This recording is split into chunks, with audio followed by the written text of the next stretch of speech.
our cities and the rural markets, the retail outlets increasingly shape what people eat. So in rapidly urbanizing communities, the decisions made in retail markets, formal and informal, are now very powerful determinants of the health. And by focusing on retail market policies, we are seizing a very unique opportunity to shift the consumer choices, strengthen food safety, and equally to support equitable access to healthier diets. So we are on the right track. Allow me to express my sincere appreciation to African Economic Research Consortium for leading this very important initiative on policy analysis for sustainable and healthy foods in Africa retail markets, widely known as PASHFARM. And I want to commend the PASHFARM Project Steering Committee, the resources person, and the researchers whose dedication has advanced our understanding of food systems and nutrition. So I am aware Dr. Maureen and the gender expert, Dr. Lanoy, I hope they're in the room, the strategic leadership and oversight that they have given through and through. So through these efforts, the issue of agri-food systems, nutrition, equity, gender inclusion, and the needs of the vulnerable population have remained central to the research design. And this is how research should be done in Africa, rooted in our realities and responsive to our people. We must always ask ourselves every time we start doing something, have we done our needs analysis? Or which direction are we taking at any given time? Therefore, across Eastern Africa, we continue to grapple with the challenge of ensuring that our food system delivers safe, affordable, and nutritious food for all, especially in the low-income and marginalized population.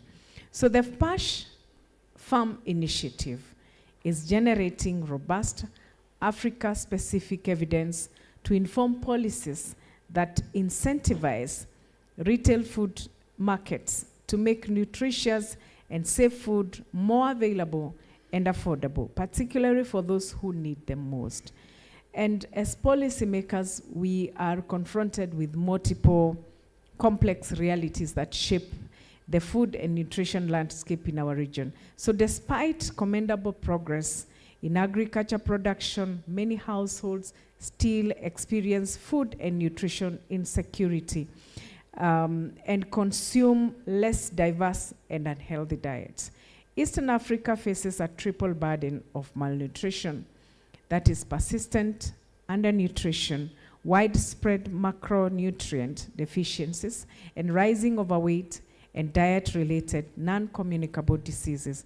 And these challenges, ladies and gentlemen, I can say, are intensified by rapid urbanization, shifts in food environment, climate change, and economic pressures that influence what people eat and where they source their food from.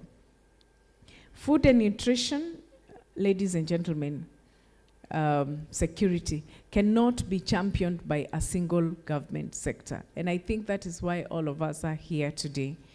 We have multi-ministerial meetings that we hold as a government of Kenya that gives us direction in terms of policy around nutrition.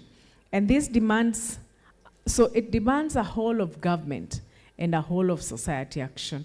There is a clear need for stronger, better, coordinated multi-sectoral approaches with joint action across the ministries of agriculture, ministries of trade, ministries of education, and the gender, working hand in hand with the private sector, the academia, and the civil society. Here, I wish to strongly underscore that the meaningful involvement of our respective government ministries is absolutely critical. So while research can generate excellent evidence, it is our ministries that are the implementers. And while I was seated there with the executive director, I told him in our government, health is a devolved function, but the function of policy making is squarely with the national government. The national government drives the agenda, and the implementation happens at the county level. So any policy that has to be done in our country must come through the national government for ease of cascading it down to the county government, so that we also do not have fragmented action plans in our country. So this translates policy ideas into regulation programs, budgets, and services that reach our citizens. When we defend our budgets in Parliament, it is dependent on the information that we get from agencies and from forums like this. And we are able to defend squarely so that we can get more budgets that can help us even implement the already existing policies. Therefore, without the ownership, commitment, and participation from the very beginning, even the best evidence risks remaining on paper. So as we coin everything, we need ownership, we need all governments to be in place and the right people to be on the table. In Kenya particularly, nutrition and food safety remain fundamental pillars of our national health and development agenda. So through the State Department of Public Health and Professional Standards, we continue to implement a wide range of policies and frameworks aimed at promoting food safety, improving diet quality, and strengthening nutrition-sensitive interventions within our universal health coverage agenda. We are rolling out a very robust program of universal health coverage in Kenya. And the first thing that we did was to come up with the laws. The Digital Health Act of 2023, the Primary Health Act of 2023, the Facility Improvement Financing Act of 2023, and the Social Health Insurance Financing Act of 2023, because laws are the basis of any policy direction that you take. And right now, we are in the process of having the patient safety bill passed in our parliament. As a region, we must ensure that our policies are firmly grounded in evidence, and that evidence is created and understood by those who will implement it. So too often, we experience a disconnect between research findings and policy formulations or implementation. Therefore, this workshop is an opportunity to bridge this gap so that decision-making is informed not only by empirical data, but also by contextual realities and the lived experiences of our communities, and guided by practical wisdom in our line ministries. The findings of PASHFARM initiative highlight 3 key policy messages that deserve our collective attention. Firstly, we must build resilience and inclusive food markets and supply chains that ensure consistent access to safe and nutritious foods while promoting sustainable health diets. Second, we must empower small and medium food enterprises, including women-led and youth-led businesses, to drive the production and delivery of healthier foods. Third, we must advance gender-responsive and consumer-focused food and nutrition policies that enhance the affordability, safety, and consumption of nutritious foods. And to translate these messages into reality, our government ministries must walk this journey together. We do not have people who belong to the private sector and others belong to government. We all belong to one country from our respective countries that we are coming from. And that is why all the ministries must work hand in hand. We do not have individuals who belong to the county government and others belong to national government. We are all Kenyans. We are all citizens. You are all from Rwanda or Tanzania or Ethiopia. So our food system, our markets, and our health challenges do not recognize boundaries. Our food systems, our markets, and our health challenges do not recognize that there's Malaba border. They do not. When there is mpox, it will strike both countries at any given time. When Ebola strikes, there is a risk of it getting to this country. When there's cholera along the border of Kenya or Uganda, there is a likelihood that both countries are going to suffer. Therefore, the interdependence of our economies and our population calls for strengthened regional cooperation. And shared learning and joint policy analysis will help us align approaches to create food systems that are resilient, equitable, and nutrition sensitive. Ladies and gentlemen, this alignment will include the Africa's Union Agenda 2063, the East African Community Health Sector Strategic Plan, the Sustainable Development Goals, particularly SDG 2, SDG 3, zero hunger, good health, and well-being. And when our national ministries align these regional and global commitments, they become powerful and drivers of implementations. As we begin today's evidence-based discussion, I urge us to move beyond business as usual. And let us focus on policy integration, policy innovation, and policy implementation. Let us ask very practically, which ministry which will lead on each policy action? How will other ministries and partners support? What will success look like at community level? So which ministry? How will the partners, what framework are we going to use to have the partners support that particular ministry? And how will success now look at implementation level, at the community level? And how will we track the reporting? Ladies and gentlemen, I want to appreciate the exemplary leadership of Prof. Victor, the Executive Director. I also want to appreciate the technical direction and coordination of Dr. Abdi, which is very instrumental. And allow me to end with a simple reflection. The future of our children will, in many ways, be decided in our markets.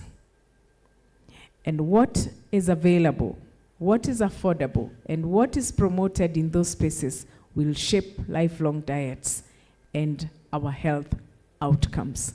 Today is World AIDS Day.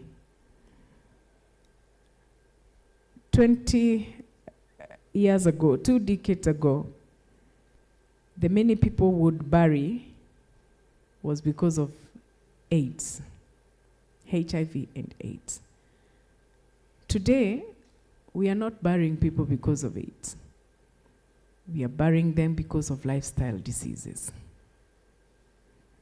And that is why we have children of 9 years who are having blood pressure, blood sugar, cancer, things that you never used to see before.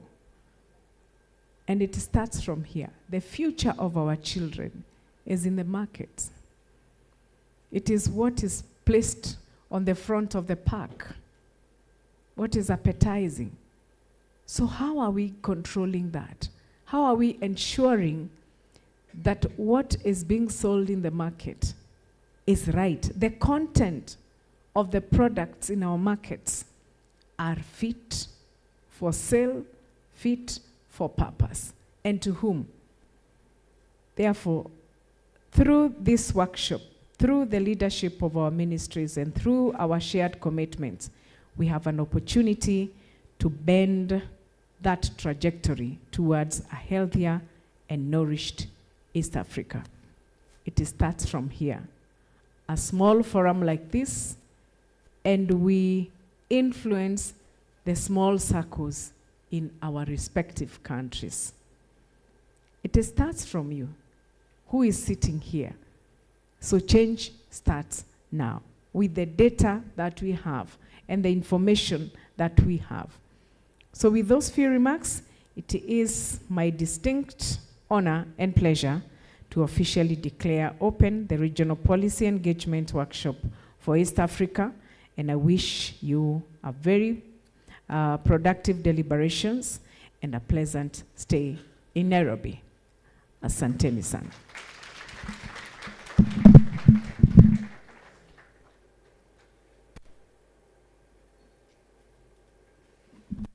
Thank you very much, PS, for that insightful speech. I would like to request our ED to present the PS with a small token of appreciation.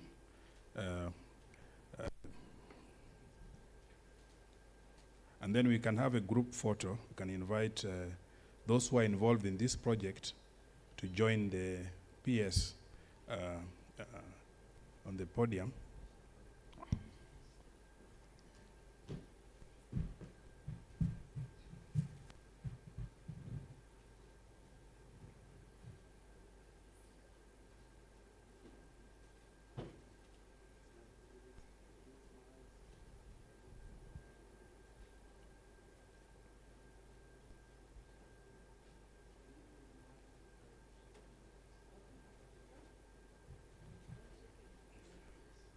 Let's join the PS and ED for the group photo.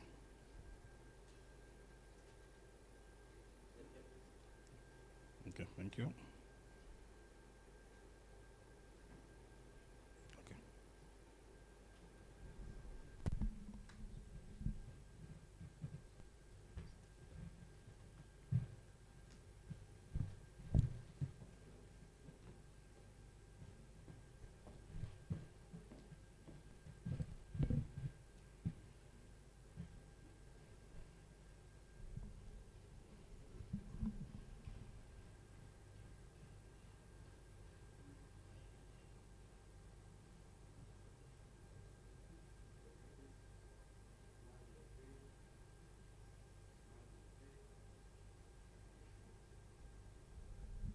Thank you very much. Thank you. A round of applause to the CS as she leaves the stage.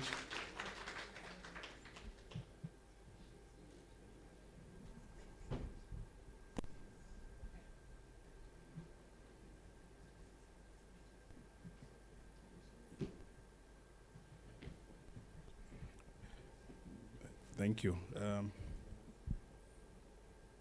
I think from here, ED, perhaps you could take this chance to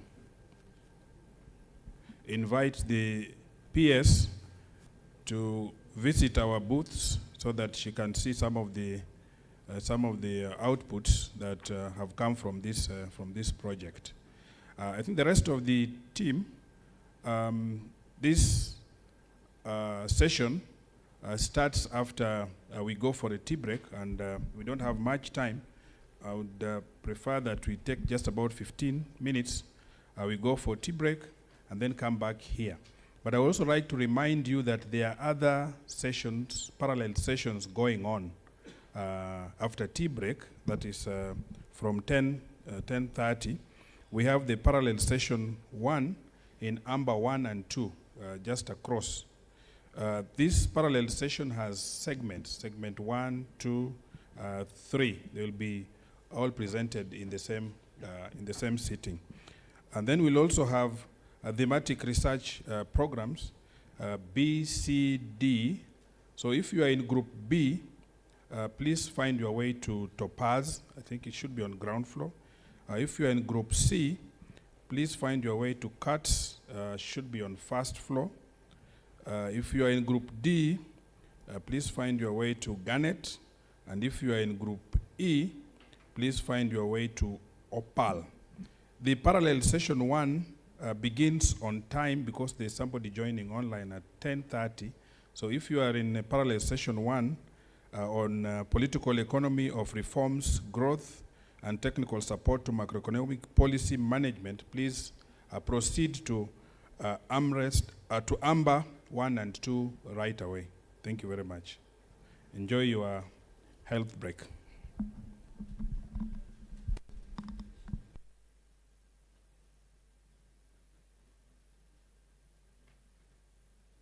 Recording stopped.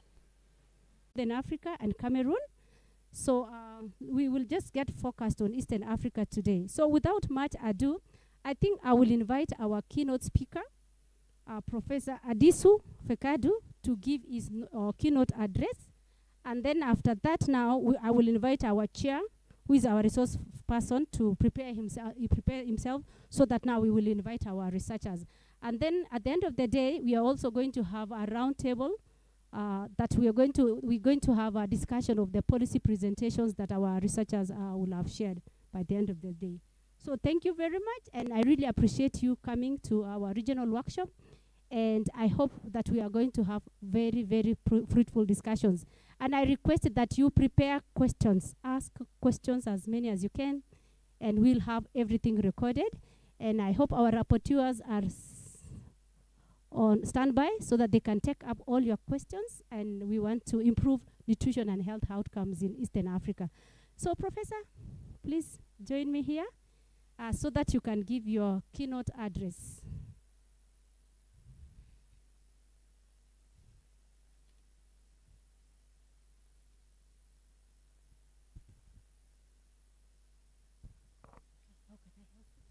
Just a click, I think, yeah, this one, yeah, I think this one. Hello, good morning. This is Adisu. I'm from Ethiopia, yeah, of course.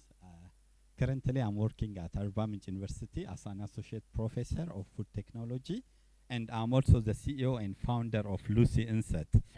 So, so my presentation focuses on an indigenous food crop which has been utilized in Ethiopia for the last thousands of years, but the crop is not well known outside Ethiopia. So I will share you the practical aspect, how we translated this untapped indigenous food crops to a global superfood. I can assure you that.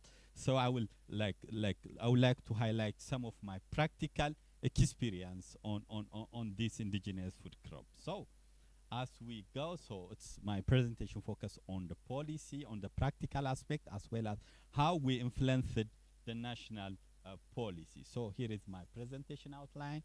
Like after having a brief introduction, I will brief you the major problem that we were having now and the solution that we proposed and the next action point. So to give you some introductory sentences or some a brief introduction, you know, Africa, we have been importing a massive volume of food from abroad. You know, as Africa, we have been like for example, last year we imported over 50 billion worth food from abroad, from different parts of the world, meaning that this is a massive number which will help us to build different infrastructures with the fertile land that we have, with the different resources that we have in Africa. Even in 2025, we have even the import of food has been increased to 65 billion, which will help us to build like over 10 Ethiopian Grand Renaissance Dam, like a railway, like the Nairobi and Mombasa railway, over 10 railway. We can build such infrastructure with this money if we have been if we managed to produce the foods locally. So, and even the African Development Agency, AUDA NEPAD, also they also mentioned that this is like an alarming issue, because you know we have been importing food is not like a crisis, but the trend is increasing in an alarming rate. You know, like it has been like 40% of the food being imported to Africa. Now the trend is showing that it's like increasing in an alarming rate. Meaning the trend is increasing, which is also a bit shocking. And what's the major challenge for this issue? Just to give you a brief introduction, of course, climate change, inflation, and insecurity in different parts of Africa. These are some of the issues, and we have been treating the symptoms. You know, we have not been addressing the root cause of the problem.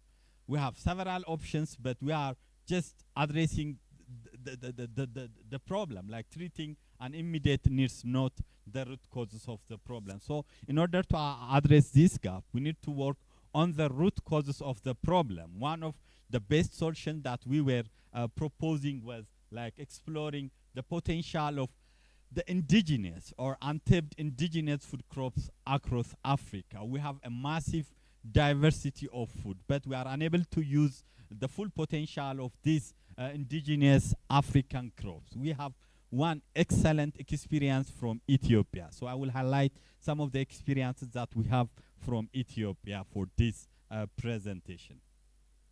So in Ethiopia, we have, obviously, you know where Ethiopia is situated. And in Ethiopia, we have, we have agriculture is the backbone of our economy. And we have coffee, cereals, insect. Hopefully, some of you may know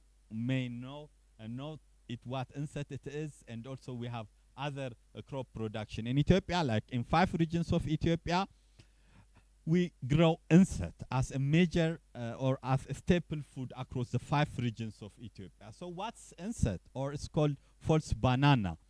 It's a climate food crop for over 25 million Ethiopians. So in Ethiopia, it has been a food crop for the last thousands of years. So it looks like a banana plant, but actually it's quite different from banana plant. It doesn't bear edible fruit. So the plant is a climate resilient fruit, but it's considered as a multi-purpose. It's also provide us a feed crop for cattle during the dry season. It has also a medicinal value. And the other interesting part about insect is that you can have over 200 kgs of edible product per plant. 200 kgs of edible product. It's also climate resilient. If you don't have rain for a year, for 2 years, the plant stays evergreen. And the other most important thing, you can harvest it at any time of the year whenever you need food. So how insect gets processed? If it doesn't bear edible fruits, so as you can see, it has like edible corm and edible stem or pseudostem. And both of them are processed using basic tools, of course, and fermented. And the fermented product is baked to get bread. And one of the main challenging issue is the complex fermentation process, So we have a bit complex fermentation process, but the whole food preparation process looks like this. And what are the main challenges? We don't have insect in Kenya. We don't have it in Tanzania, Uganda. We don't have it in South Africa or other parts of the world. Why? What's the bottleneck? But if we have 25 million people using it on daily basis, we don't have it in Kenya. We don't have it other parts of the world. Why? So we have challenges with the production, but I will focus on the post-harvest issue. So one of the main challenge is the post-harvest issue, like the processing, for example, as everything is processed by women, which is labor-intensive, and they use basic tools to process the plant. It takes longer processing time, labor-intensive, and they are using basic tools to process the plant.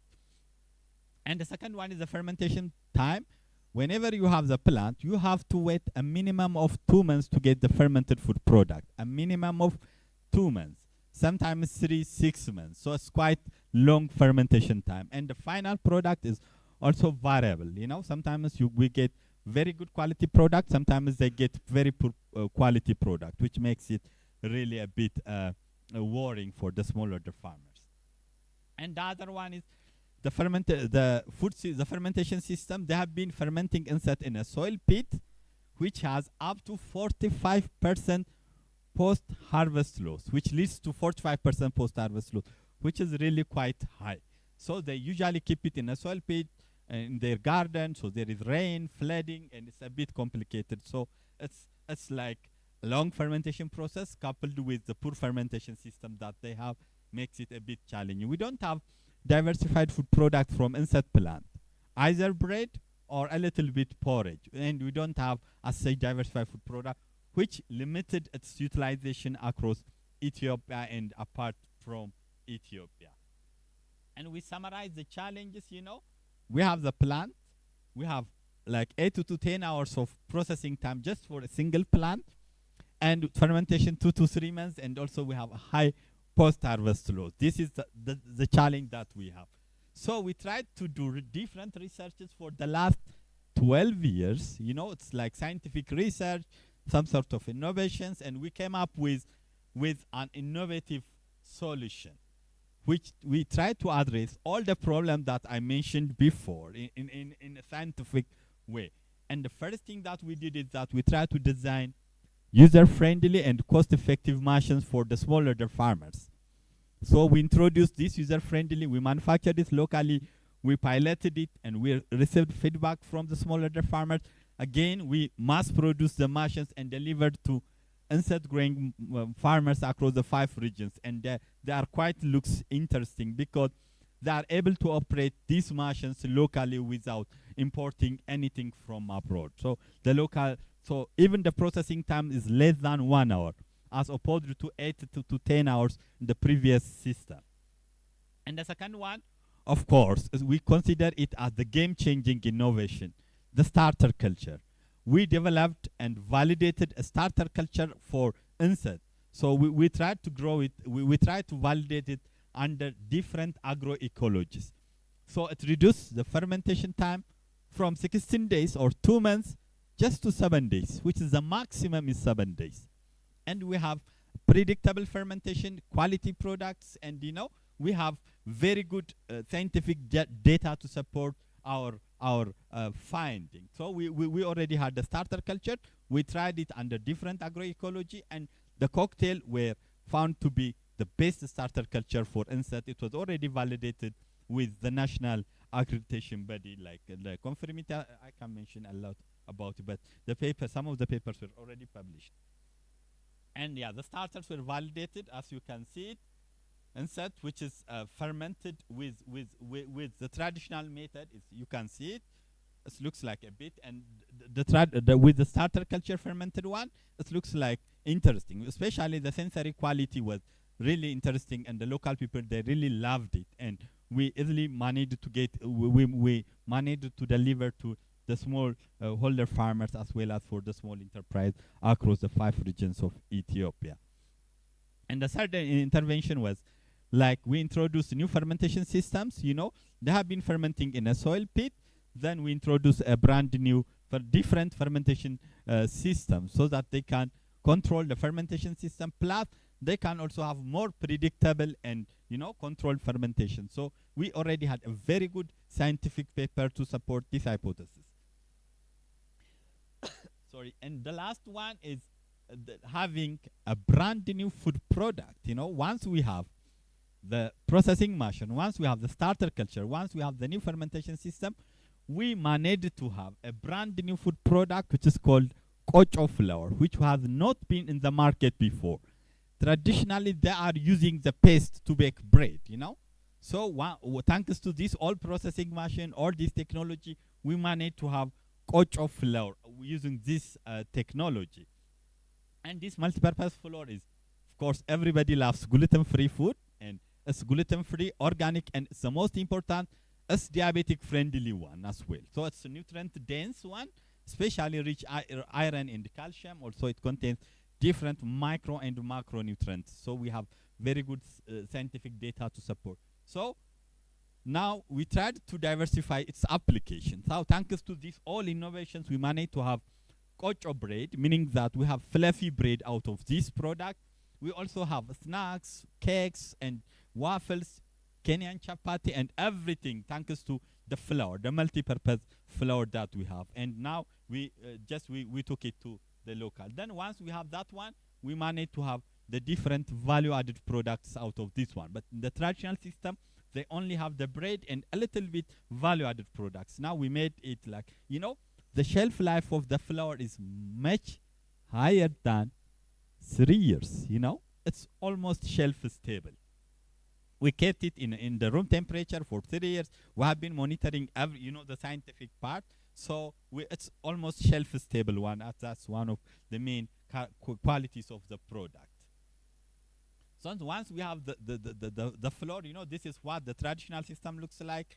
This is what the new improved system is. So once we have these all technologies, of course, we started enriching the food product because it's a bit deficient in protein, a little bit. It contains essential amino acids, but it lacks some protein. It's not complete protein food. So what we did is that we tried to fortify it with different locally available food sources like moringa. Ethiopia is also known as Ethiopia as well as Kenya is also known as with the moringa stenopetala. So we tried to enrich. We had a different formula to enrich this food product. Not only this one, we already grown amaranthus locally. We have a very good agroecology for amaranthus production. So we already had a different formula to enrich insect with that of amaranthus.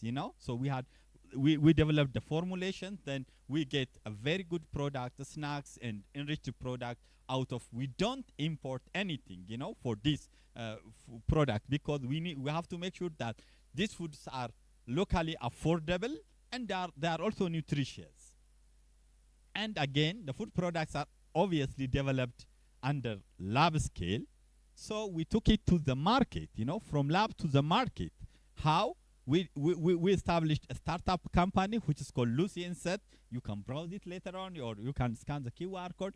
Lucy Insect, of course, we approached the mega food companies. They said, no, this is brand new product. Then our startup company took the product to the local market. Now, especially the giant European food companies, they took the product, they did the analysis, and they really loved it because of its low glycemic index and the nutrient dense nature. Especially the different minerals are really attracting global attention. So we are creating many jobs, as much as from nowhere we are creating new businesses across the 5 regions of Ethiopia. So especially university graduates, TVET graduates, smallholder farmers are getting new jobs as a result of these innovations. As you can see, we already established over 42 insect processing hubs, meaning that we established over 42 processing centers across 5 regions, meaning that each center can serve up to 4,000 smallholder farmers. So we had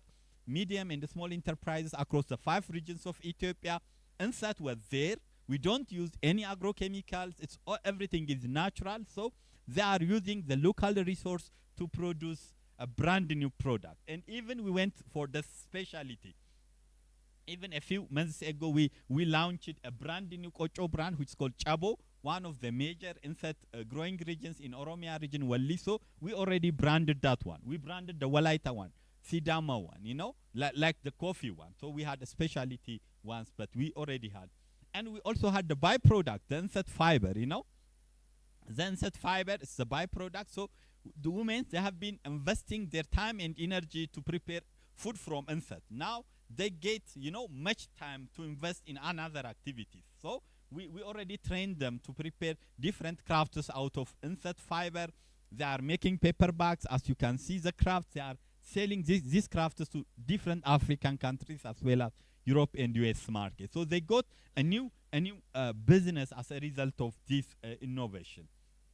So how we translated this research into policy, we tried to enforce the local government, especially the Ministry of Agriculture and other policy makers, to make sure that they included insect in all policy related initiative in Ethiopia. So the first thing that we did is that we were like insisting to have the first declaration.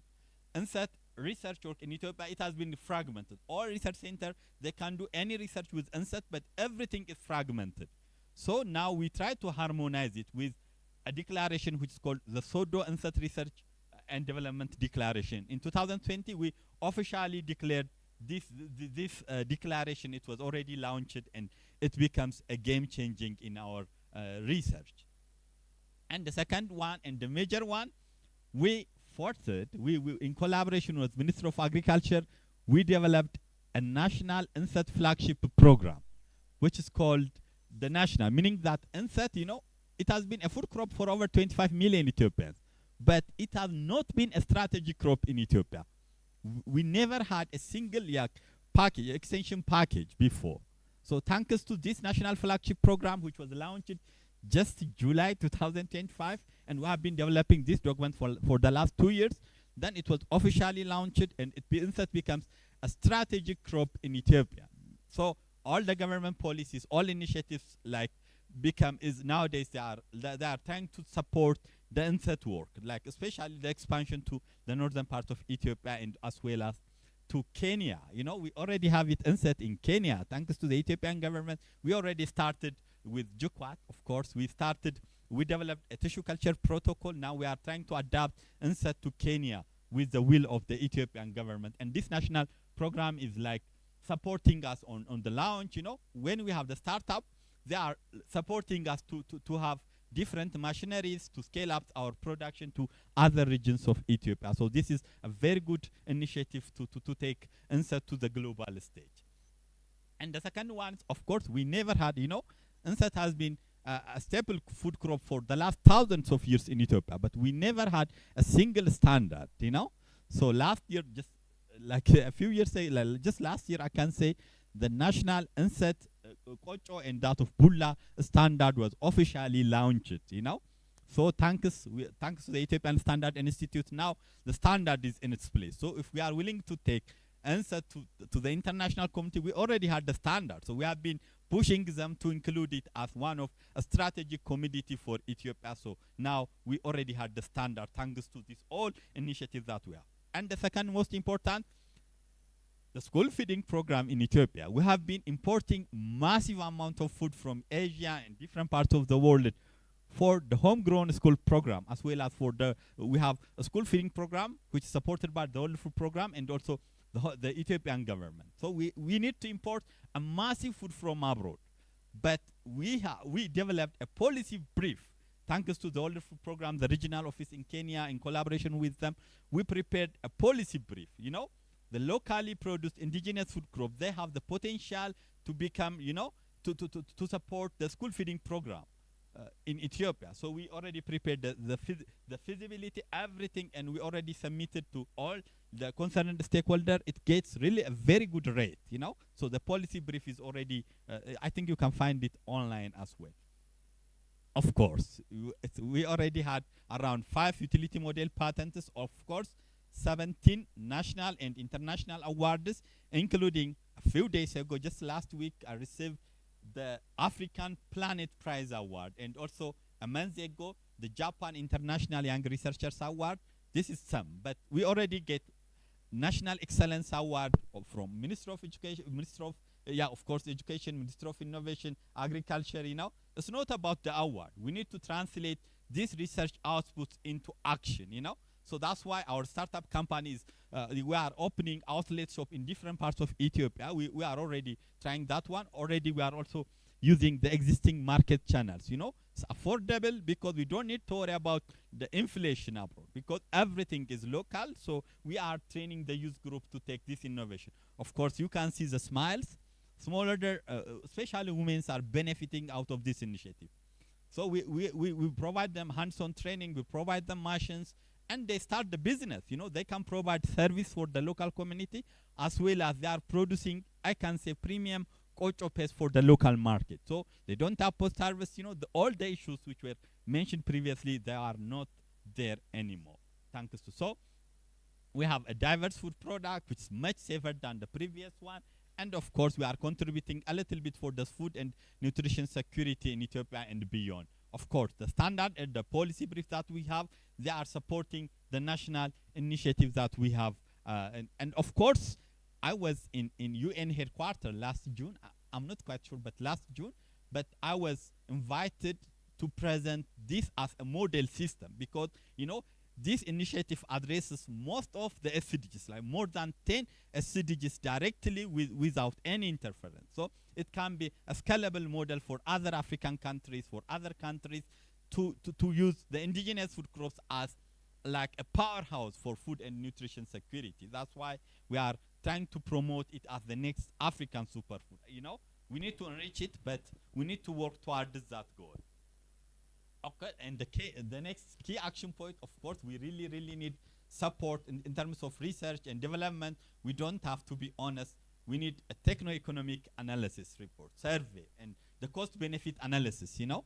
The cost-benefit analysis, if we plant insect as opposed to other cereal crops, what's the benefit? We need economists. That's why we came here to get some sort of like collaboration with this initiative. Hello, please. So we need to, you know, we had some policies, but we need to enforce them, you know? So we need to enforce them, so we need support from different stakeholders, you know, so that we can lobby the government and other development partners so that we can have more impact, you know, on the ground. So that's why we still need some sort of partnership. Of course, we need to scale up these innovations, you know. So we are only scaled up in 2-3 regions. We are 5 regions, but still in some pilot ones. So we need to scale up to other regions so that we can create more jobs, as well as we can have more diversified food products with affordable price, you know, for the local community. And of course, we need to adopt it, not only Kenya. When we start the initiative in Kenya, when we adopt insect, the first challenge was, we don't have insect in Kenya. We don't know insect what it is. The first thing that I used to convince them is that just go to the village in Kenya. You can find insect everywhere in Kenya. It's just a wild relative. You know, we have suitable agroecology. If you go to the rural area in Kenya, you can find insect everywhere, you know. So we brought insect and we tried to grow it in Kenya. It's growing really very fast. So we need to scale it up to other parts of Kenya, as well as to Tanzania, like Uganda, and other parts of Africa. So thanks our partners, even for this conference organizers. We are really happy to partner to scale up this innovation for greater impact. Thank you so much. Yeah. Okay, thank you so much, Professor. You may sit down so that you can receive questions from our panelists. And thank you really for bringing out the aspects that we have in research, and for inspiring our researchers that we should go beyond just doing surveys. We need to do interventions that can influence policy. Okay, so now it's question time. So I need somebody to help me to take around the mic. Yes, so questions. Let's direct our questions to Professor.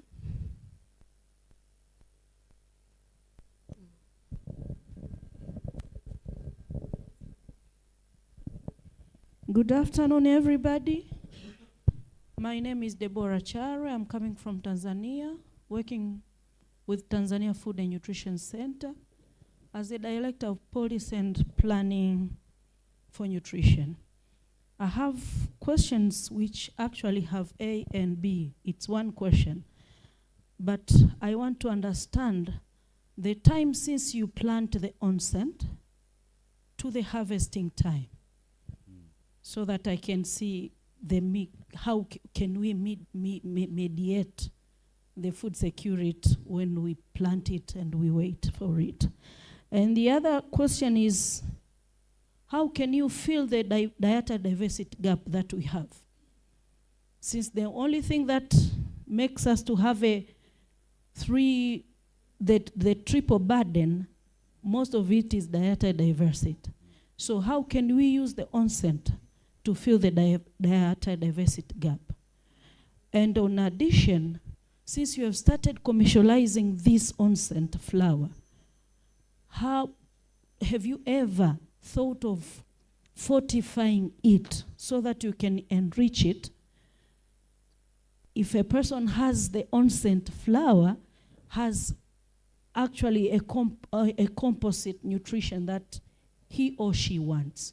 That's my questions. Thank you. My name is Justine Ayuk. I'm a gender expert and a PASHFARM researcher from Cameroon. I really enjoyed your presentation, and my question has to do with the gender dynamics of the value chain of insect production. I just wish to find out where are women located within the value chain, especially as we evolve from the traditional processing to the modern method of processing, and how does the position of men and women within the value chain affects the economic benefits that they derive? And also, are these challenges that you mentioned in your presentation gender specific?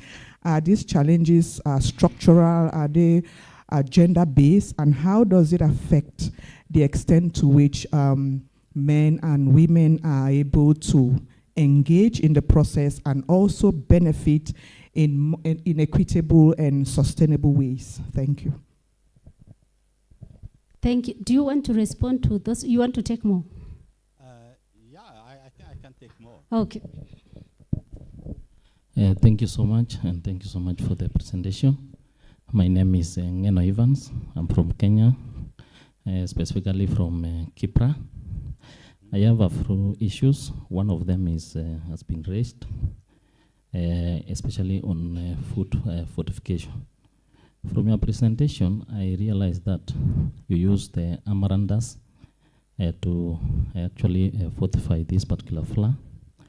And I'm wondering what informed that, because amaranthus in itself is rich in maybe iron, zinc, among other micronutrients. At the same time, the kojo was also rich in iron. So what actually informed the choice of amaranthus? My second issue is on the substitute of these kojo substitutes, especially when it comes to various countries. If Kenya has to adopt this NSET, what is likely to substitute, especially in terms of other crops or other cereals that we are importing? And at the same time, as far as agroecological conditions are concerned, what are the major shocks in terms of allocation of production or productive resources? Because land is a limiting factor of production, and therefore that needs to be addressed. My second last issue is that what are the potential risk as far as this product is concerned, all the way from farm to fork? Because you told us that this product can last for over around 3 years. But within that shelf life period, what are the risks in terms of pests and other challenges? Then my last issue is on inclusivity. You talked about this product being one of the solutions to what maybe climate change, for example. And what we are facing in the continent is the youth bulge in terms of unemployment. So how are we going to look into this particular innovation and ensure that our youths are actually attracted to the entire value chain of this kojo value chain? Thank you. Okay, thank you very much for the presentation. My name is Mugezi Israel from National Planning Authority, Uganda. So you talked of the economic analysis, which is good for the economy-wide benefits, but did you attempt to make any financial analysis of this, especially in regards to the cost of the machine?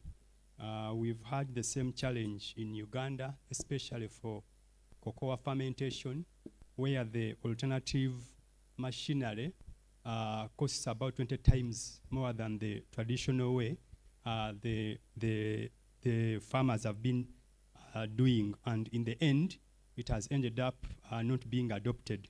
So the cost is important, and going forward, not always to burden government so much on incentives in the long run. Then the other one is on, I saw the layout of the machine. How did you consider metallic residues appearing finally into the product that comes out?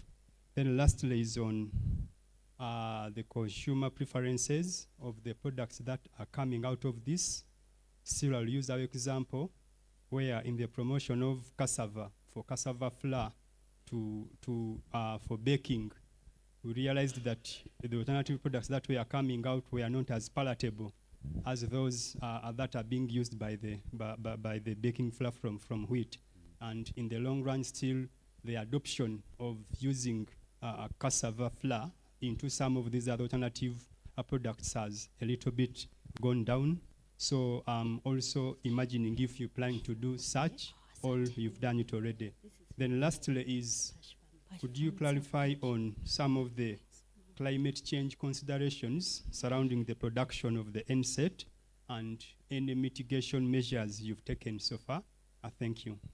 Thank you very much. I think, Prof, you can answer that first round of questions. Then you can have the second one, probably the last one, because of time. Thanks. Okay, thank you. I think the first thing that I missed was during my presentation, I think we already have the national program online. You can access it, it's for free. So you can have much of the more information about NSET, the whole value chain, and also the cost benefit analysis in terms of nationwide analysis is already there. And the second most important thing, I already brought some of the products, you know, snacks, the cookies, and if you are a fan of healthy food, of course, you are in the right place. I already had at the outside, and I already brought some cookies of kocho, so feel free to taste it. Of course, we already had a valid certificate for everything. So in terms of the question, the first thing, with the time of NSET maturity, you know, from planting to harvest, yeah? So it has been said that it takes from 4 years, 8 years, 7 years, they claim that. But with our research, we came to know that NSET can be harvested from 1.5 years up to 4 years, you know. Nowadays, we already have fast maturing and high yielding varieties, you know. It was not very well studied. That was the problem. So the farmers, they harvest it whenever they need food. You know, that was the challenge. So I can assure you that NSET can be harvested starting from 1.5 years to 3 to 4 years, especially the varieties that we already have it in our hands. So it can be as, if we compare with other cereal crops, the yield is much, much higher than any other cereal or tuber crops. So it's one of the most interesting aspects of NSET. In terms of dietary diversity, I think, of course, I think NSET can be a very good option. We are just waiting the African free trade to boost, you know. So we have very good market, especially in Kenya, Tanzania, Uganda. We have been, even in Ethiopia, we have been importing a massive gluten-free products from abroad.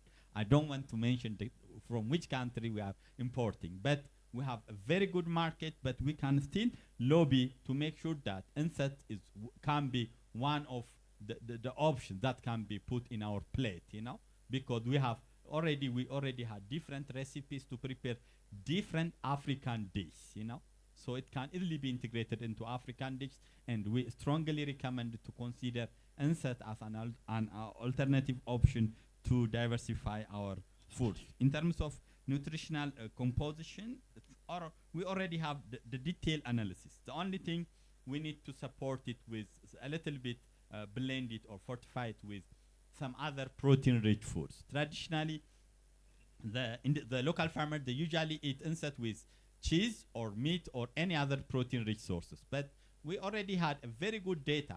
So some of the articles were published. Some of them are highly confidential because of the mega interest that we have from European food companies. They are coming each month. 3 or 4 companies are coming because we have been showcasing the products in different parts of the world. So that's why, due to confidentiality, we kept some of them aside, but we already had very good data. NSET can be a very good for it. If we supplement it a little bit with protein source, it can be a very good option for African food. So we already had a good, and in terms of iron, by the way, we already had the bioavailability experiment. You know, we already took blood sample in NSET growing regions with the blend, with that one. We don't have any toxicity. And we obtained, you know, some of, for example, in Moringa, the iron availability, we already had doubts. So when we compare NSET consuming communities with that of Moringa, the iron which is found on moringa is not biologically available to the best of our knowledge, to the best of our research, you know. So we tried to see, like, to compare the iron. When we blend it, we don't have any toxicity. It's like at under optimal level. So we had all the scientific evidence to support our hypothesis. Of course, we are also using the state-of-the-art software to formulate the food products, as well as we usually had analysis of which minerals are deficient, which of them are like surplus or something like that. So we had a very good scientific data to support our hypothesis or our experiment, and we don't have any reported toxicity in our food product. We already had medical team, we already had the agronomy team, we have the food product development team. For substitution of other crops import, especially we have been importing starch from abroad, a massive starch import. We have been importing, can I say Kenya? A lot of maize have been imported from abroad, and still in Ethiopia we have been still importing for both humanitarian as well as for the school feeding program. So we have a massive potential, you know, to replace food import to our country. Or to I'm not saying we shouldn't ban food imports, but we should have at least options to replace some of the food being imported to African countries. So I can strongly assure you that anyone who loves healthy food, anyone who loves gluten-free, organic ones, you know, because, you know, for insects, we don't import any agrochemicals from abroad. We don't use any inorganic fertilizer, or we don't use any agrochemicals, meaning that everything is locally grown. So we have a very good competition, you know. When we get into the local market, you know, major food companies, they worried about, because they know it's gonna shake the whole food market in our country and beyond, because our production cost is much lower than any other cereal crop. So we have very good candidate in our hand, but the only thing, we need to scale it up. Like allocation of any resources, for example, in Ethiopian context, we don't have any commercial insect farms. But if you go to the national program and the regional offices, agriculture bureau, where they are really mandated to allocate a minimum of 250,000 hectares of land for the next 3 years, you know. So we're going to have commercial land, you know, the government, the policy, we should enforce some of these policies to have more resources, because, you know, when we have like wheat, maize, and we need to compare the cost-benefit analysis, I think the economists, they can do much better the cost-benefit analysis with this aspect. But we need to enforce the governments, not only the government, but also African Union. I think we should lobby them, and not only African Union, but other development partners. We should lobby them so that we can have more resources for insect as well. The potential risk, the potential risk is that we need the pest, the insect bacteria wilt. We have insect bacteria wilt challenge. It's a bit devastating ones, but nowadays we are trying to have bacteria-resistant insect varieties. You know, we are already developing in our labs. We have very good team. We are working toward that goal. But the major bottleneck, especially for the small order farmers and for the production, is, you know, the major one is that of the insect bacteria wilt, the same bacteria like Xanthomonas, like that of the banana. So we need to work toward that goal. Of course, there are some pests as well, but the bacteria will overweight the other ones. Use employment, of course, we are using the technologies or the things, including the production. Now we have been having like enterprises that can produce insect seedlings for all regions in our country. So thank you. So I think we have been partnering with Africa, IUDA and EPAD, so that the youth group, they can produce insect seedlings, they can sell it to other regions. Because, you know, not only with insect seedling, but also we have been training the youth group, especially TVET and university graduates, to engage with the insect value addition business. So we are training them to engage in this business. So I'm rushing a little bit. So from the cost of machine, we already had a preliminary analysis. The cost benefit, and in terms of the machine is locally produced, it's not expensive, to be honest. So they can return it within few months, meaning that the investment cost is not as such too high. Prof, thank you so much. Yeah, I think if you really have questions, you are free to interact with Professor during lunch hour, over coffee, over tea, but just a quick one from her. You can answer those ones over tea. Thank you very much. I think it's really a lot of. Yeah. Thank you very much. I'm Angela Kimani from Gates Foundation. Maybe just one question, and I think you've answered it about the nutrient analysis. I wanted to find out why you didn't project the actual data on nutrient analysis. But also, now being private sector, how do you work with government to increase demand for the product? Because it's a local indigenous product, how are you working with government, to increase social behavior change and ensure that populations are starting to recognize this as a local food and they can consume it? Over. Thank you for the insightful presentation. David Boyer from Agriculture Sector, Siaya County. Now, I know our production systems in Africa as a whole is characterized by fragmentation, which in itself bring a lot of complications when it comes to standards and access to formal markets. We see a situation where you have your product already being used in schools and whatever. Kindly share with us your experience and how you manage to overcome this issue of fragmentation. Then the last, another quick one because of time, share with us if there could be the level of adoption of this technology beyond the 42 supported centers in the 5 regions. Thank you. Mine is a comment and not really requesting a response. I'm Oliver Sass, I'm board member on ARC. Initially, you showed figures regarding African imports or imports by nations on the continent.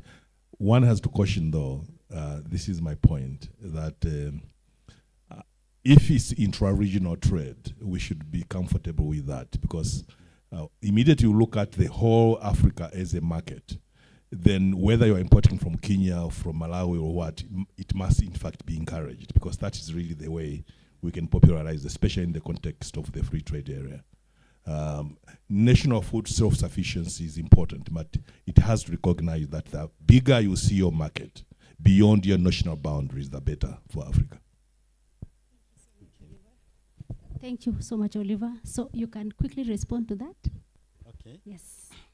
Maybe I have one more question from the previous one with the climate change consideration. I think insert is like climate resilient food crop, as I said it before. But the most important, the carbon sequestration, the amount of carbon being sequestrated with the insert food system, especially with the insert plantation, is really massive. So we are doing a comprehensive study all over insert growing region to have the ideal data. We don't have any data before, so we are using the geospatial system, the whole thing. So we are the data will be available very soon, but it's completely a climate smart food system, but we can the data can be already available really very soon.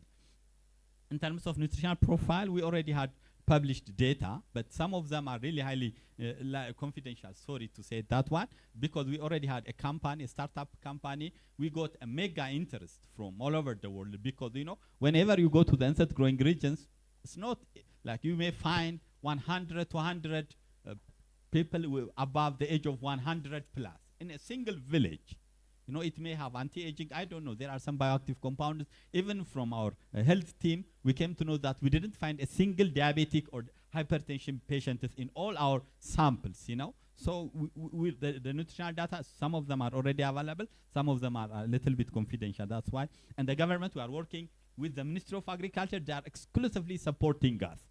Even they already recognized our work and they gave us a special recognition. Even the Regional Agri Bureau, they exclusively providing us free land and also free workspace for the youth group, for the enterprises that we have. And with the fragmentation that we have, of course, I think that's with the value chain, yeah? With the value chain, I think, of course, it's obvious in our country, the fragmentation was there, of course, especially with insect. And the Ministry of Agriculture took the initiative. They are trying to harmonize this fragmented approach. So the Ministry of Agriculture is on board and they are supporting to harmonize all the good practices that we have in place in Ethiopia. So the Ministry of Agriculture and the Ethiopian Public Health Institute, they are taking the lead for this aspect. and the level of adoption in terms of the technology, we are getting like, per day we may get like more than 100 requests to have the machines, because they already saw it on the national media, and they, meaning the level, the technology acceptance was really high, but the only thing, we need to deliver them, you know, the technology, we need to scale up the technology that's due to the limited resource that we have. And the data, I already accept that comment, yeah. So thank you so much, Prof, for the interesting discussions. I think we will continue with the discussions after this over tea. So thank you very much. Feel Yes, free you can to have a taste the seat. Thank you. snacks. Let's clap for him. Yeah. So I think we're going to move to the next session, where we're going to listen to the presentations from our researchers.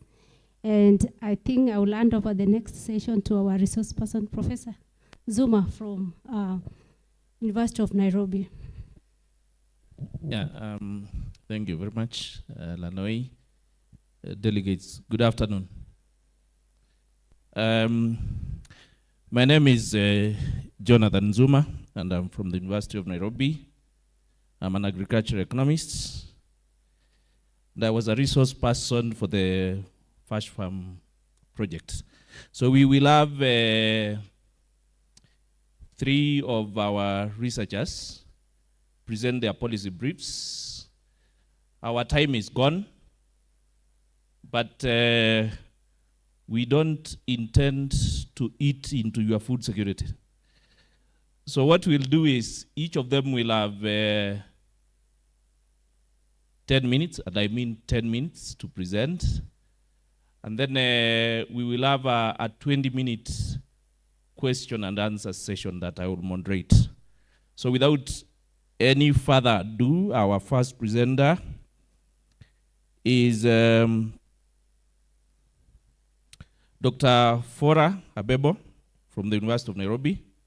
He'll be presenting on policy pathways for enhancing demand and access to nutritious foods in Kenya. Evidence from about fortified iron beans, fruits, vegetables, and fish.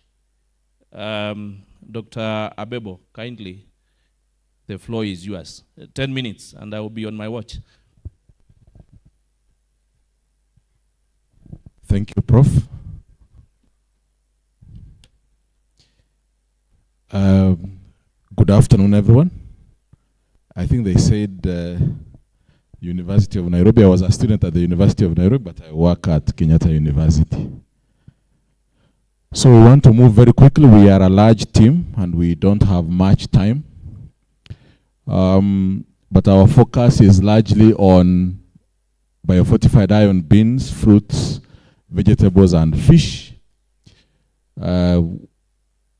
We are a large team composed of about 10 researchers or so under this PASHFARM.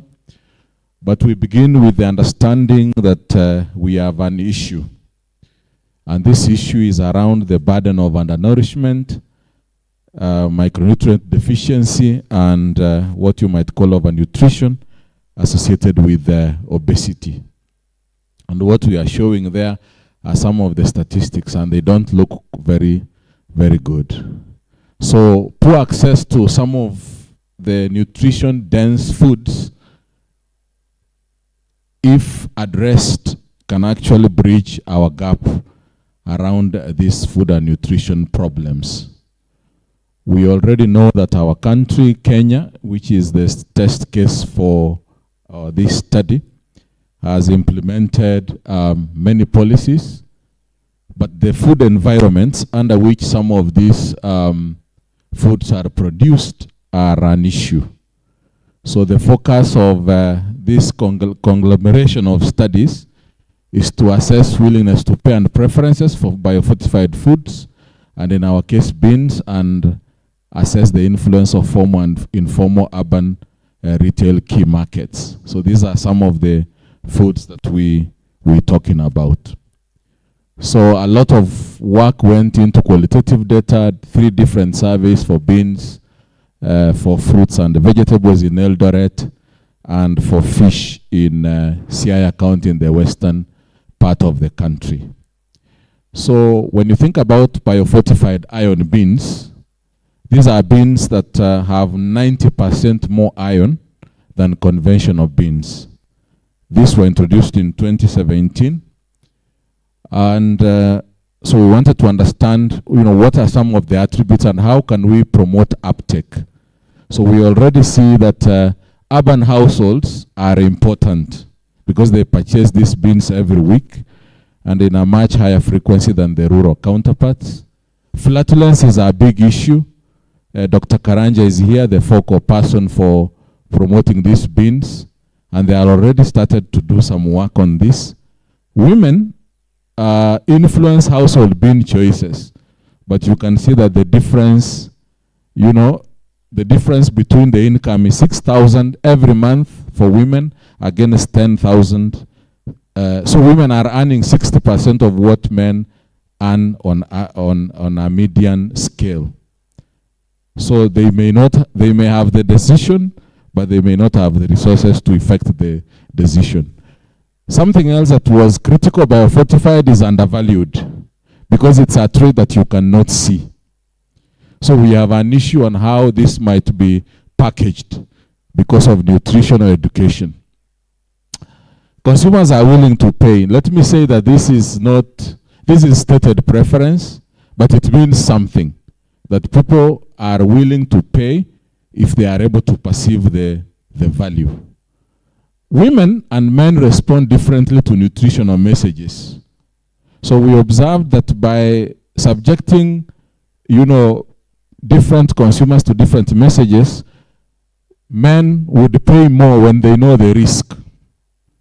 So when they are told this thing can cause you problems, or this thing can potentially, lead to more non-communicable diseases, then they are able to respond better and pay more, as opposed to women who are willing to respond to what you might call benefit or positive messaging. So that is important for messaging.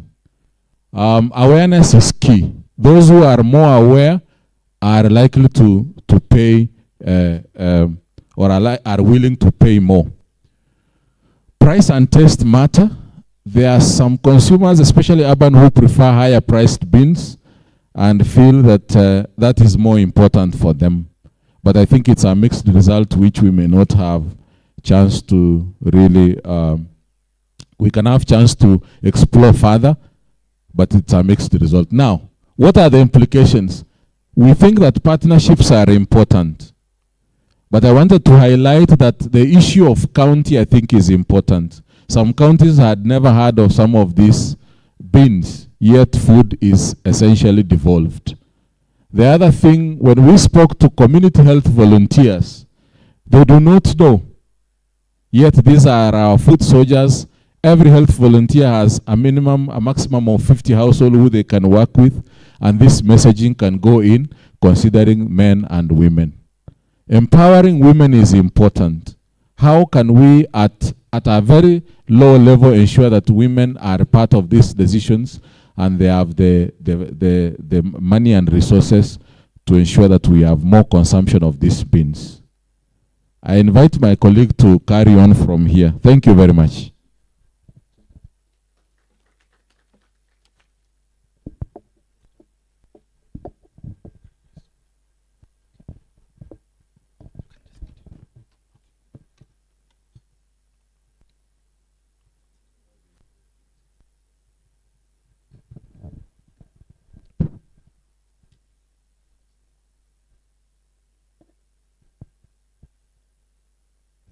So I'll present the findings from the fruits and vegetable. My name is Kevin Ouko from the African Center for Technology Studies. I'm a postdoc there. So for the fruits and vegetables, we found that there were gender disparities. Our data, we tried to disaggregate by gender. And we found out that in terms of intake of fruits and vegetables among men and women, it was below the, of course, in terms of consumption, it was below the World Health recommended level. The recommended level should be about 5 servings per day. That is at least, as one serving is 80 grams, so at least 400 grams per day. But from our results, we found that others consumed about only 2 servings per day, which is below the recommended servings. And in terms of gender, women dominated the informal market in terms of purchasing. And that is about 80% of women were buying from informal markets, and only about 18% of men were buying from these informal markets, showing the gender differences or disparities. There were several factors or multiple factors that influenced fruit and vegetable consumption. Key among them included, in terms of the daily fruit intake, our age, the education level of the consumers, the occupation, and also perceived safety, market safety. Market safety generally influence, of course, the public health issues in terms of whether the fruits can be consumed. And in terms of the weekly food intake, there was, among other factors, of course, you can see age, distance to market, and perceived market safety also influenced consumption of fruits. However, for the vegetable intake, the key, the consumption was largely influenced by the monthly income of the consumers. And for the weekly vegetable intake, also this occupation, monthly income, the distance to the market, or the time it takes to move from the community to the market, also influenced the intake of the fruits, the vegetables. So what are the policy implications, or what did we derive from this particular study on fruits and vegetables? So they need to strengthen the market infrastructure. Of course, we realized that there's need to recognize the role of the informal markets, what they play in terms of the fruits and vegetables. Of course, we understand that in most of the communities, the informal markets play a larger role. We find many women having selling by the roadside, kiosks, and other structures that are not well defined. And so there's the need to strengthen this particular infrastructure in terms of probably upgrading. We've seen what the government is trying to do in terms of building the markets, and we want to appreciate what the better government, the bottom-up strategic transformation is doing in terms of upgrading the markets, especially the villages, so that issues of fruits and vegetable access can be better. The need to promote safe, gender-inclusive market spaces. There's need to involve communities in terms of selecting or designing the retail market locations to ensure accessibility. Need to train market managers on some of these gender-sensitive practices. And also they need to have supportive market policy and regulations, among others. We also undertook a study on fish as another value chain. And key among the findings that we found were, one, of course, this study was done in Siaya County, and majority of the communities, there's the fishing, of course, along the beaches in Siaya. But we found that one of the key issues that was limiting access to fish was the long travel times. Not everyone lives along the lake and can be able to access this fish, and so the fish have to be moved from the BMUs to the local markets, and most of the communities cannot be able to access this because of the travel times involved in terms of moving the fish from the beaches to this market. And so there's that aspect of transaction cost, the high transport cost.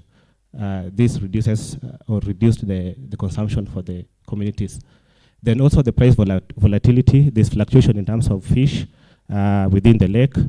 And so you can really, in terms of fish harvest, some particular fish species are not really there, or they're declining. And so there's the emergence of the cages, and the perception about this particular cage fish is also coming in handy.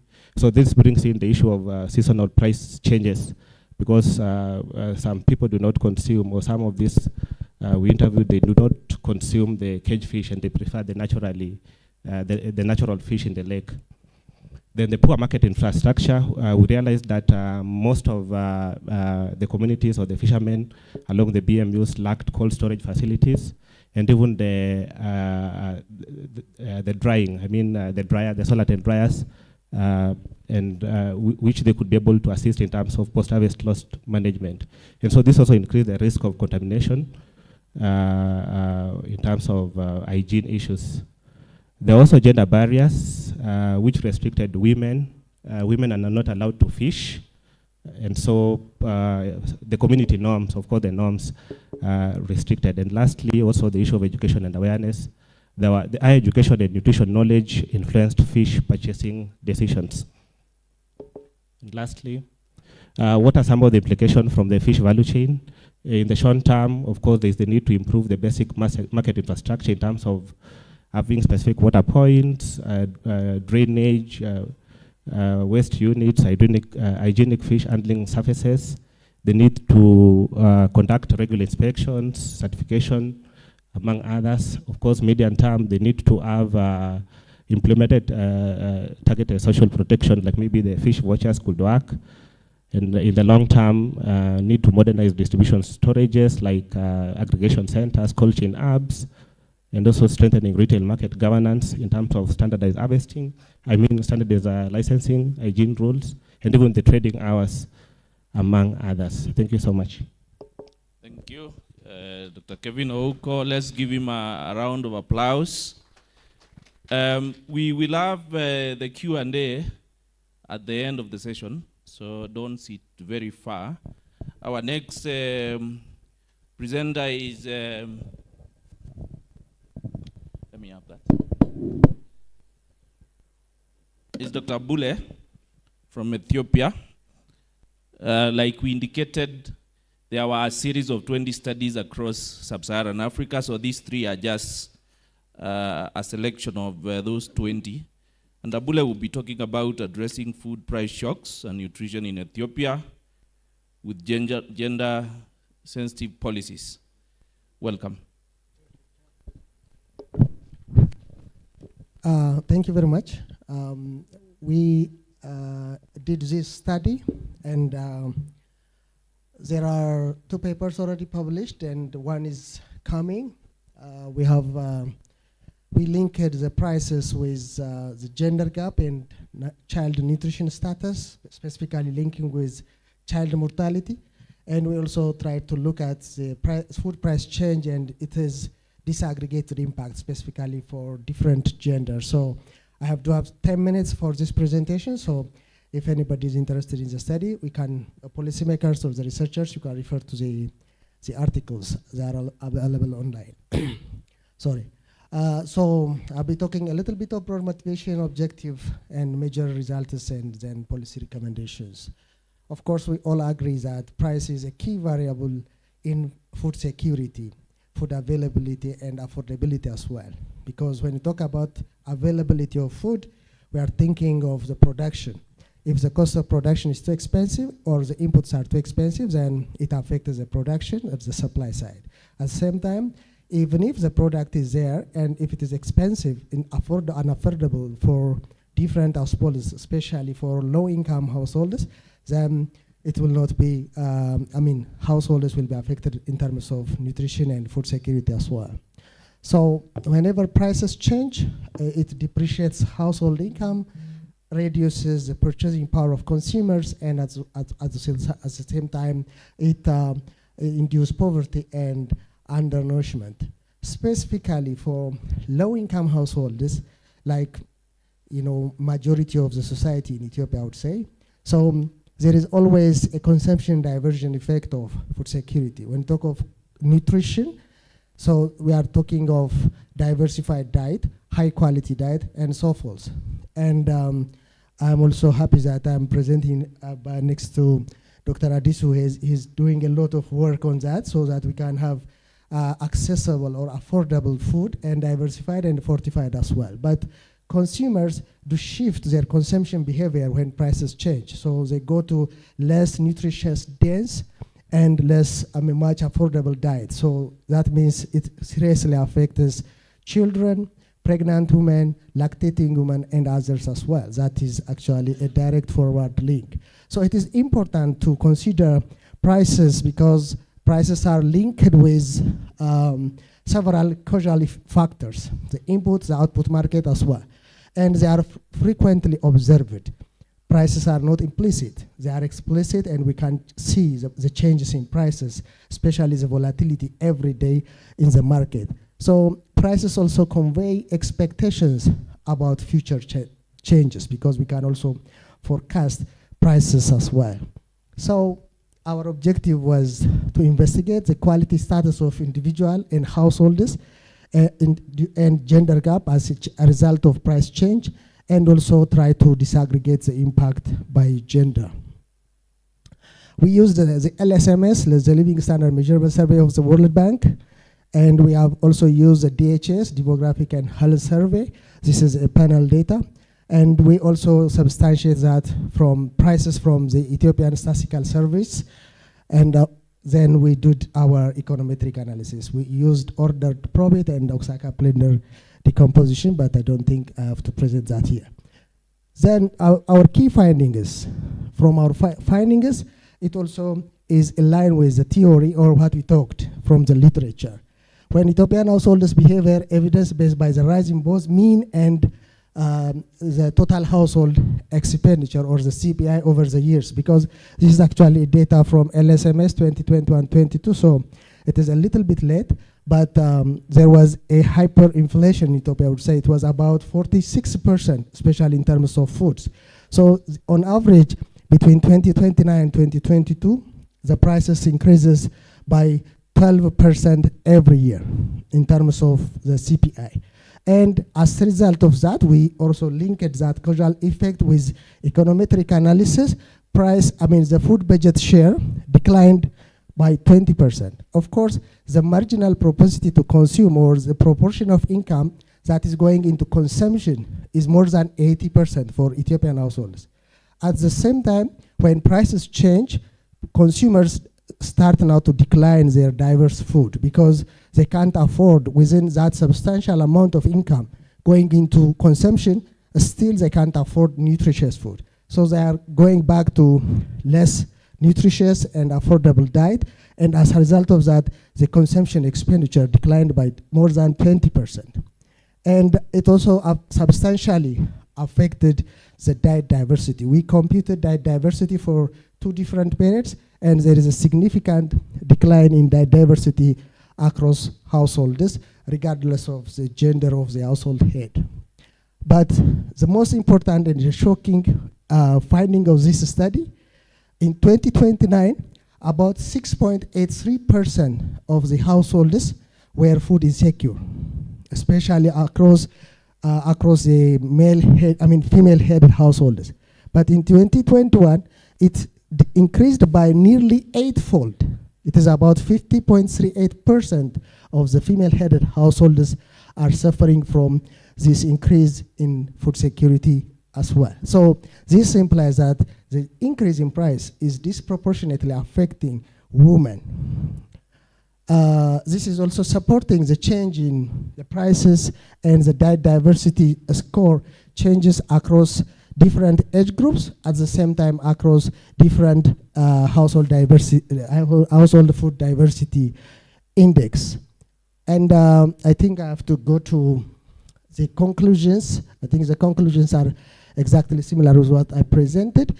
And let me just talk about the recommendations. So now we do have a safety net in Ethiopia, but it is not really, they try to target, but it is not really disaggregated based on data.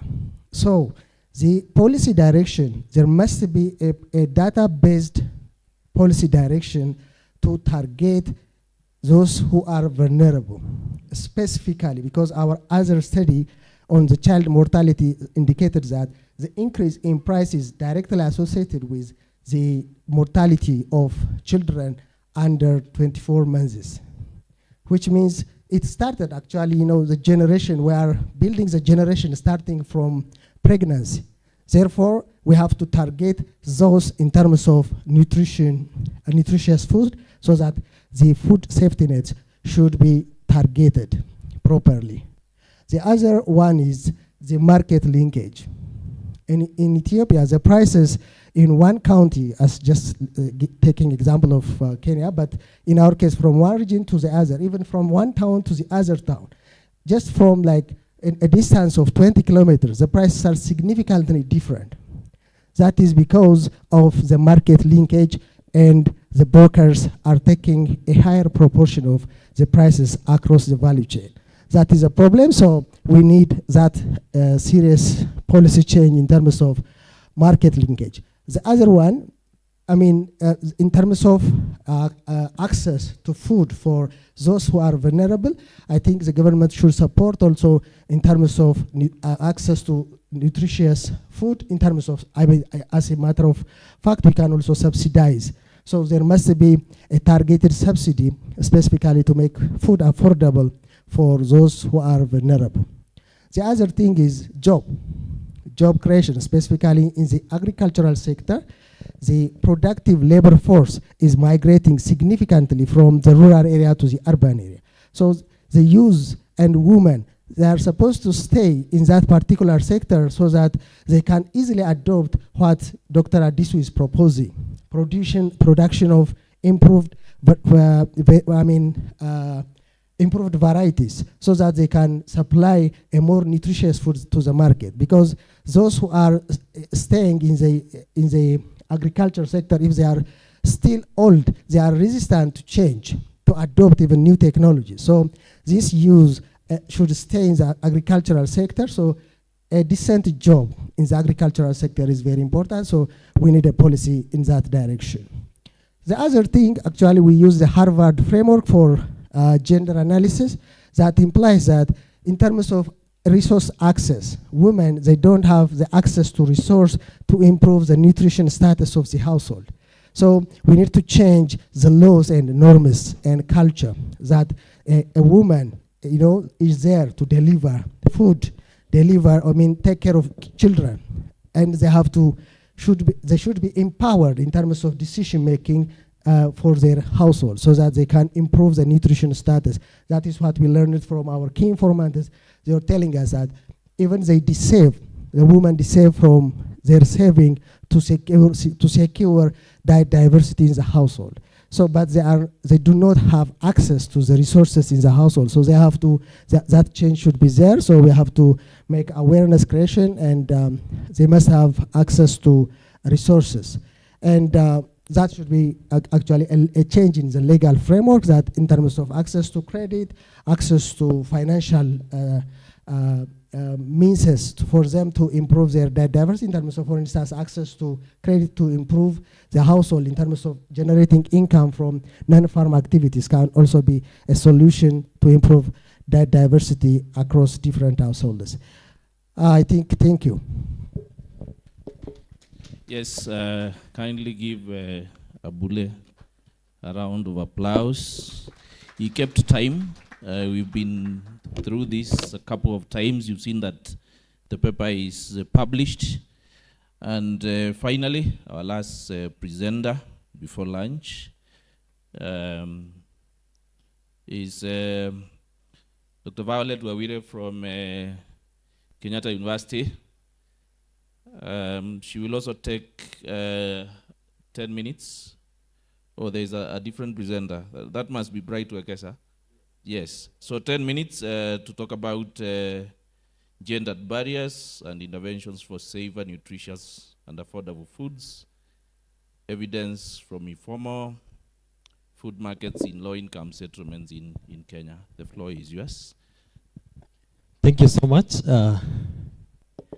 I know I'm standing between you and lunch, but I request that you extend the grace of patience to me just for 10 minutes. I believe we'll be done.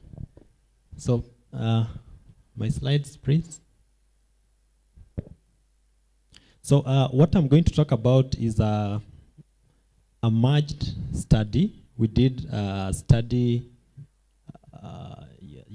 just the first slide. Yeah. So we have two groups of researchers. As you can see there, we have a list of 11 researchers. These are the first three did one study in Kenya, Kibera slum. They did a survey in Kibera, and then the rest, the other 8, the first study is being led by Dr. Violet, that was just mentioned here a while ago, And the second set of researchers, 8, we did a study in Kenya, Uganda, and Malawi on barriers related to gender that are at play at marketplaces that feed the informal settlements around the 3 cities of Kenya, Uganda, and Malawi. So I'll talk about them, and then when questions come, of course, we shall support each other because of the nature of the studies. Yeah, so let's proceed. My presentation will be in form of the introduction by way of giving a background. Then I'll proceed to give the methodology. I don't know why my slides are not moving. The methodology, key findings, and then recommendations. So yeah, in that order. Thank you so much. Let's proceed.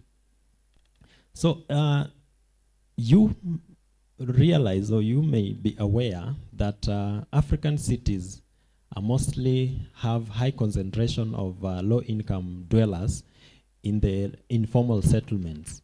Kenya, for example, we have about 60%. That translates to close to slightly over 3 million. It was my mistake. I was not moving the slides. Thank you so much, sir. Yeah, so I was saying that about 60% of the informal low-income individuals live within the informal settlements in those 3 cities. But majorly for Nairobi, we have about 3 million, slightly over 3 million individuals living in informal settlements, and they depend on these markets, specifically Githurai, Toy Market, and you know, for their food supplies. So we were interested in looking at what are the gender issues at play at these markets, and how do they translate to safety, food safety, affordability, and the nutritional content. So, and we're also looking at the legal environment, legal and regulatory environment around these markets that either contribute to gender disparities or, you know, try to eliminate those disparities.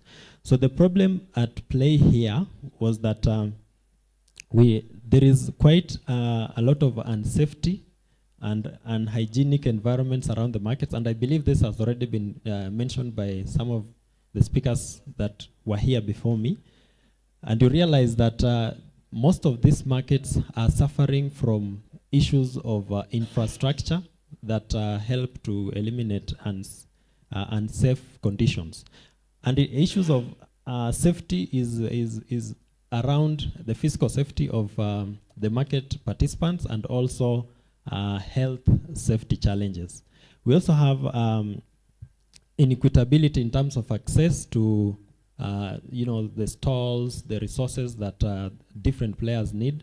And we realize that most women have you know, disproportionate access, especially most of them have limitations to this access, and which I'll be talking about in the next slides. Then we have issues around lack of infrastructure to help women undertake their activities or business. Then we have enforcement challenges around, you know, rules enforcement at play. We realize that in Nairobi there were major challenges, especially with the humane treatment of market participants, and mostly women. We would realize that for those who live in Nairobi, you might have seen when those enforcers come, they confiscate their wares and pile both men and women in those little trucks, with, you know, and most of them are quite unsafe and unhygienic. So what was our methodology? We did this study, as I mentioned, both in Kibera for the survey. For the Kibera study, it was all around food safety handling measures. And then we had a study in Toy and Kibera markets, which was looking at the gender barriers, you know, that are at play in those markets, and how they relate to food safety, nutritional content, information dissemination, and also affordability of those food that are sold in those markets. So for Kenya, we looked at 242 participants, 50% in Toi and 50% in Kibera. The markets were purposely selected because of their proximity to the informal settlements and their high supplies to those dwellers. Then for the survey, it was done primarily in Kibera, where 554 participants were sampled and interviewed for this study.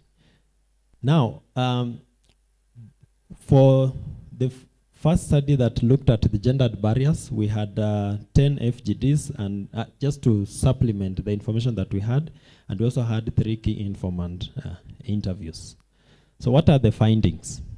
As I mentioned, it was observed that there were serious gender constraints, and these are constraints that are related to issues around governance, enforcement of rules, access to infrastructure, access to stalls. We notice that even at the market, there are stalls that are regarded as prime, and then there are those that are less prime.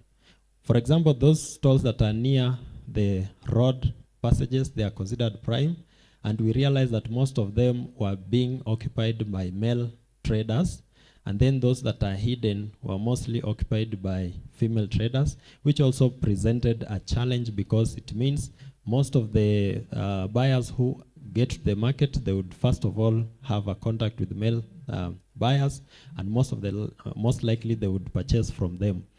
Then there are also issues around safety. We learned that especially young female traders who are newly married, or some of them who are looking to get married, they had challenges because they would be required to be at the market very early, and at the same time compete with women for the best quality supplies. So it was a very serious competition, and those established sellers would have more power and more access because of established relationship with the suppliers to the market. So these are issues that really impacted especially the young female and also female traders at most. Then we also had issues around time poverty. You realize that these markets required that participants get to the market very early in the morning. By 3:30, they are off to the market.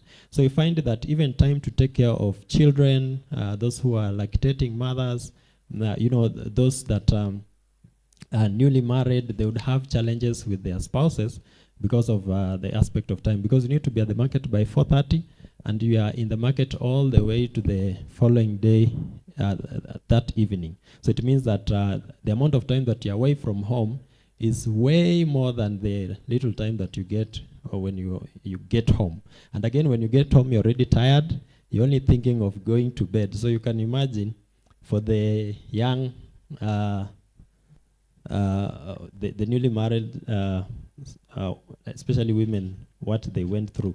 And these things could be addressed if we come up with the ways to manage, especially access to supplies and also just incorporating mechanisms that enable them to do business at various designated points. Then I'll try to rush just so that I'm not snatched the microphone. Yeah, the other issue was the legal frameworks, and especially for Nairobi. We looked at various legal frameworks that guide trade, like the Trade and Licensing Act. We looked at the Nairobi City County Revenue Act. We looked at the CFS, County Fiscal Strategy Papers. We looked at the Revenue Administration Act. And one thing that was profound was that there seemed to be no targeted, especially enforcement, that looks at the different gender differently because of the differences that they possess. For example, looking at the market fees and levies, they were standard, and there is no mention of consideration to a specific target of the participants, either those persons with disability or women or young women. It was standard, and it was not addressing the gender differences. Also, infrastructure was gender blind. Looking at market toilets, we noticed that there were only, like in Githurai, there were only 10 toilets serving around 10,000 market participants. That is a ratio of 1 to 1,000. The global standard is around 1 to 100 at most. So you find that that's a very big difference. And for women, especially those who have not reached menopause, you realize that they have those needs that require proper sanitation, and water was also a challenge. So these are issues that really need to be addressed. So I think I've already spoken about most of the issues there. Kindly present the policy implications. Yeah, thank you so much. Now, in terms of policy implications, it is, and some of these I've already alluded to them, it is very important, especially at the national level, to ensure that the market infrastructure, at the moment, for example, in Kenya, there is a push towards building of the markets. As we go towards that, we should be cognizant of the needs of different market players across gender, especially issues around water infrastructure, hygiene, market roads, safety, lighting, all those, and the quality of the stalls, and also the sewer. Most of the markets realize that players who are doing their marketing around the sewer lines, that presents safety challenges. Then licensing, it needs to be cognizant of the different, differences across gender. For example, if women have no access to prime locations and they are paying the same fees as those men who have access to prime locations, then that already presents a discrimination and disadvantages the women. So we need to have those taken care of, the issues around GBV. We realize that especially at enforcement, women who are being harassed more. Of course, some even indicated that some were even sexually assaulted. So those are issues that need to be looked into, so that within the gender policies we have those looked into.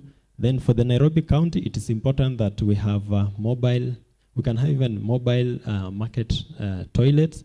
We need to have issues like, at leadership of the market, we need to have consideration of women taking positions to voice their grievances. Also, sanitation, which I mentioned, issues to lactation. We didn't have proper lactation rooms for breastfeeding mothers. Those are issues that the county can put in place just to support, trade within those markets. Thank you, Brighton. I'll propose you just sit over here. My other researchers kindly come up front, beginning with the Abule.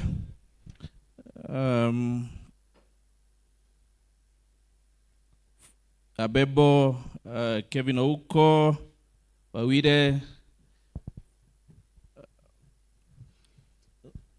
I think that's it.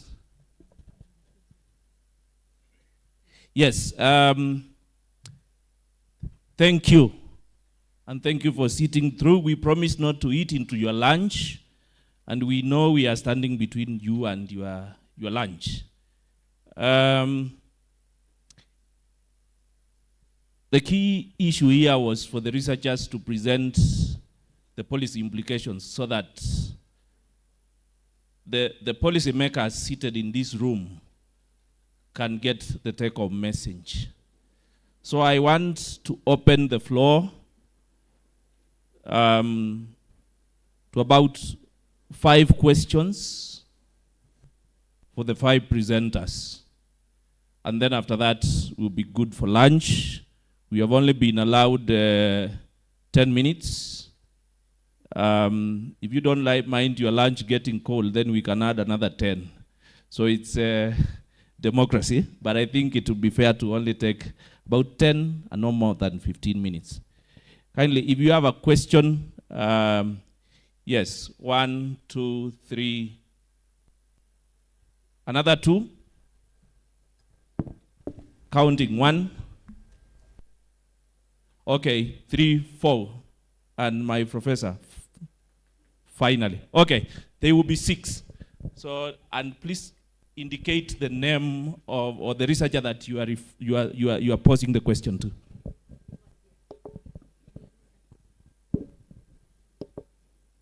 Your name and the question and the researcher. I'm called Richard Ogwal from Awinera, Africa. consulting firm. I have a question for Dr. Obebo. You presented your results on... Kindly speak up. You presented results on the willingness to pay, but we are not even able to see how much they are willing to pay.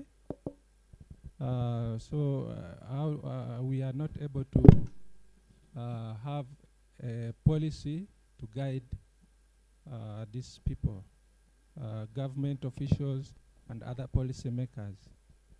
And then you mentioned that the men were paying much more for fortified foods. How much more they will? I wish you had given us some quantitative figures, some quantitative data, because you indicated that you used both qualitative and quantitative methods. Thank you. Then to the fruits and vegetable study, daily intake influenced by age, education level, occupation, etc. Now, how does age influence the daily intake of vegetables? Is it that if I'm old, I take more, or if I'm young, I take more of the vegetables? Thank you, Richard. Allow us to give another person a chance to ask. You can begin with my professor here. She's just ahead of you. Okay, thank you for the opportunity. My name is Wambui Kogi Makau I'm here on behalf of the African Women's Studies Center, University of Nairobi. And mine is actually not a question to any particular person, but a recommendation for consideration for policy. I have listened through the presentations by the people sitting there at the front. And I noted that there was somebody who talked about gender sensitivity in market space, improving of market infrastructure, increment of income at household level, reduction of women's work, lack of childcare and lactation facilities. And I want to add one more, the reduction of risk of child trafficking at the markets. So my campaign is that African Women's Studies Center, we have been doing work on childcare at marketplaces, and we have found out that having a childcare center attached to the market or aligned to a market or associated to a market, not very far from that market, actually addresses these issues that I have gone through. So my recommendation is that we adopt a policy that requires that each marketplace for the Eastern African countries establishes a child care center. And this is not a lactation center. A lactation center takes care of children up to the age of 24 months maximum. But this one targets that informal sector the woman is dealing with in marketing. Not to take too much time, I think that sends the message. Thank you for the policy recommendation. There's another one on the same table. Okay. Then we go back. There are two there, and then the final one. Your name, please. My name is Tim Mateva from Uganda. I work with the Ministry of Health. I want a clarification on the presentation on food markets in informal settings. I may forget the name of the presenter, but there was a mention on legal requirements. I think the fees, things to do with the trading licenses, that they should have been disaggregated based on gender, disability. I wanted to know the basis for this. Is it because you are promoting affirmative action? Is it, what is it that you are basing on to require that different groups receive a differentiated or disaggregated way of being taxed, for example? Thank you. That will be for Bright Wekesa. There's the final one, the back. Thank you very much. I am Agatha Lidri from Gulu University in Uganda. My question goes to Dr. Abeba. I'm sorry, I might not be pronouncing it well.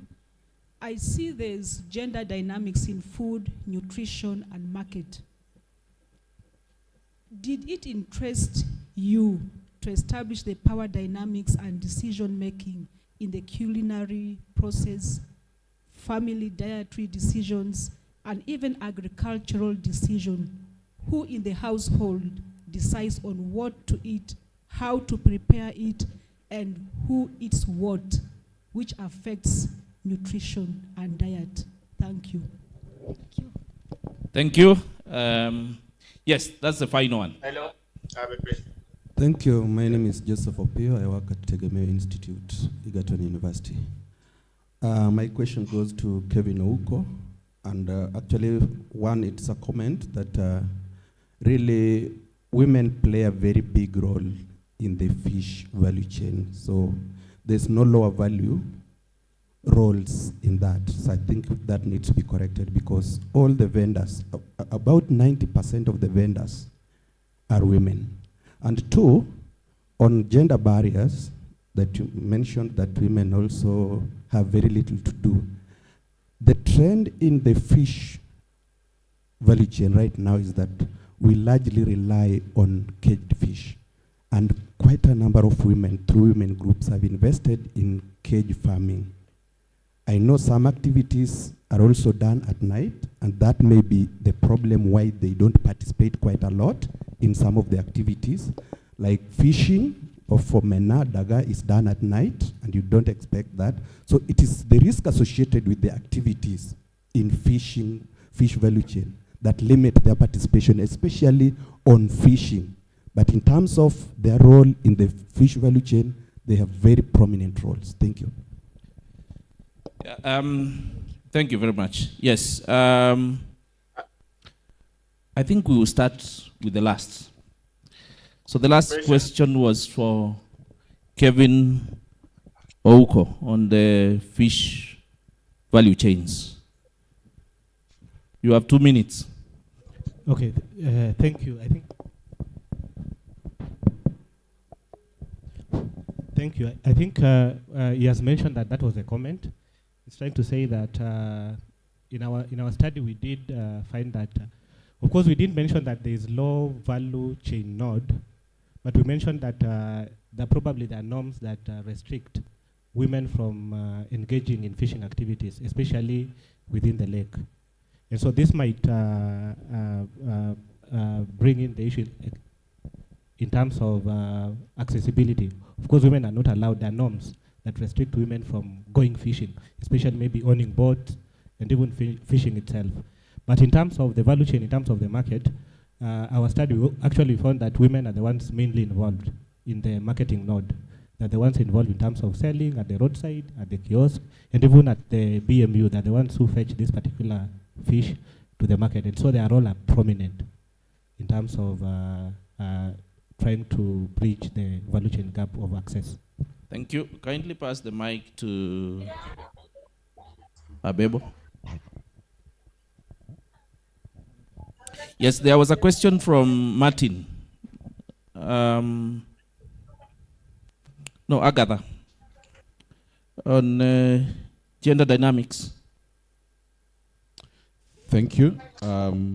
If I might answer it, women are responsible for what is being cooked, especially beans. We found that the average cooking time of beans was about 1 hour and 194 minutes. And then charcoal is involved. 65% use charcoal, only 12% use gas. And in some of the follow-up conversations, men don't want to be involved, in charcoal, at the same time waiting for food to cook for very long. Men are happy to go and buy, ready-made beans in some of the neighborhoods. Who decides who is going to eat what? who decides? That is a gray area. When we had further conversations, women would say they do, but they like, they would say they do, but they lack the power and the means. Then willingness to pay, how much? 38, generally consumers were willing to pay 38.5% above the price of their preferred beans. So these results compare well with another similar study for Tanzania that found about 28%. But we also know that this is just stated preference, but it means something. Then the last one is men paid more than women. By how much? If I said that, then that's an error. Generally, men paid less. It's about, when you compare men to women, it's about 3%. Except when you compare the gain from message and the loss. In other words, when men were told, if you don't take this, you risk, this kind of nutritional outcome, then they were willing to pay more. The difference is about 4 shillings. So that could be about 3%. Thank you. Thank you. Then the final question is to the young man next to me here. I think there was a question from Martin from Uganda on informal markets. Yeah, thank you so much. That's a very important question, and thanks for asking. And let me say that this study was actually not about women. It was about gender, but we found ourselves talking about women more because most of the issues that we came across were women related. Now, we are proposing that we have legal and regulatory framework that recognizes the differences between men and women. Look at it this way. For example, at the market, male traders had access to prime locations compared to women. Number 2, the fact that women are required to leave home earlier just so that they compete for the supplies. Remember, these supplies are usually unloaded very early in the morning, around 4. Some even begin as early as 3:30. Now, these women have to travel by themselves from home to the markets and also go and compete for also prime supplies. Because usually the best quality is picked first and then the rest is left for those who come to the market much later. So we are saying that... Thank you. Allow your colleague to support you.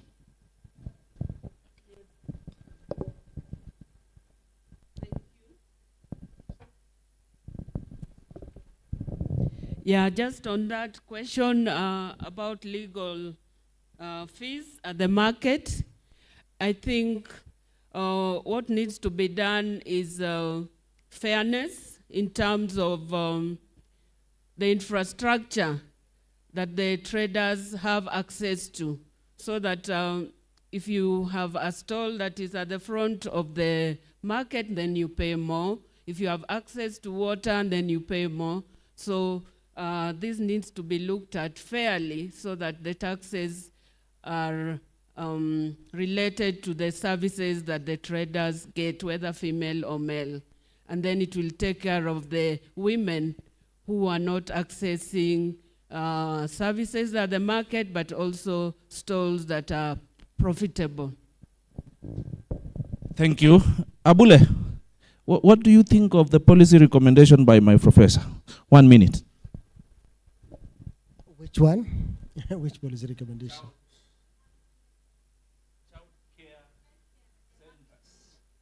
Lactation centers. Oh.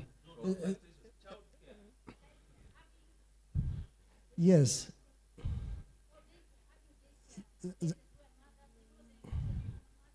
Got it. Yeah. Yes, of course. It is happening in Ethiopia, especially among civil servants. In each and every institute in Ethiopia, in most of them, they do have a child care unit where, like, because of the caring their child, most of the women, they stay at home and they continue like that. They become like working from home only, and we consider them they are jobless, but they are still working, taking care of the entire family, but it is happening. So that can be also, we can do it for businesses as well, especially for the SMEs. That is a big challenge for women. So to improve income for a household, that is a good way of addressing their empowerment. So it is doable, I think. Yeah. Thank you very much. I know we didn't have enough time. Kindly give our presenters the last round of applause. And sorry we ate into your lunch slightly. I will return the mic to Maureen to tell us where to go after this. Thank you. And thank you. You may resume your seats. Wow, thank you very much. I think it has been an interesting discussion, and I really appreciate your contributions, and time is not on our side. I know we have so many questions. My email is projected there, but it has an error there. Please correct. It is mjebkorir@aercafrica.org. Please correct that. AERC yeah, like that. So on behalf of AERC, we really appreciate your contributions, and we are welcoming you to have lunch with us at the restaurant. And then immediately after that, we come back and proceed now to the other three presentations by our researchers. Then after that, we're going to have a roundtable now. Policymakers, stakeholders, all of us, we need to discuss because we need to agree from here. Where do we go? Thank you. Enjoy your lunch. At 2, so we've already eaten our time. So we should be here at exactly 2 p.m. Yes. Yes. It's okay. It's so please, let's go. And then let's also use that time to ask questions, interact. And really, we need to discuss around this, about these policy propositions that our researchers have given us. Of policy directions, which will be quite important. And then I hope that also our presenters, when they are talking to us, will be able to, as they begin to look at the policy implications in the different countries where they have covered, it will be nice they relate it to the realities of those countries, and then also the broader implications of the findings of this important research. And in that way, you begin to see that evidence can help inform policies and shape directions of things. Since we don't have a lot of time, we have 3 presentations this afternoon. And they're from different universities within East Africa. And the topics are quite interesting. And I would not read their bios completely, but I will give them 15 minutes each for their presentations, and then allow them to just let them know who they are and what their research interests is, and then they go into their presentations. And since it's policy brief, you have 15 minutes to make it brief and straight to the point, and that allows us to have opportunity to have conversations and then allow our policymakers to ask questions to take that forward. I would have called you out here, but I understand because you're going to make presentation, people want to focus and see. So I'm going to call you as I call you, you come up and make your presentation, and then during the question and answer, we can come up and have the panel as we take that forward. So the first presentation will be made by Dr. Martin Shegere of the University of Dar es Salaam and Dr. Claudio Ngasa of RD University. Both of them will be making the presentation. And the title of the presentation is Advancing Sustainable and Healthy Foods in Africa Retail Market. So let's have Martin present and Claudio joins him for the next 15 minutes. Thank you. Thank you, Victor. So this is a joint work with the team which is listed here. So I'll go directly to the presentation. So our studies, which are based in Tanzania, is compiled into a synthesis of 3 papers, which are related to what the PASHFARM project was doing. So we have 3 studies, one focusing on food costs and dietary diversity, and another one on gender pathways to nutrition, and the third one on weekly food markets in Dar es Salaam, which is the main business city in Tanzania.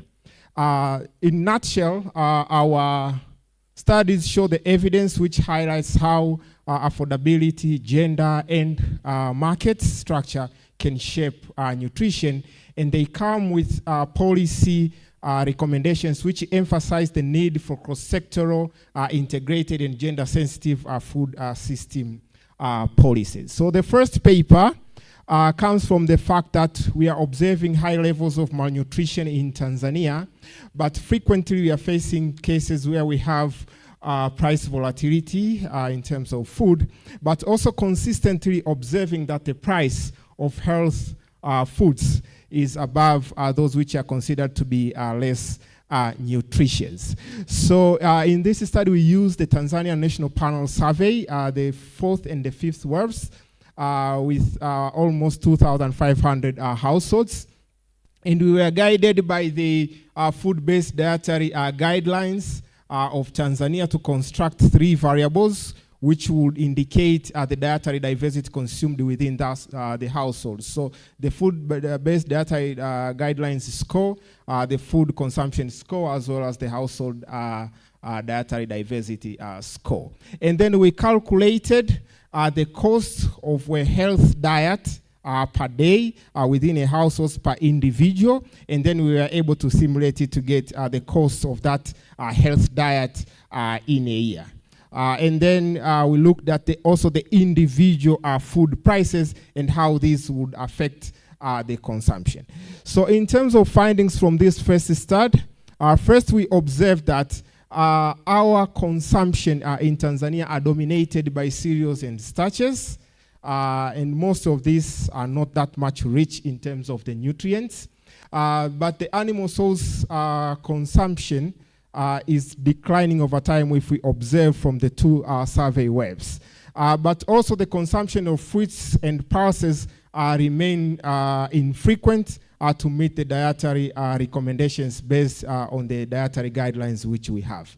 But we have also observed that if you look at the costs, the expenditures of individuals on foods, you will find that if you translate that expenditures on total food, then about 60% of the households would not afford a health diet plate. And if you look at the total expenditures, including foods and non-food items, about 40% will not meet the requirements for having a health diet plate. So the conclusion is the costs concerns severely limit the dietary diversity, and we also did this using regressions, controlling for other factors as well, and we could still see that there is an association between high food costs and the decline or failure to meet the dietary guidelines which we have. But further, we also found that the rural households were strongly affected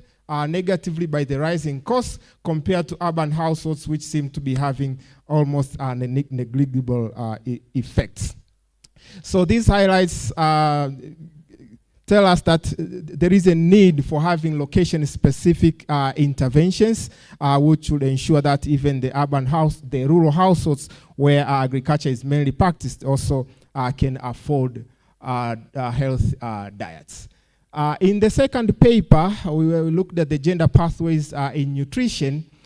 In this case, we looked at the gender roles regarding the access and control of resources and how these affect the interplay of nutrition within households, like who is making decisions, who is supporting those decisions in terms of the resources, but also how this affect entirely the consumption of health diets within households. And this study was driven by the fact that we don't have much of the gender disaggregated data from the secondary data which we have in Tanzania.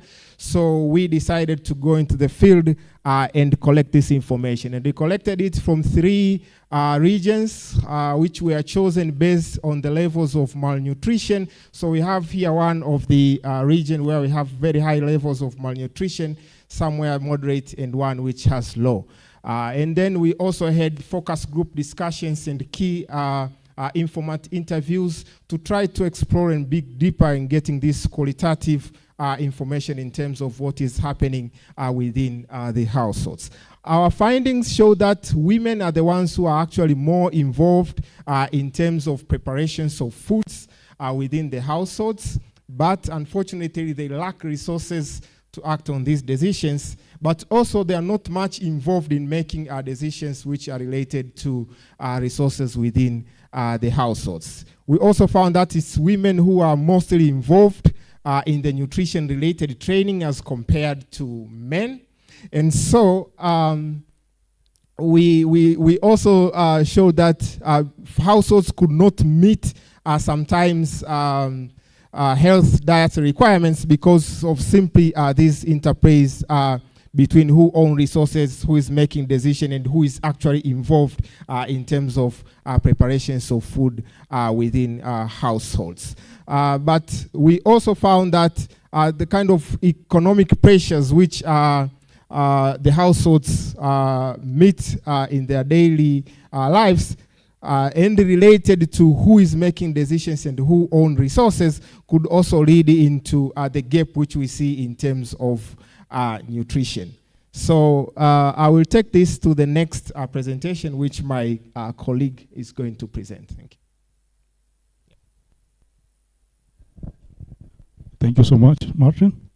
Yeah, coming to our third paper, this basically talks about the role of weekly food markets in bigger cities like Dar es Salaam. Yeah, we know that sub-Saharan African cities are facing rapid urbanization, such that at the end of the day, you see increasing unplanned settlement. And this increased unplanned settlement, basically, they lack necessary infrastructures. You talk of water supply, roads, just mention them. And in particular, food markets. Food markets are really missing in these big, rapidly growing cities, and especially in the peripheral areas.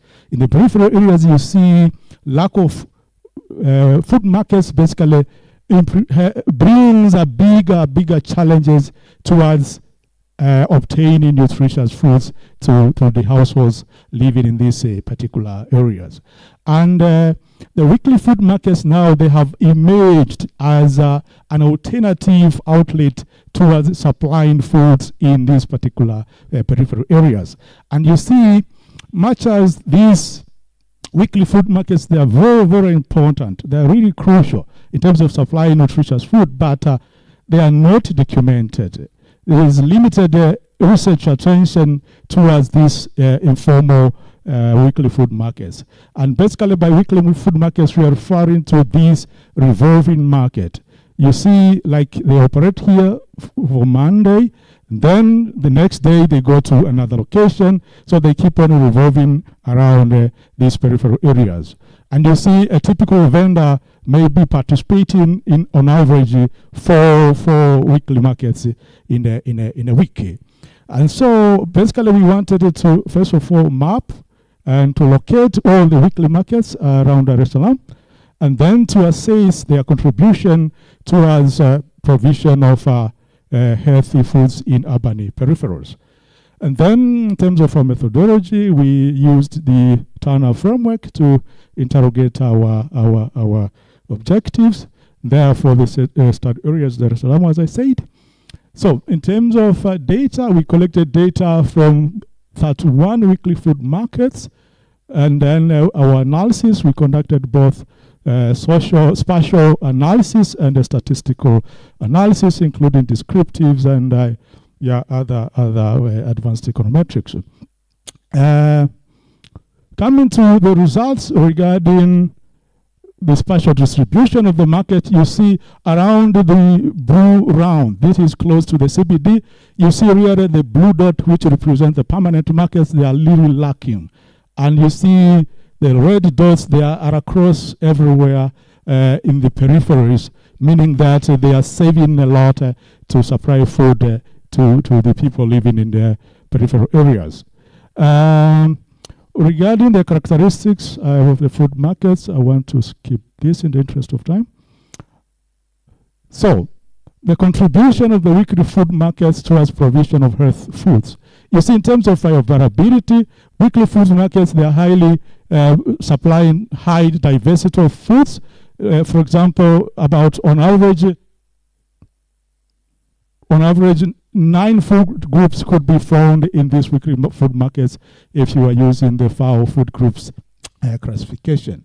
So in terms of vendor characteristics, working hours in these food markets is very, very flexible.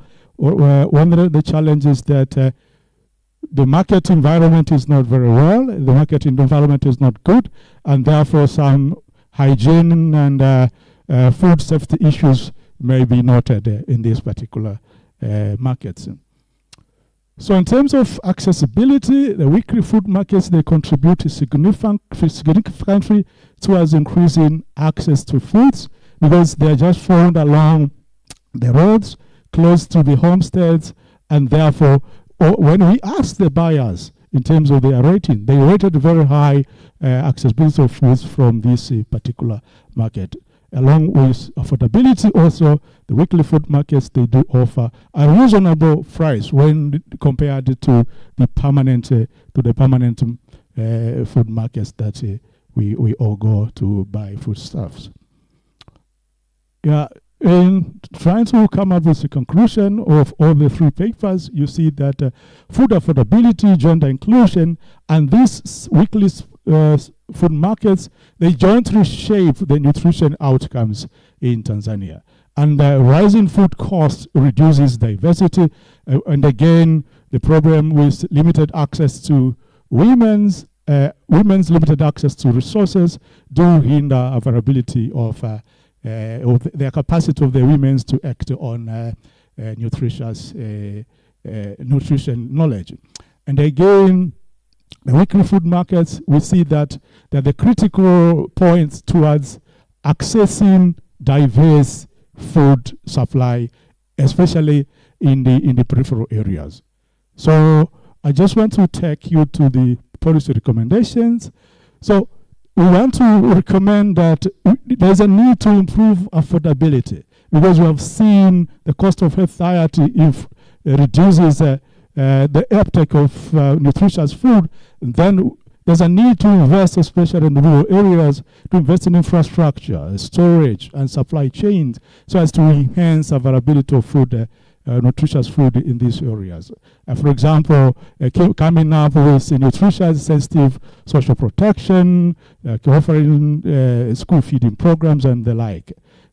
Gender, we need to advance gender inclusivity, like rising women empowerment to control productive resources, like owning land, credits, and inputs, so as to increase the participation of women in resource ownership and therefore their capacity to act on accessing nutritious food. Regarding the last set of recommendations, we know that because these weekly food markets, they are important in supplying nutritious food, then there's a need to integrate the weekly food markets in the urban planning discourse, so as they are also taken on board. Regarding infrastructure of the weekly food markets, there's a need to enhance infrastructure, coming up with sanitation, waste management, and security in these markets, because also, for example, coming up with the collaptible module to help the vendors to collect their goods when they are parking, so as they are properly taken care of. there's also a need to enhance the regulations because these weekly fruits markets, they are rather semi-informal. So there's a need to enhance regulations and management of these particular markets so as they are coexisting with the regular or the common, with the permanent markets. Because as it is for now, they are considered like informal and therefore like temporary, but at least from our findings, they are really reliable for supplying nutritious foods in peripheral areas. So, and that's marked the end of our presentation. Thank you so much for your attention.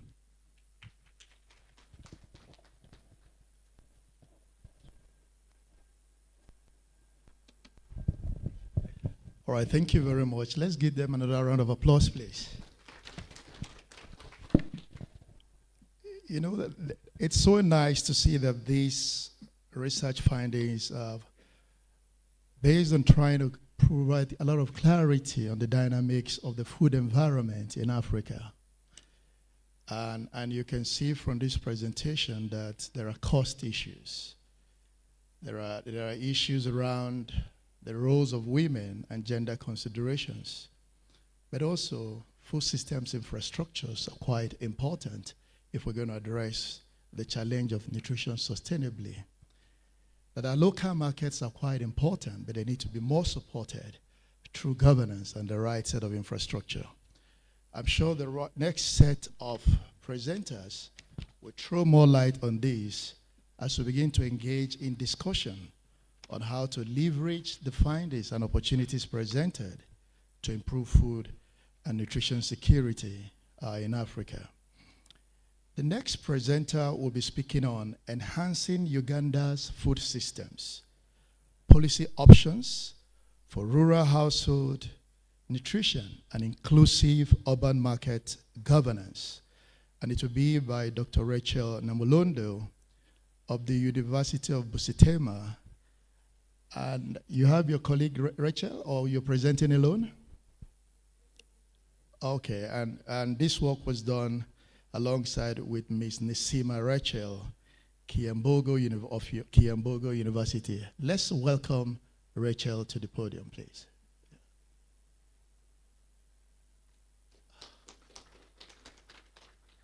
Sorry, I missed it.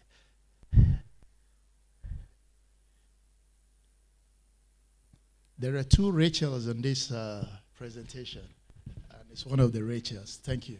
Thank you so much. Good afternoon, ladies and gentlemen.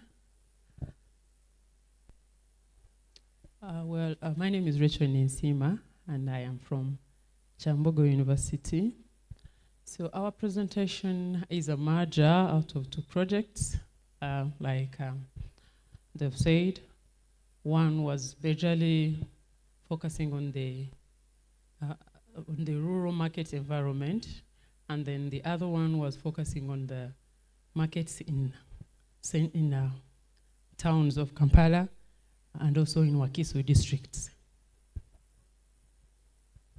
So my friend Rachel Namlondo did the part of the rural markets, and my group, which is actually part of another larger group, which also did the study in Kenya and in Malawi. The Kenya group has already done the presentation. So the findings I'm presenting in this one are basically from Uganda. It was a bigger project by the three countries, Malawi, Uganda, and Kenya. So the Ugandan team has presented their findings. So these ones are basically for Uganda. So you'll find that the methodologies and some of the findings are kind of alike because we followed the same steps. But I will only zero down to the things they've not talked about. Okay. Can I?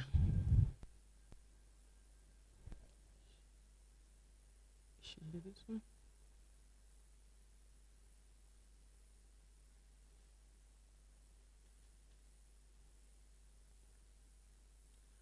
Let me just start on the introduction. So the Uganda's rural food system is entirely dependent on the foods that are supplied or that are taken to the markets. And we realize that 25% of the produce that is produced by the farmers is the one which is taken to the market. And this production is basically a staple. It is a production of the staple foods. I'm talking about maize, I'm talking about beans, those that are so common in some of the communities, and they, like they constitute a meal. So it is very rare in a Ugandan household to find a meal which has, the staple foods, the usual staple foods, which is actually served with the, or maybe the vegetables and the fruits. So if they've served the source of beans, it is enough, and it is served along with the pap, which is for Kenya. In Uganda it is posho, or maybe matoke, or if it is a rice, and it is the staple of that place. And we find that the production of those staples will eventually determine which foods are taken to the market, and therefore the choices of the people that are going to the market is going to be limited to those foods that are taken in the market. And when it comes to the, so now when it comes to the food systems in the towns, this study was majorly looking at the markets in Kampala and also in Wakiso, and we realized that the population that we are served in these markets is of two types. There are those that are in the high income category. So those ones, you won't find them in the markets of Owino, which is in Kampala, or in Kalere, which is in Wakiso. You'll find them in Nakasero. So our focus was measuring on the markets that are serving low-income consumers. So we discovered that in these markets, it is actually the women that dominate these markets. We found that around 70 to 80% of these markets are dominated by the women. And we also realized that these vendors face challenges in terms of sanitation, insecure store tenants, and then uneven enforcement. I'm going to speak to that a little bit in front there. And this does not mean that there are no laws which actually take care of these things, such as equality, but the implementation of these laws actually remains on paper. When it comes to the market, it's actually a different story. There's also a fully fledged Department of Gender in KCCA, which is the Kampala Capital City Authority, which actually has a provision for these things, but the implementation is lacking. So this study draws from the rural household surveys and the market studies, and it utilizes the Naira Kabia's social relations framework to get the details of the findings that we are going to display. So in the key findings, in the rural household markets, we find that less than 25% of their foods are marketed, and in that we have said already that these are mostly staples like maize, beans and sweet potatoes, and then the fruits and the vegetables are sold in very small quantities, and this means also the consumption is very small. And also, okay, so that was for the rural setups. So when it comes to the urban setups, the vendors face a poor sanitation, unreliable water, unsafe loading areas, and actually the lack of childcare facilities, because we have already said that these are markets which are dominated by the women. And like I said, I want to speak a little bit more about that. So we find a situation where the woman is actually not allowed to bring their child in the market up to when the child gets to 2 years. So that means that the moment the child has, the mother has delivered, they will step out of the market entirely. And by the time they come back, this market stall has probably been allocated to a different person, or if they left it with the care of a relative or probably some worker, is not going to do the math very well, because we are talking about the business. So by the time they return, it's a different story altogether. So in the recommendation, like we are going to say, we were suggesting maybe if there could be a child care centers near, as the other person was saying in the earlier before lunch. And then the fragmentation also in the governance was a big challenge. These women are dominated by, not women, these markets are dominated by women. But when it comes to the governance, it is the men that are doing the governance. So the voices of the women in these setups are actually not heard. So we were saying that overall the rural markets actually lack the diversity. Then while the urban markets actually lack the governance and the infrastructure. The infrastructure is wide. I'm just speaking about a few things. I'm talking about the toilets. Yeah, because you imagine a pregnant woman, and how many times are they supposed to go to the toilet in the second and the third trimester? Maybe 3 times per hour. They can be much. And when you go to those toilets, you pay a fee. So at the end of the day, all the money that you have worked in form of the profits is actually paying the fees for the toilets, and you have no control over that. That is the profit that the man is not paying, but they're operating in the same market. So when we go to the policy recommendations, I divided them into short-term, mid-term, and the long-term. I'm not going to go into them because of the interest of time, but I'm just going to pick a few. And for the rural household setup, we are recommending to support the rural smallholder farmers, and this will be targeting at increasing the production of not only the staples, but also the high-value crops. I'm talking about the fruits and the vegetables. And this can also be in form of subsidizing the inputs in form of seeds and fertilizers. It can also be extending extension services which are targeted. I'm not talking about the normal extension services of you produce a lot, you need the food, no. Specifically, let's have an extension service provider whose information is actually targeting the high value crops and the nutrition component. I'm also going to pick a few when it comes to especially the governance under the midterm measures. We are suggesting that maybe they could be above 40% a representation of the women. It is below the midterm measures. So that instead of having the market which is dominated by the women in numbers, but they're governed by the men, we would have maybe at least 40 or above % representation of the women. And then in the long-term measures, we were suggesting about something like a gender-sensitive enforcement strategy. Because when it comes to enforcement, it was terrible in the markets.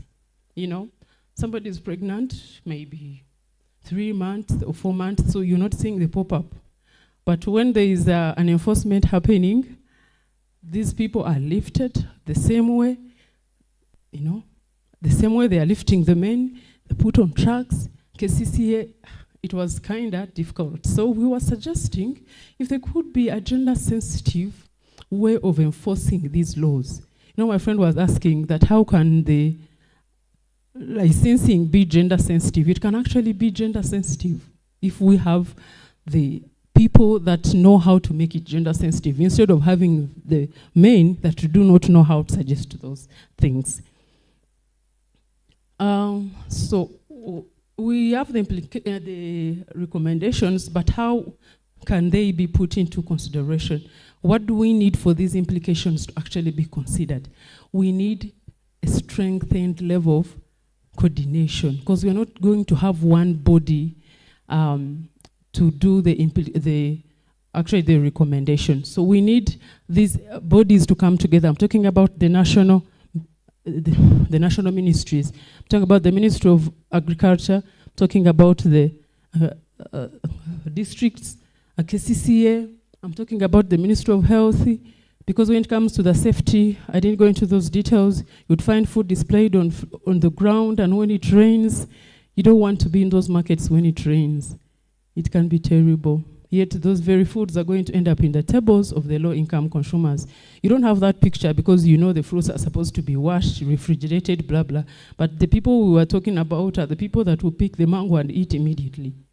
So where he picks the mango has to be really of some standard. We are talking about sourcing the financing and establishing dedicated budgets, not just any other budget, but dedicated budgets to sustain infrastructure. Infrastructure, I'm talking about the child care centers, I'm talking about the toilets, I'm talking about those other infrastructure which helps to support the women and the youth. And also build the capacity of the farmers for the rural markets environments, and also the vendors, especially in the places of nutrition and safety, and enhance accountability. Accountability is very key, because after we've just had the guidelines, we don't become accountable enough. So in conclusion, I'm being told my time is up, and this is the last slide. In conclusions, we saw that the rural and urban markets are key for livelihoods, because they're the ones which provide access to the nutrition, and majorly they are kind of an enterprise for women. And then we also looked at there is a huge gap in infrastructure, the gender governance is blind, and then we saw that these things actually have an implication on the potential and the success of women. We also concluded by saying that there is need for market diversity, which would increase the availability of the foods in the rural markets, so that the people have a variety of choices to choose from. And which would be like the last call to action. We actually call upon the policymakers to work as a team, not just in isolation, to work as a team to make sure that the rural and the urban markets are diversified, they are safe, equitable, and they are actually empowering for women. Thank you very much for listening.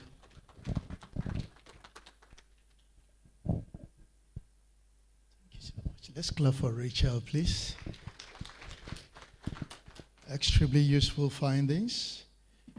You could see that infrastructure does not need to be complex, but just basic infrastructure will enhance the value our markets deliver towards improved nutrition. I really liked when she mentioned constitution and the issues of enforcement of law, that there are provisions already, but enforcing them can be very impactful. She also re-emphasized the place of gender in addressing some of the underlying issues that affects how the food environment and our markets impact daily food consumption and access to healthy diets. We're going to listen to the third speaker this afternoon, and he's going to speak on improving household nutrition through biofortified foods and looking at gender-responsive policy options for Rwanda. And the person is Mr. Joe Aswa of the University of Yaoundé. Mr. Joe. Please welcome Joe.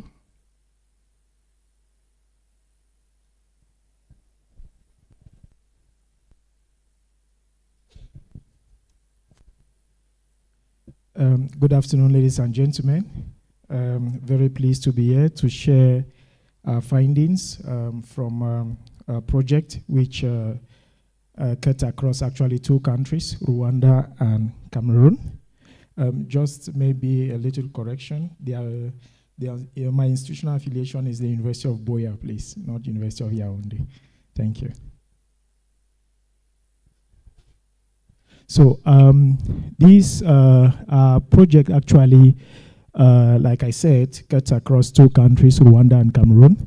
And for Rwanda, we actually did use the mixed method approach, where we use both quantitative and qualitative approach, collecting both quantitative and qualitative data.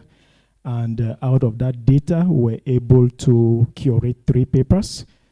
Two which focus on the quantitative aspect, and the other which actually question the qualitative data, which will be presented by my colleague tomorrow.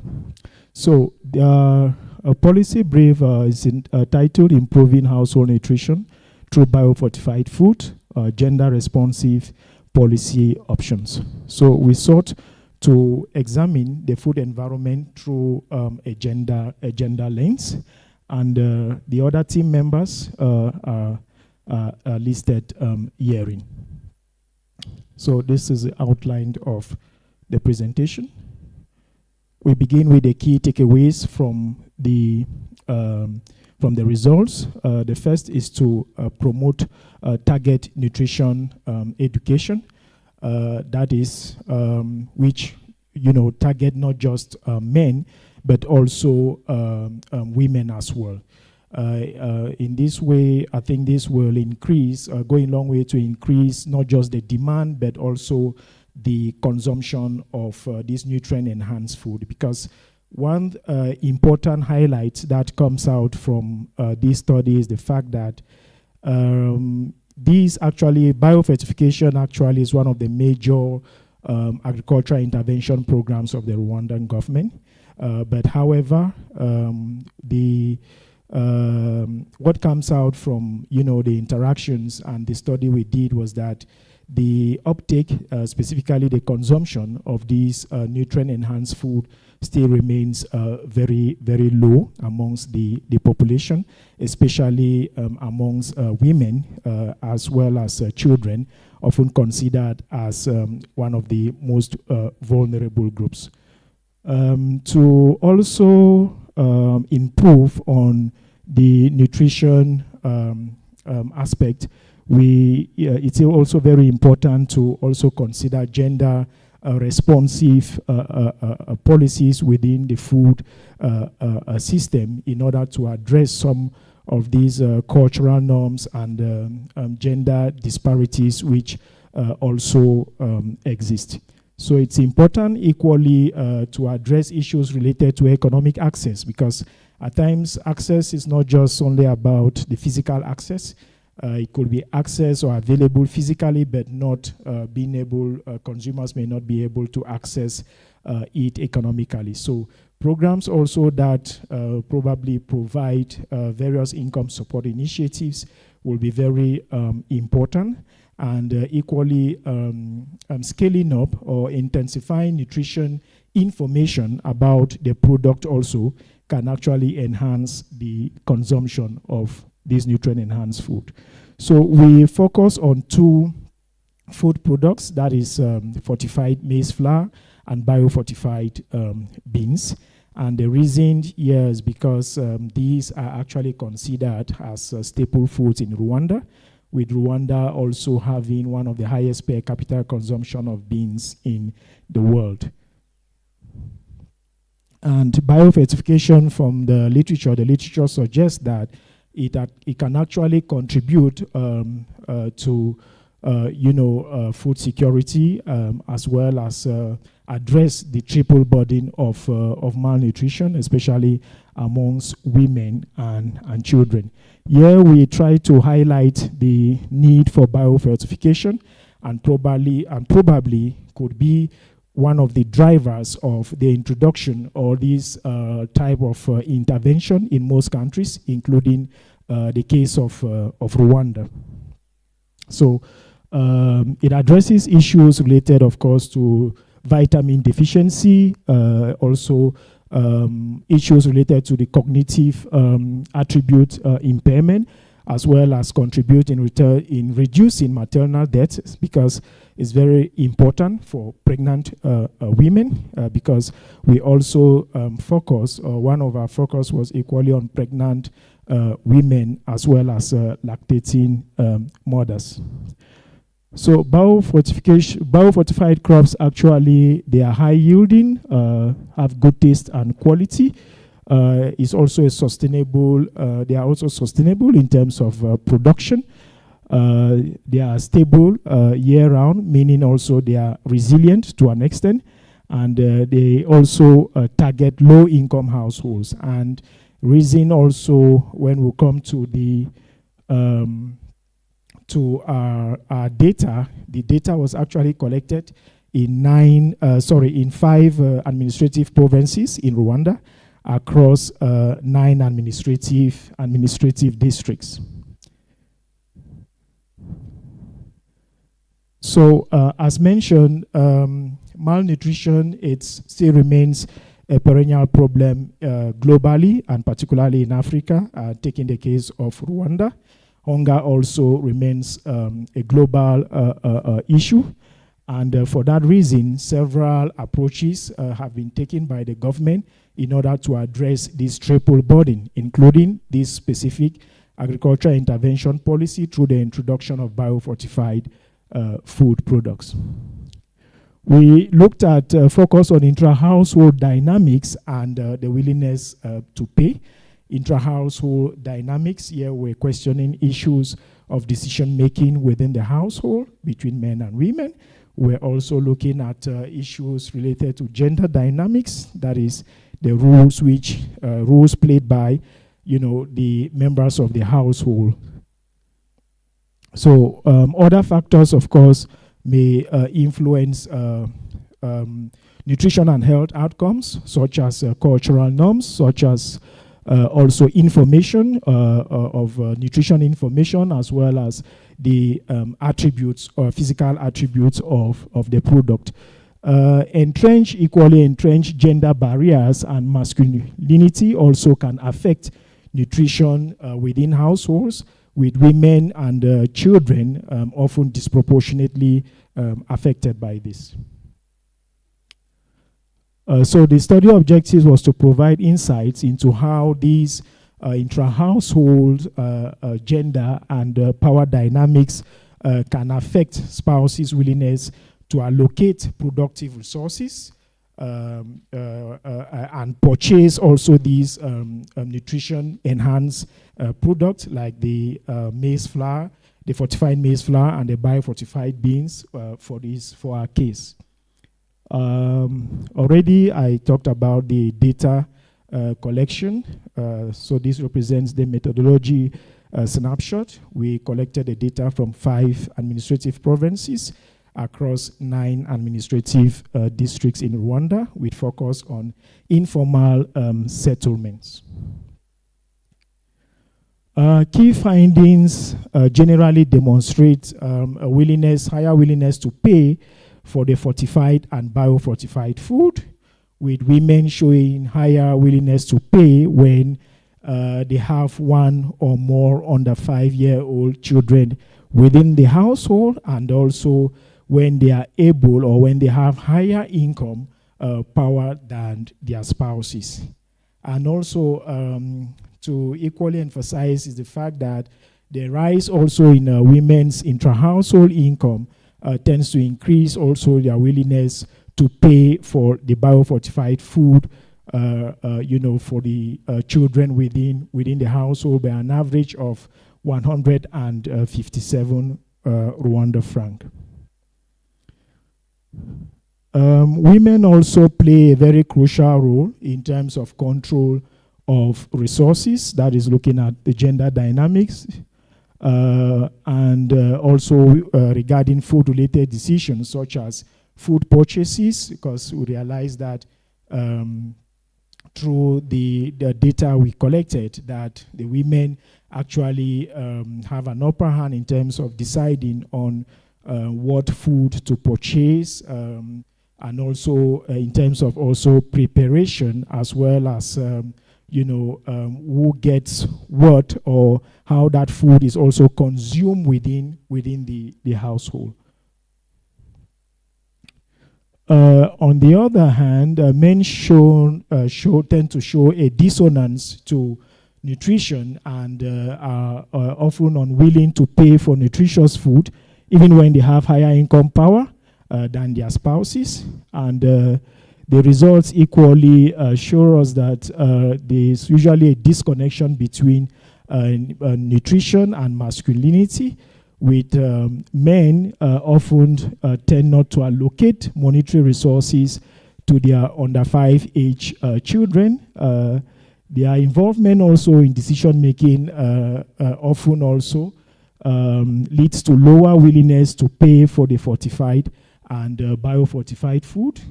The men's involvement equally in food decision making and financing leads to lower willingness to pay for the fortified and biofortified food products. The universal drivers and systematic barriers, we identified issues of knowledge and awareness tends to increase the willingness to pay. So once they have more information, especially nutrition information in terms of labeling, in terms of nutritional value, it tends also to increase their willingness to pay for the product. And the product appearance, as already mentioned, like the packaging, as well as other attributes also impacts the willingness to pay. Gender norms also support unequal food consumption and distribution, leads to inequality in food access and security, especially with regards to economic access, because as already mentioned, the willingness to pay for these products tends to increase for women by about 153 Rwandan franc. So unequal food consumption also tends to deter both male and female willingness to pay. So we actually see how cultural norms and also patriarchal norms tend to also influence and shape nutrition and health outcomes, especially when looking at the different roles played by both men and women within the household, as well as also aspects related to decision making, as well as access to key productive resources. Policy recommendations, we looked at it from three angles. The first being promoting inclusive nutrition education that also target men, because the one, I think, key thing that comes out from here is, or from the case taken, for instance, Rwanda has a case, is yes, there are these agricultural intervention policies that are already existing.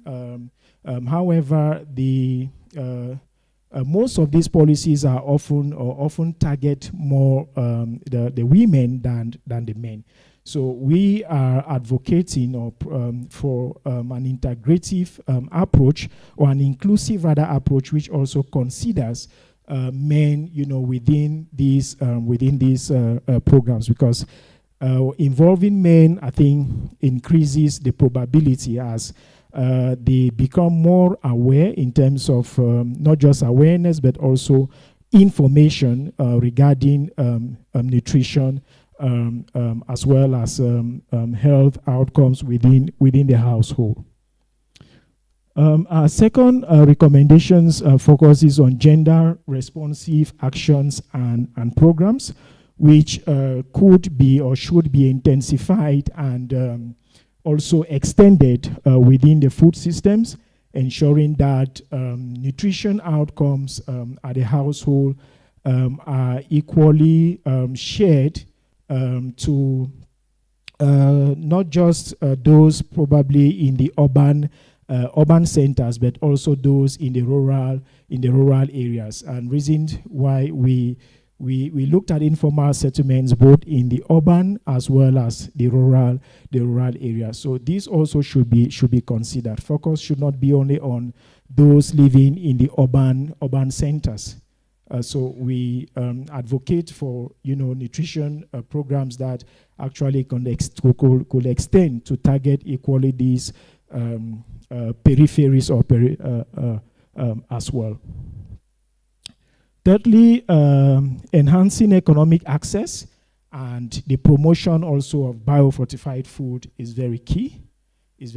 We actually saw the importance of income in influencing not just access, but as well as consumption.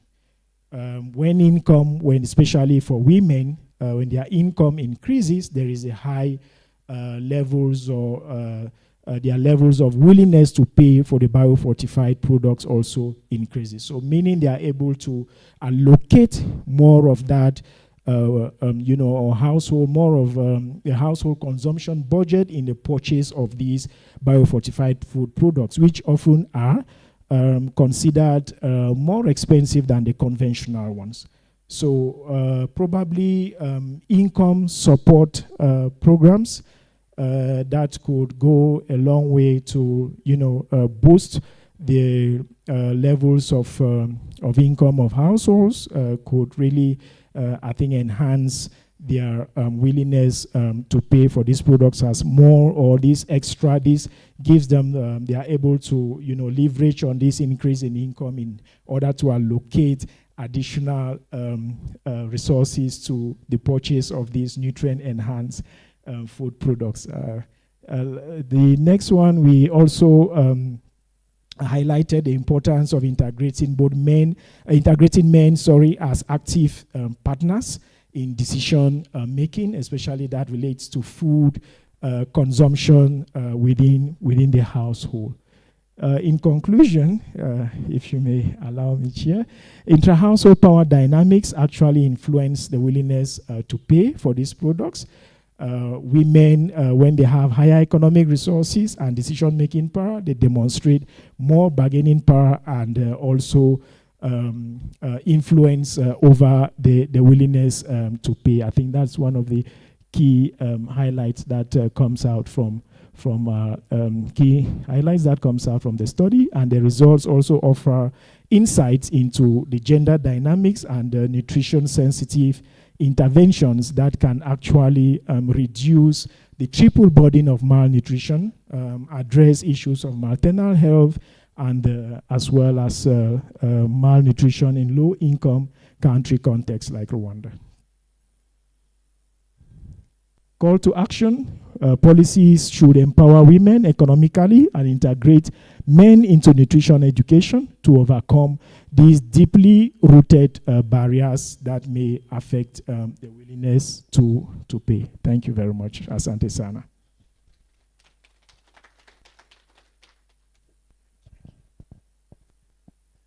Let's clap for Joe. I think all the presenters have done well with time. And biofortified foods have received a lot of attention in Africa. But it's also important to note, like many presenters, there are still many challenges. It's great that ARC is approaching it through a multidisciplinary approach, but we need to do more around that so that we look at the different perspectives together and see really how we can address these persisting challenges. Right now, it's time to, I'll call on all our presenters to please come and take your seat, and then so that we can have a time of interaction with the audience, please. Rachel?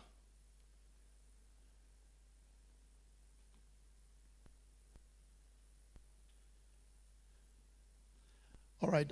Our policymakers, researchers, and leaders, you've listened to this, ladies and gentlemen, very interesting, detailed presentation with very strong policy implications. So it's time to ask questions. So please, if you have questions, let's show by the raise of your hands. Yeah. Okay. I have one there. Yeah, let's take those and then we'll see. But please, this is a time to interact. Okay. Yes, number 3. More questions, please. Yeah. All right, let's engage the first Dr. Okoroa, Professor Okoroa.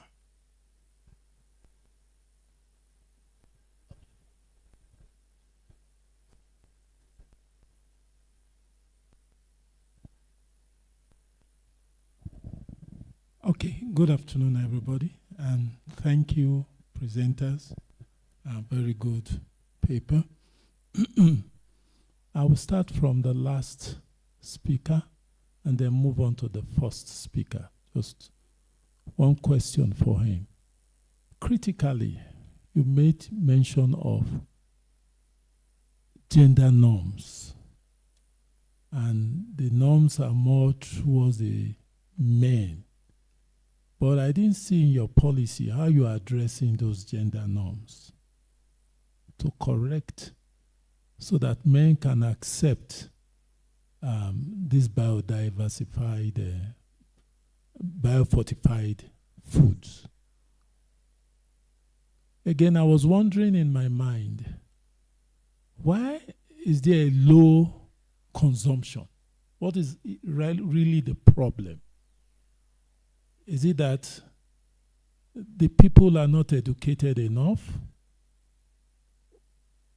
Because if you know the importance, and this is their main food, which is in terms of maize and beans.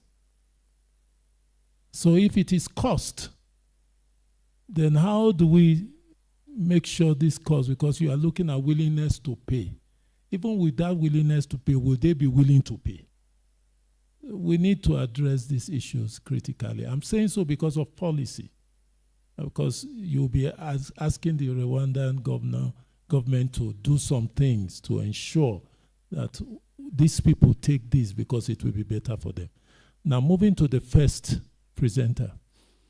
Something was very obvious in your presentation, and I saw it from your descriptive.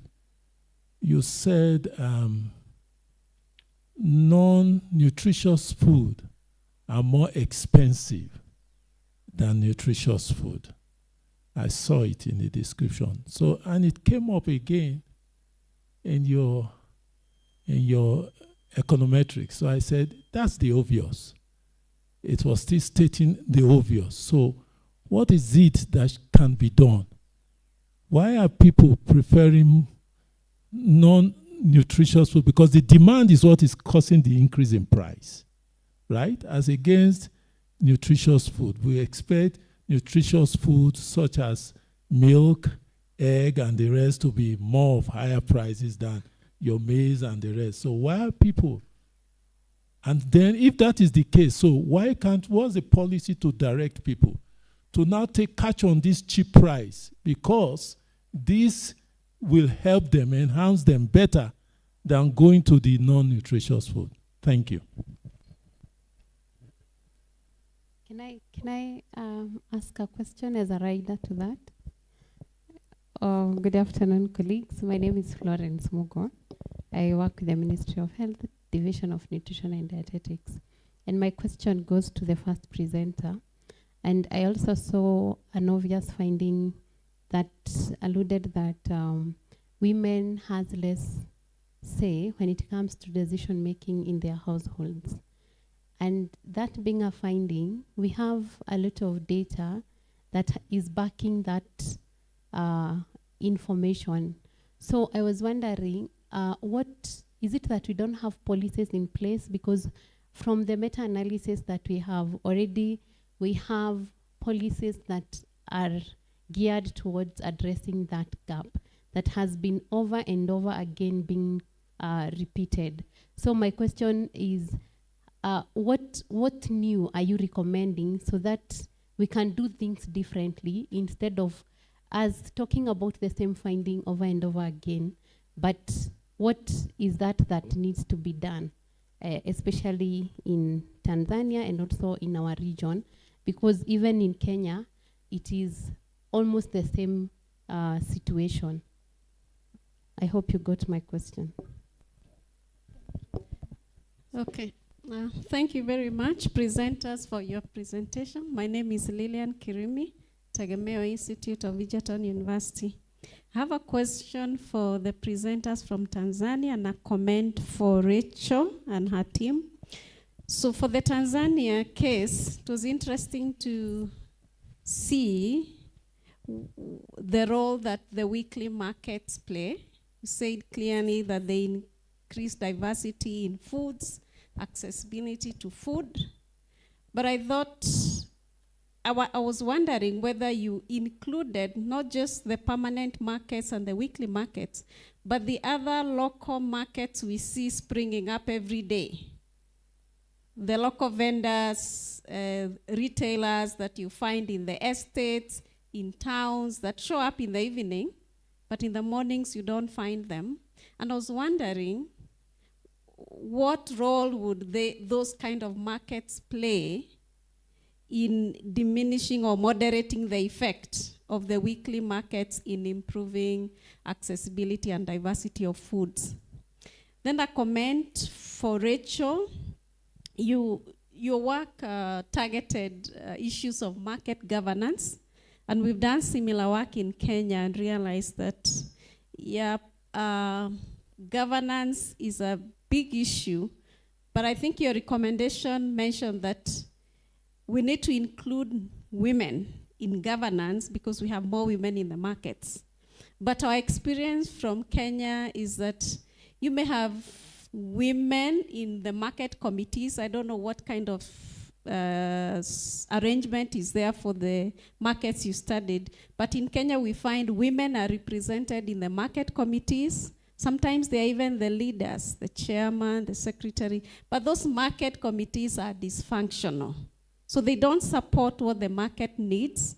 And what we are recommending in our case is that for markets to function well, we need to have a private-public partnership so that the stakeholders there, the ones in the market, play a role, as well as the governments that play some supportive role. So we're thinking that a combination of the private sector, those traders are part of that, and the public sector, whether it's the counties or the national government, to work together to improve the functioning of the governance of the markets. Thank you.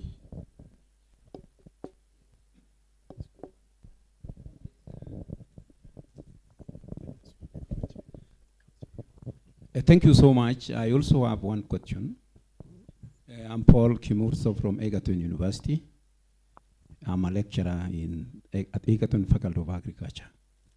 The last presenter presented very nice recommendations, and one of them was on biofortification.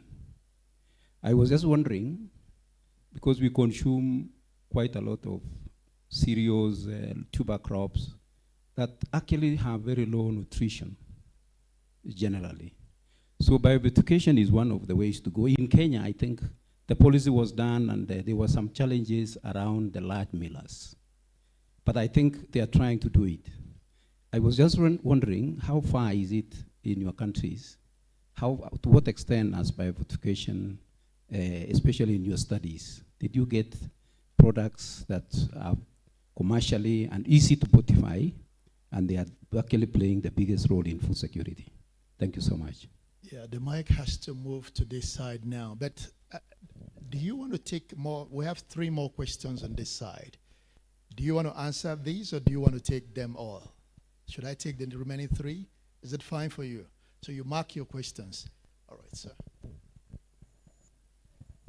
Thank you very much. This is a very interesting session.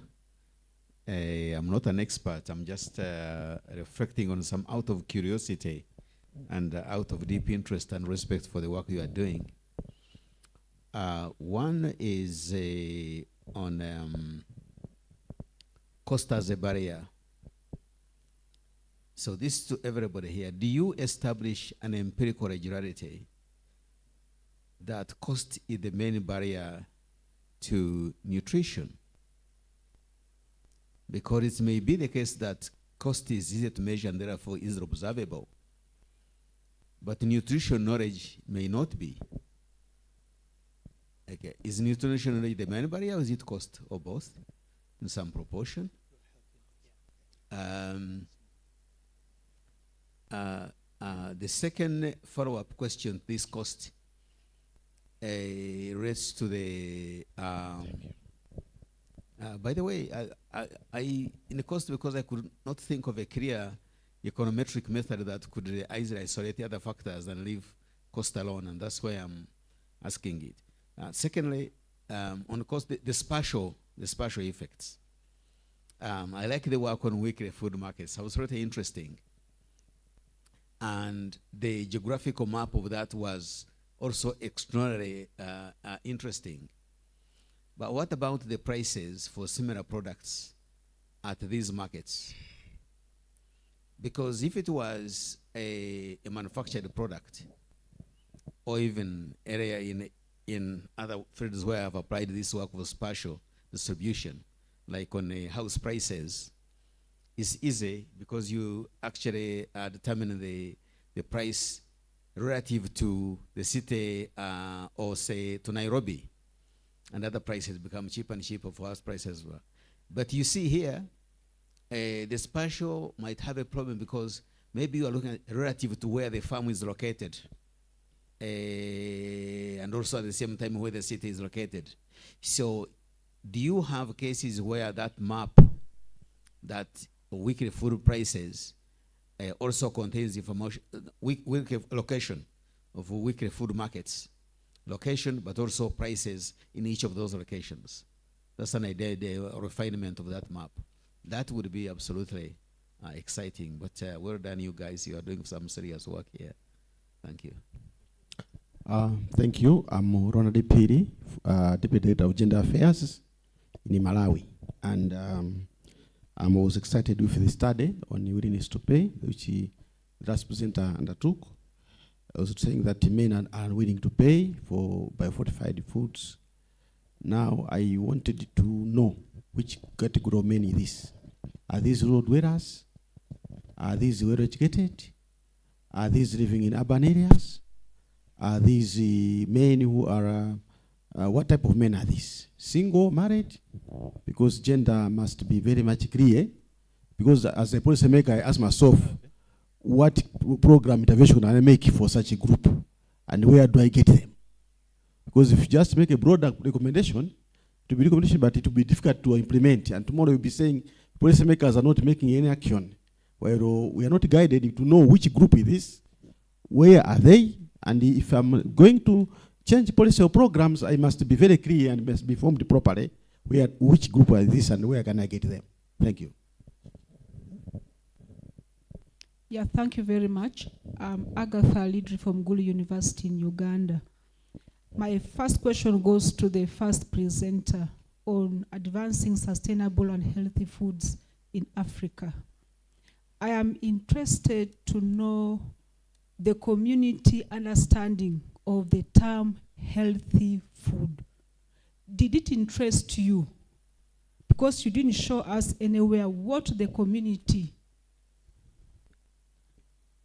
understood healthy foods. Two, to all the presenters, to what extent did you involve the people studied in developing the policy or coming up with a policy recommendation? Many times researchers go to the field and they want to do everything.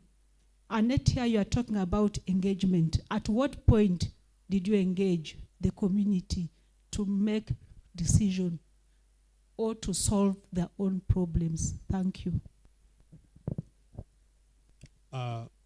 Thank you very much.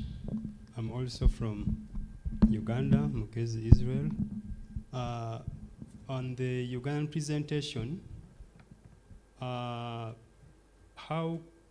did you take into consideration the political economy surrounding the urban market ownership, especially from where you took the study, and how do you think its implication could affect our recommendations?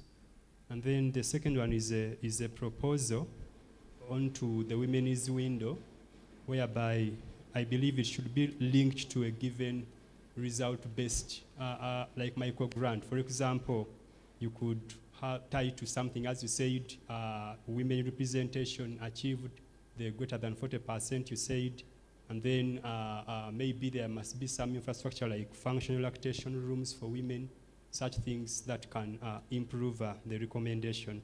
Then to the Tanzanian presentation, I want to understand in your recommendation of the e-voucher system, how it would increase affordability. Thank you. All right, we're going to take the response from the presenters. Then if we still have time, I have noted those people who have indicated, and we'll take the next round. So let's start from you, Joe.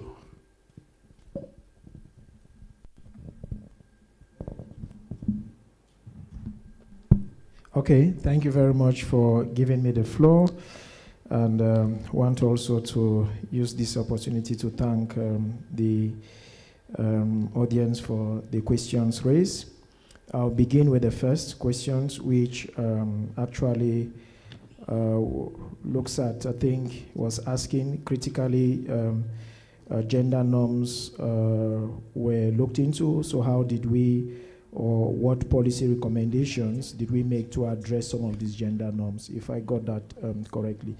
Yeah, what I would like to highlight is that we actually collected gender disaggregated data in this study. So one of the things which we're also questioning were some of these patriarchal norms, cultural or gender norms, and how they influence decisions within households in terms of purchase as well as consumption decisions. And I think we looked at decision making as well as also the gender dynamics. And we actually highlighted how this could be addressed within the policy recommendations. One being, involving men into these nutrition targeted programs, because what came out from our interactions and discussions with not just households, because we also did collected qualitative data, focus group, key informal interviews with very key policy makers in Rwanda, and what comes out strongly is the fact that, yes, ongoing programs have traditionally or generally been targeted more towards women than the men. So we had advocated for programs that are more inclusive, because nutrition and health issues are not gender blind. So that we actually mentioned, made in as one of the policy recommendations in order to address these norms. And one thing also we must also take into consideration is that there is this saying that all habits die hard. So it's something which cannot be solved overnight to, a change of behavioral changes, change of behavior also often takes time. So, but we think more by involving or making these programs more inclusive could actually address some of these gender and cultural norms issues. The second was why low levels of consumption, and is cost actually an issue? If yes, how do we address this? Yes, we identify cost as an issue, although it's not the only issue. It's one among many, including gender norms, including education, including even the product information as well as awareness. And with respect to cost, I think we talked about the issue of intensifying or introducing income support programs, because income was found to be as one of the major determinant which influences the household's willingness to pay, particularly for women. And like we saw also within our findings is the fact that when the husband of the spouse is unemployed, women's willingness to pay for the nutrient-enhanced food also declines or decreases. So perhaps maybe this could partly be due to the fact that she will have to, reallocate her economic resources within the household in order to, address or cater for other household expenditures as well.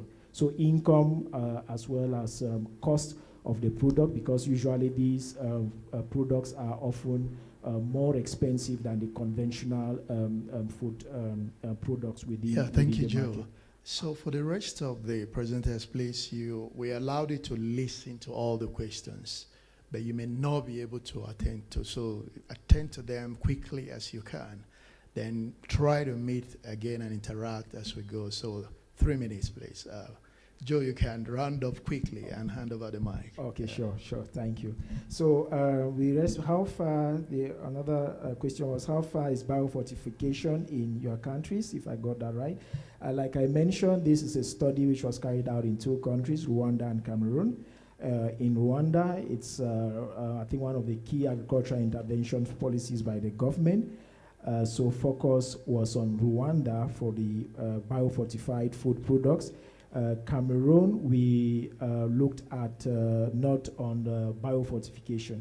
But to answer that, for Cameroon, it's still not a government focus policy, biofortification for the study for Cameroon. How about prices of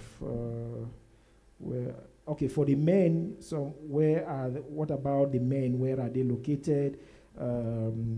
Is it in rural or urban areas? Yeah, we collected gender disaggregated data, like I mentioned. So we looked at rural and urban households, specifically targeting informal settlements. So we looked at households that actually had these particular groups actually have issues of, these are low levels of income households. So we collected gender disaggregated data. So thank you, Joe. Both men and women, but more of women than men. Thank you very much. Please hand over the mic. Yeah, thank you. So I'll try to respond to the questions directed to me. There was a question on if we included the other food markets, like the local small kiosks, in trying to check the moderation or the mediation effects to the impacts of weekly food markets. Yeah, for sure. In terms of asking the buyers regarding affordability of food items sold in weekly food markets, we had a Likert scale question that compared whether they feel or they see or they do perceive that food is affordable, comparing the food prices in the weekly food markets vis-a-vis the other market outlets. And at the end of the day, they rated it so high, like in the weekly food markets, prices are way, way more affordable. But I do agree with you, there's a need to investigate more with advanced econometric methods to test whether these other markets will have which type of effects on the weekly food markets. There was a question on prices, again, at the given particular weekly food markets. For sure, prices do vary because normally the vendors, they do source these food items from the next wholesale center. If they are located in this district, then they just go at the next wholesale center, they source food items from there. And then the next day, if they are in the other side of Dar es Salaam, then they go again to source food items from the nearby big wholesale center. And this makes for them definitely to have way affordable prices compared to the other regular markets. There was another question. The community understanding on what is healthy foods. During our survey, the community understanding that we got from them is comparing whether they are processed or not processed. So most of our respondents understood that if this particular food item is not processed, then for them it is a nutritious food. They don't have any other advanced way of checking that. All right, thank you, Claudio.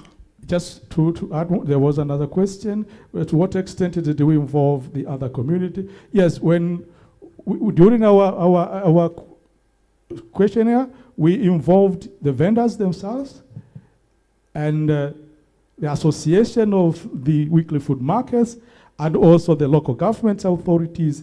And then there was a workshop with all these stakeholders, and then we presented our findings in the Africa Sustainable Cities Conference in Dar es Salaam. So we are at least our findings went through this rigorous research process. Thank you, Claudio. You give it to Martin.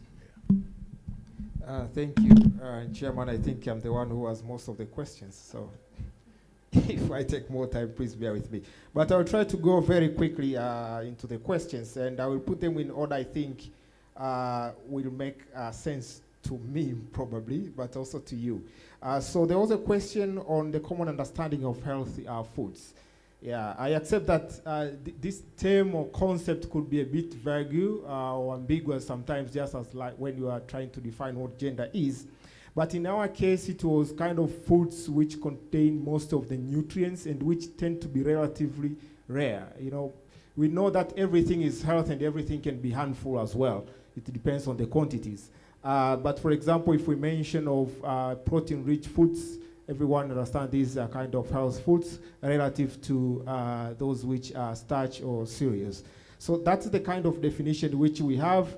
And in our understanding, when we were interacting with those people who participated in our survey, they had kind of a similar understanding. Regarding the issue on cost barriers and the recommendations thereof, one question was whether we could empirically say that cost is the main barrier. So then empirically I cannot say so because I didn't have, you know, other things which could be compared with cost. But I would say combining the analysis which we did using the secondary data and the primary data, yes, both knowledge or awareness and cost are important barriers when it comes to nutrition. So the question related to this is, yes, nutritious foods are expensive. What is it that can be done? We found that this was mainly an issue, especially in the rural areas, but where we are exactly seeing most of the production taking place. So to us, and again, after the interaction during our survey, is that most of producers in the rural areas tend to sell those foods. First, because they fetch higher prices, but also because most of them are also not easy to store. And that's why we came with a recommendation that improving, for example, storage or any other processing facilities which they could have in the rural areas could at least shield them from, you know, facing higher prices by selling low and buying high later. We had also another question on the fact that women have less say, then what could be the recommendation? In this case, I think the main issue here is to bring men into responsibilities as well.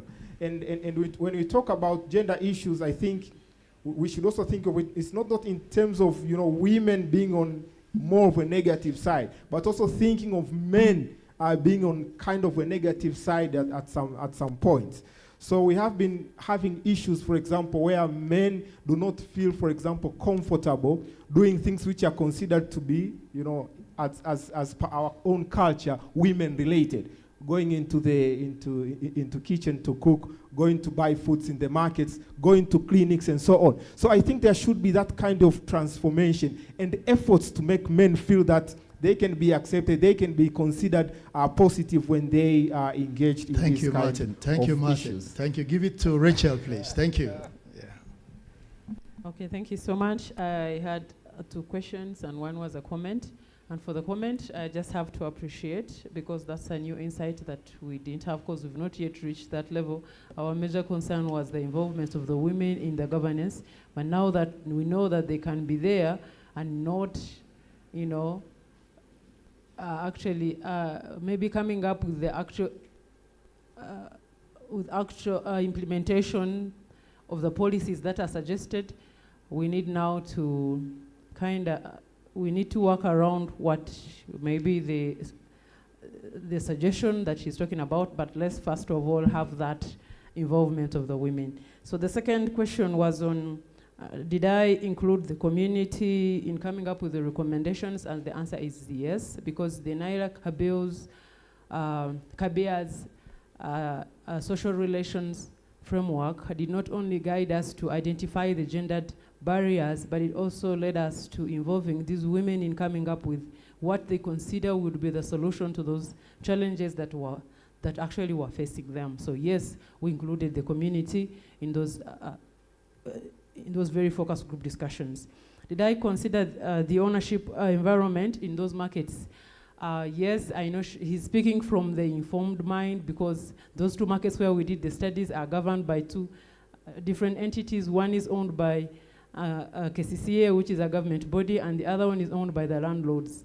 And you know, like the first person who introduced this session said, if there is an outbreak of a disease which is a result of the nutritional issues, it is not going to segregate. If somebody is coming from the Kalere market or the Owino market, it is going to affect everybody the same way. So that's why we are calling for a coordinated maybe kind of an effort to make sure that these recommendations are put into action, irrespective of whether the market is controlled by the government or is controlled by the landlords. Thank you so much. Wow, Rachel did so well. Thank you. Let's give a round of applause to all our presenters. And I really appreciate the level of participation of the audience. And I know there are many people whose questions we couldn't get to.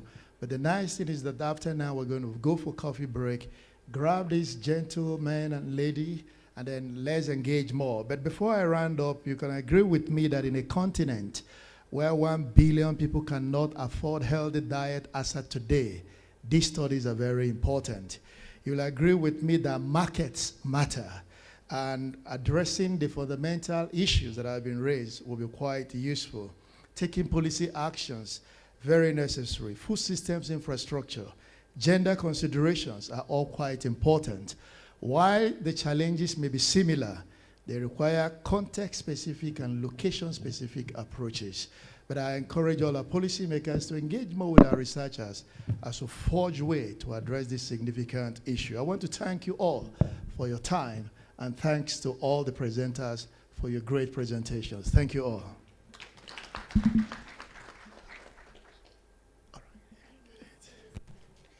Hand over to you.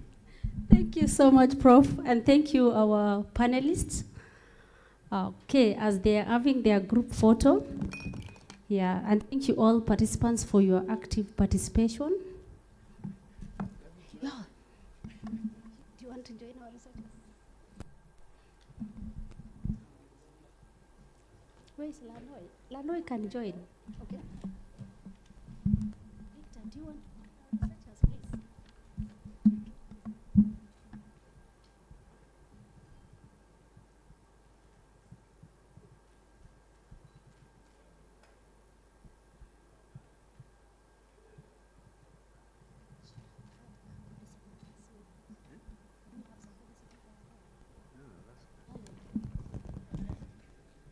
Okay, so thank you. Let's clap for them. Let's also clap for our chair.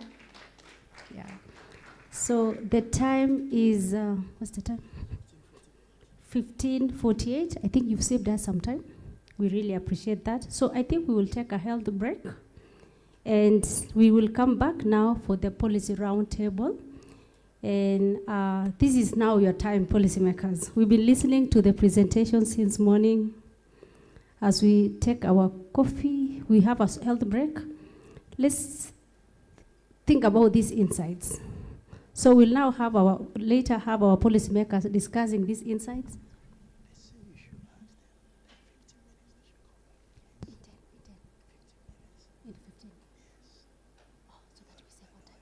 Oh, sorry, I've been guided that you come back immediately after 10 or 15 minutes. Okay, so thank you very much. We can now take a short break and be back by how many minutes? It will be how many? 3 or 5? 4 or 5. We should be back here by 4 or 5. Thank you very much. And served as an acting director of the African Development Institute at the African Development Bank, and as a vice dean for programming and academic affairs at the University of Yaoundé.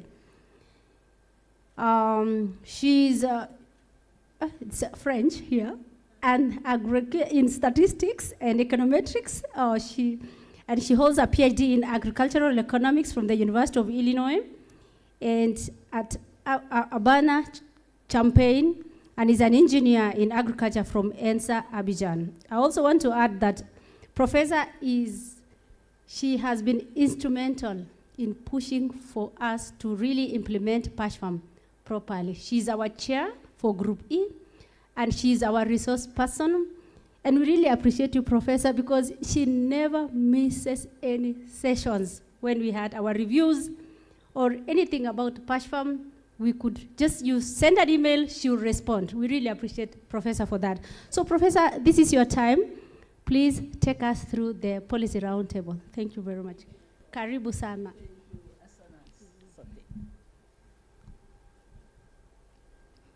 Okay, thank you, Maureen. I think I will call the member of the panel and for them to be here. I have Mr. Rita Wegari, who is a director of Agricultural Policy and Food System, Ministry of Agriculture. Mr. Rita Wegari. Wow, we had a chat already. So nice meeting you again. Okay, then Ms. Veronica Kirogo. Ms. Veronica Kirogo, she is a director of nutrition and dietetics, the Ministry of Health, Kenya. Welcome, Madam. The next person that I will call is Ms. Nancy Rapando. She is the director African Advisory Committee member, African Food System Transformation Collective. Welcome, Madam. The fourth person is Steve Were Omamo, Director of Development Strategies and Governance and Director of Africa with IFPRI. But he will be online. Steve will be online. We have Dr. Joy Kiru. I'm sorry for not pronouncing the name properly. Okay, Dr. Kiru. Good. I'm learning Kenya.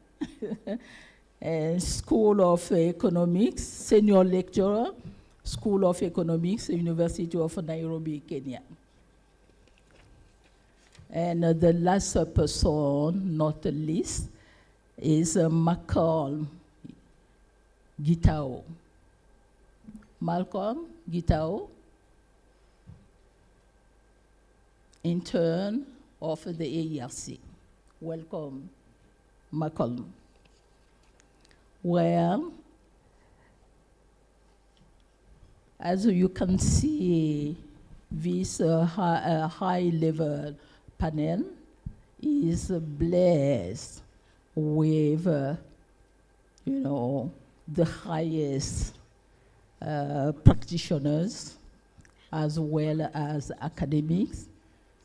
And for us to discuss issues concerning the policy pathways for inclusive, nutrition sensitive, and gender responsive retail food system in East Africa.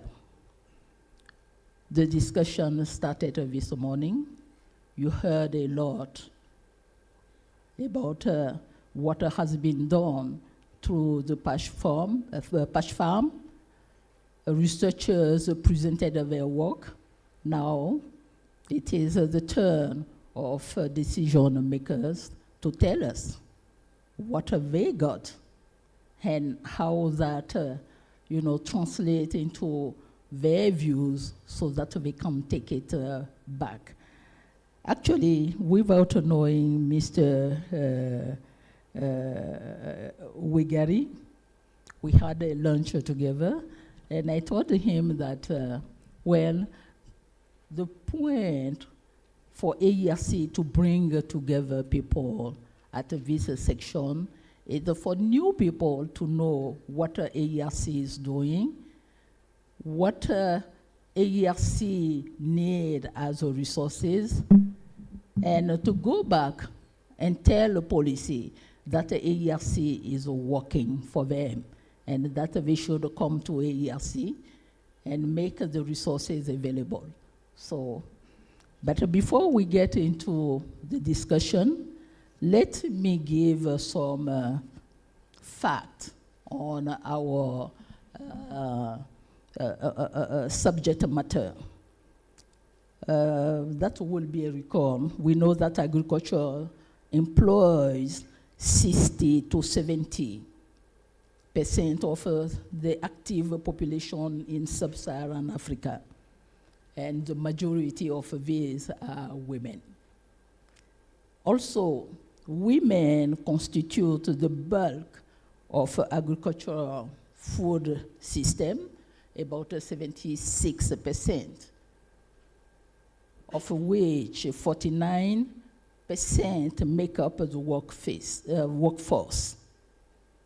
We have women production, women into transformation, women into distribution, women in the cooking, and women in consumption. Women are active in production, in processing, in distribution, in preparation, in consumption. These not all make up the bulk of industrial food system, as we know. I'm just recalling, giving fact on what we will be discussing. Yet women are the most affected by system mismanagement, and the mismanagement of the system will lead to food insecurity, malnutrition, poor health status. And we heard from time that food system often drive gender inequality, with a notable negative impact on the health and well-being of women. So, as I said, we have the most qualified people to lead us in our discussion in order to tease out the key policy option on, first, how agriculture and trade could move beyond production target to expand access to safe, affordable, and nutritious food. Second, how women farmers, traders, processors can be better supported across the value chain, and how governance, data, and cross-sectoral coordination can drive evidence-based transformation. Transformation because we want value chain to be the most efficient. And if this must happen, we should think about the transforming food system. Okay, so this is the point that we will be hearing from our panelists.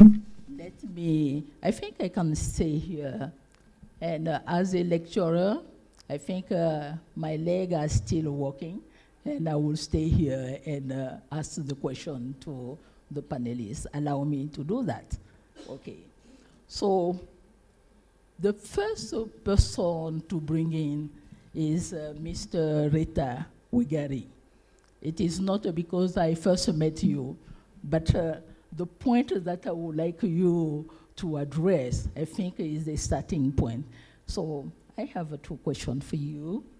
The first one is to know how can agricultural policies better deliver on nutrition and gender equity beyond production target?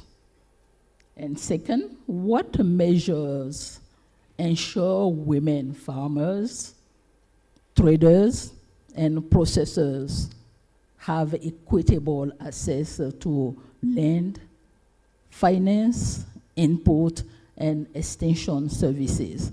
We know that when we always look at agricultural constraint, we think about land, we think about finance, we think about input.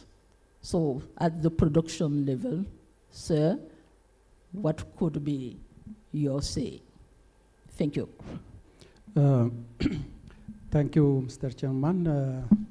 I also like to thank ARC for organizing such high-level policy and research forums where we can get so many inputs for our further policy development. As you all well know, agriculture is a primary driver of African economy. It provides significant contribution to economic development, especially in national product development and employment, as well as it is provide raw materials for inputs for industry. It also can shape nutrition or food availability. However, focusing on agriculture productivity and export alone cannot ensure availability, accessibility, and affordability of nutrition. Many African policy mainly focus on production, increased production, productivity, and export. This significantly affects the availability of nutrition and also the gender equity. Inclusive, innovative, and impactful policy is important in place to ensure the gender equity and the availability and the accessibility of nutrition. At least I cannot hear. So what does mean by inclusive and impactful policy? So the inclusive policy should include or focus on promoting gender in all agriculture value chain across the value chain nodes. It should ensure the equal benefit of all men and women across the value chain. It should also include or focus on agriculture and the nutrition sensitive engagement or programs. So our agriculture policy should focus or should shift its focus from production to gender sensitive interventions and also to nutrition availability and accessibility and affordability of nutrition. So to develop such inclusive and impactful policy, we should consider adequate evidence that provide disaggregate information, especially data on gender, on nutrition, and so on.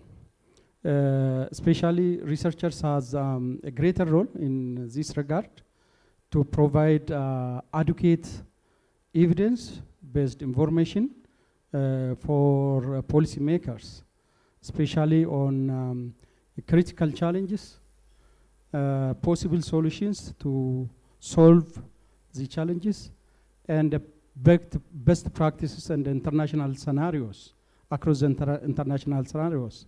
So the first thing to in place inclusive and impactful agriculture policies start from evidence-based information.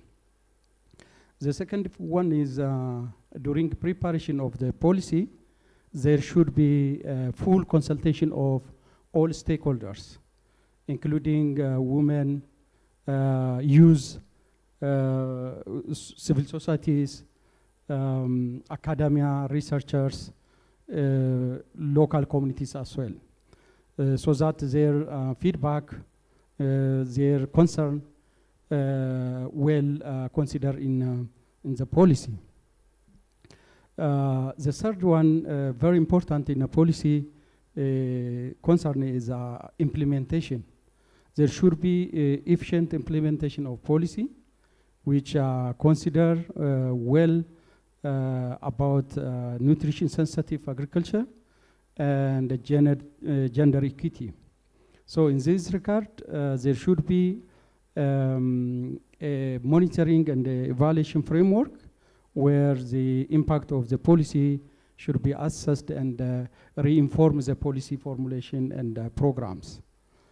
So in this regard also the researchers and academia has a greater role in developing a policy implementation framework and conducting assessment on impact of policy regarding gender equity and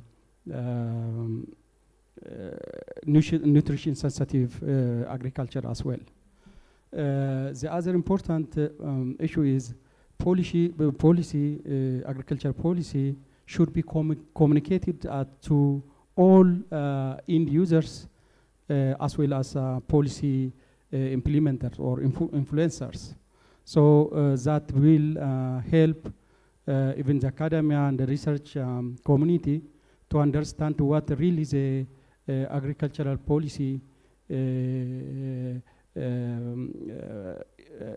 have in it. The fourth very important point is we have to integrate the nutrition issue and gender equity outcomes or goals in existing programs and projects. So this is very important because we should review our current or existing programs, plans, and the development strategies so that it's really nutrition and gender sensitive. So these are the very critical policy aspects.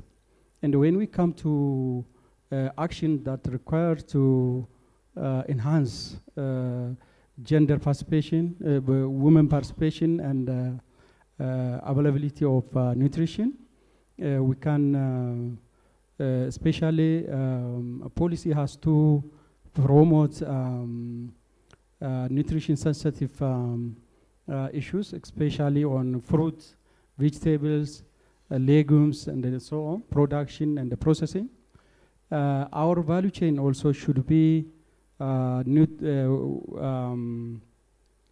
gender and nutrition sensitive.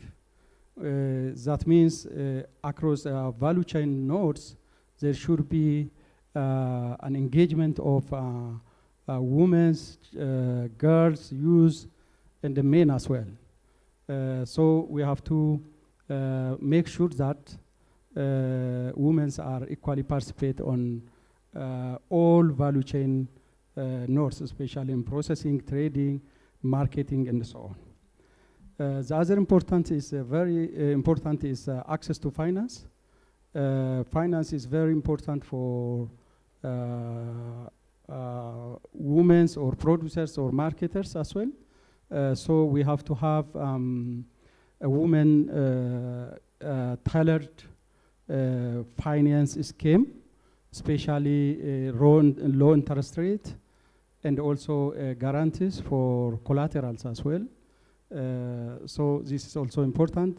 Market linkage also very important. So we have to have support, the policy has to support market infrastructure such as storage, cold chain, transportation, and so on.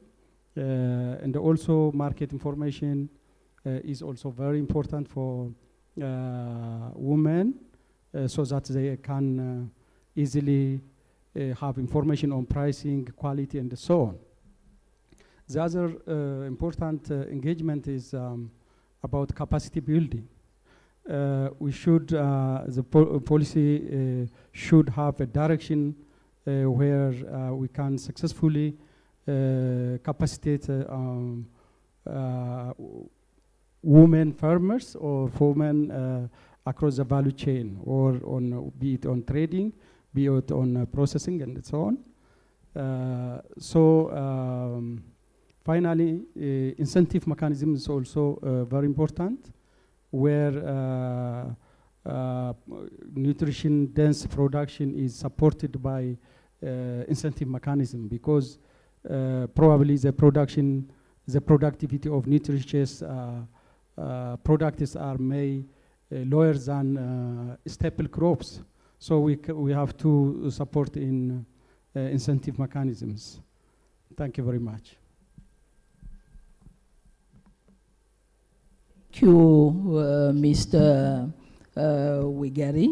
So from what you said, if I should pick up a few points, evidence to provide disaggregated data, implementation of a policy matter, inform policy formulation, and as well dissemination matters, which calls us on the essential role of extension services. As well, you indicated enhancing women participation, engagement women, and from the discussion we had earlier, one of the participants indicated women should not be just a participant, but they should be actors, and you correctly recognize that. Now let us move to policy makers. The next person that I would like to call is Ms. Nancy Rapando. Ms. Nancy, my first question to you is to know, how can African food system be reoriented to ensure that safe, nutritious, and affordable food are accessible to all, while maintaining economic sustainability? As I will add to that, okay, what strategies can ensure women and marginalized groups are fully included in the food system, in food system decision making, and benefit from market opportunities? Thank you. Thank you so much, Bernadette. Yeah, as she said, my name is Nancy. I am the leader of the Africa Center for Climate, Agri-Food and Nature, but also supporting Climate Works Foundation as the advisor in Africa. So when we talk about reorienting a system, it means that there's a problem in the system. And let me just get back to the foundational factors. Thank God I'm not a nutritionist, but for you to deal with food, it must be produced. So I just want to talk about some of the challenges that are making us to start calling upon transformation in the food system from a production and a nature perspective. We all know that the rain started beating Africa when we chose words like monoculture. We started zoning out our production areas. And we also started using words like value chains that started looking at food production only from an economic perspective and not from the food perspective, because we need to look at food as just as a food that has to be consumed by people. So what happened when the movement on monocultures happened is that areas were zoned out based on their productivity, and trade was boosted based on what is happening in those areas. So the resultant of that was that we either had overproduction of some foods in some areas and underproduction in some areas. That affected nutrition. The second aspect is that when that happened, we had what we call loss of food biodiversity. When we lost food biodiversity, we lost critical seeds, and that again led us to a lot of nutrition insecurity. I think the third thing for me is that when we look at words like value chains and starting to look at big businesses around food, at times that is pushing away women. Because women, at times, we flourish on informality, getting to that market, trading what we have that day, getting money, going back to feed the family. So we need to look at some of these nutrition issues from a production basis, but also from an Africa level, starting to ask ourselves what happened. And we know very well that areas that are very high and have performed very well on critical value chains, those are the most food insecure areas. But why? We also know that where money is involved, there is a lot of male capture. So most of these critical value chains that we expect that they'll bring money home for women to purchase food for the household, the money is captured by the male species, and they claim they are going to buy big things for the family, and that derives the family the food it requires. So issues of nutrition security need to be discussed from the critical issues at production level. What started beating Africa to sink into a nutrition insecurity challenge? But I want to assure people that the salvage time is now. We are now on the right pathway. During the introduction, we talked about, I am one of the advisors of the Africa Food System Transformative. We are looking at what pathways are critical for transforming food in Africa. We've been talking about the agroecology as a pathway to transforming Africa food system. But why are we talking about this? Is because we are looking at a production system that is more inclusive, that does not have this value chain corporate capture, that is really just pushing for monocultures, but we are looking at diversified food systems where each person has a say. But the agroecology movement is also pushing for what we call food sovereignty. We are looking at how do we create African markets that serve us, rather than all our food to face Europe, and starting to look at the best conditions for food that goes to Europe and not for food that comes to Africa. Thirdly, the agroecology movement has been very clear on bringing back food biodiversity. If some of you are very good at listening to news, our farmers in Kenya, and I think it also happened in Tanzania, we actually had a court case claiming that we need farmer seed systems to be recognized. We need farmers to be able to exchange and sell their own seed, because that maintains the biodiversity of food that we are talking about. So when you look at agroecology, we are pushing for all that. And so I think we need more public sector support towards the agroecological pathways.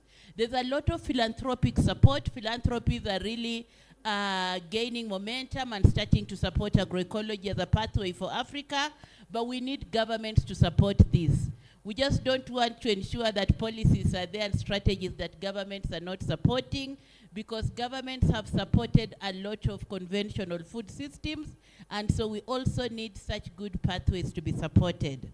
Just to come to the second question, on strategies to ensure women and marginalized groups are fully included, I think for us it's just, we need to understand the spaces through which women and marginalized groups thrive, whether it is along the value chain or whether it is along the trade areas. where is it that women are performing very well, and strengthen their participation in those areas. The second thing is that we need to create markets that are flexible and those that are good for women to participate. The third aspect is actually on, we need to strengthen the presence of nutritious and biodiverse foods, because that is an area that women want to participate in. And when it comes to marginalized groups, starting to look at which foods resonate with the marginalized people and starting to ensure that such foods are part of our trade system. So there are a number of things, including the economics, including finance. How do we ensure that women access enough finance? But I also want to repeat the statement around informality, the peasantry, and the smallness of the trade that women and marginalized groups participate in. So if you come and tell me that you are having an accelerator program that supports women to trade in volumes around $50,000, we might not get women there. So we are looking at financing systems that really support what women do. We're not looking for big things, but we are looking for many small things, because there'll be many women who are supported to do this. The other aspect is that within the extension system, where we are talking about issues of nutrition and issues of markets, we need to ensure that we are reaching out to women. Of course, the biggest challenge in Africa is always land as an investment. We've talked about it for a long time. I don't know if we need to keep on talking about how to unlock the land challenge in Africa and ensure that women and marginalized groups are secure, because nutrition starts from production. And if we don't allow women to have the liberty to decide what they put on the farm, then we're still going to have challenges when it comes to their participation in the market system. So I think what is also important is that we need leaders. We need women who are going to speak. We need women who are going to get into the policy spaces and unlock resources and unlock good policies for these women. So I just want to emphasize to the African Economic Research Consortium, there are so many mentorship programs. We need more women to be mentored, to become leaders in this area, so that the nutrition of our children and the future generation is actually secured. Thank you so much, Benedict. Thank you, and Nancy. So if I should pick up a few points that you made, okay, if a woman should remain in informality, for sure, they might be out of the stream of a value chain. They need to change their approach. As well, diversification matters if women would like to upgrade value chain. And that a farmer should try to own the production process of their input. As well, for women to increase women inclusion, identification matters. Identify performance, identify the food that are needed by a marginalized group, and on top of all that, financing for women. But not only financing, but we need women leaders. And to that point, you are calling on AERC to include in its agenda ways to create women leaders. Okay, mentorship will lead to that. Thank you very much. One of those points. Now let us hear from. Let me come back to Ms. Veronica Kirogo, Director of Nutrition and Dietetics, Ministry of Health, Kenya. how can the Ministry of Health collaborate with other sectors to increase access to safe, diverse, and affordable nutritious food, including bio-fortified crop, fruit, vegetable, and fish. Moreover, what system and indicators are needed to track nutrition outcomes and the impact of a policy for evidence-based decision-making? Thank you. You have the floor. Thank you very much, Prof. And let me give thanks to the organizers of this workshop where science meets the policy. And I think it wouldn't have come at an opportune time. You know, this year we had the United Nations food system, and countries really had priorities for food system transformation. Going to the question on food sector, we all know that nutrition is not a health issue alone. That for us to be able to improve our nutrition for the population, we need the other sector. For us to be able to meet the SDG on elimination of all forms of malnutrition, we have to go multi-sectoral. I just wanted to highlight a few sectors, key sectors. It doesn't mean the others are not important, but key sectors that we can be able to collaborate for this transformation. And of course, I start with the Ministry of Agriculture or the agriculture sector. Without food, there's no nutrition. Without diversified diet, there's no nutrition. So we have to be of interest on what agriculture are producing. Sharing probably our experience in Kenya, we are guided by one policy, a document. Is a multi-sectoral policy document because you start from the policy, the food and nutrition security policy, which has the policy direction. Then from there you have to move now from the policy direction to the action.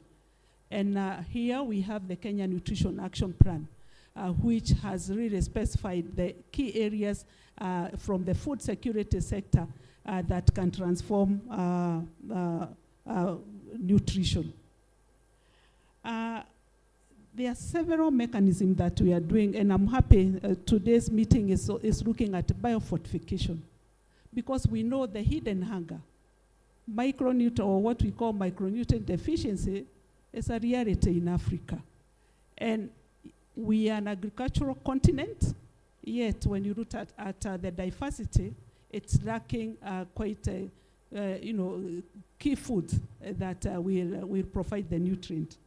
So biofortification, like a case study in terms of the orange fleshed sweet potato, I know you all know it. It's really been quite an instrumental impact on nutrition.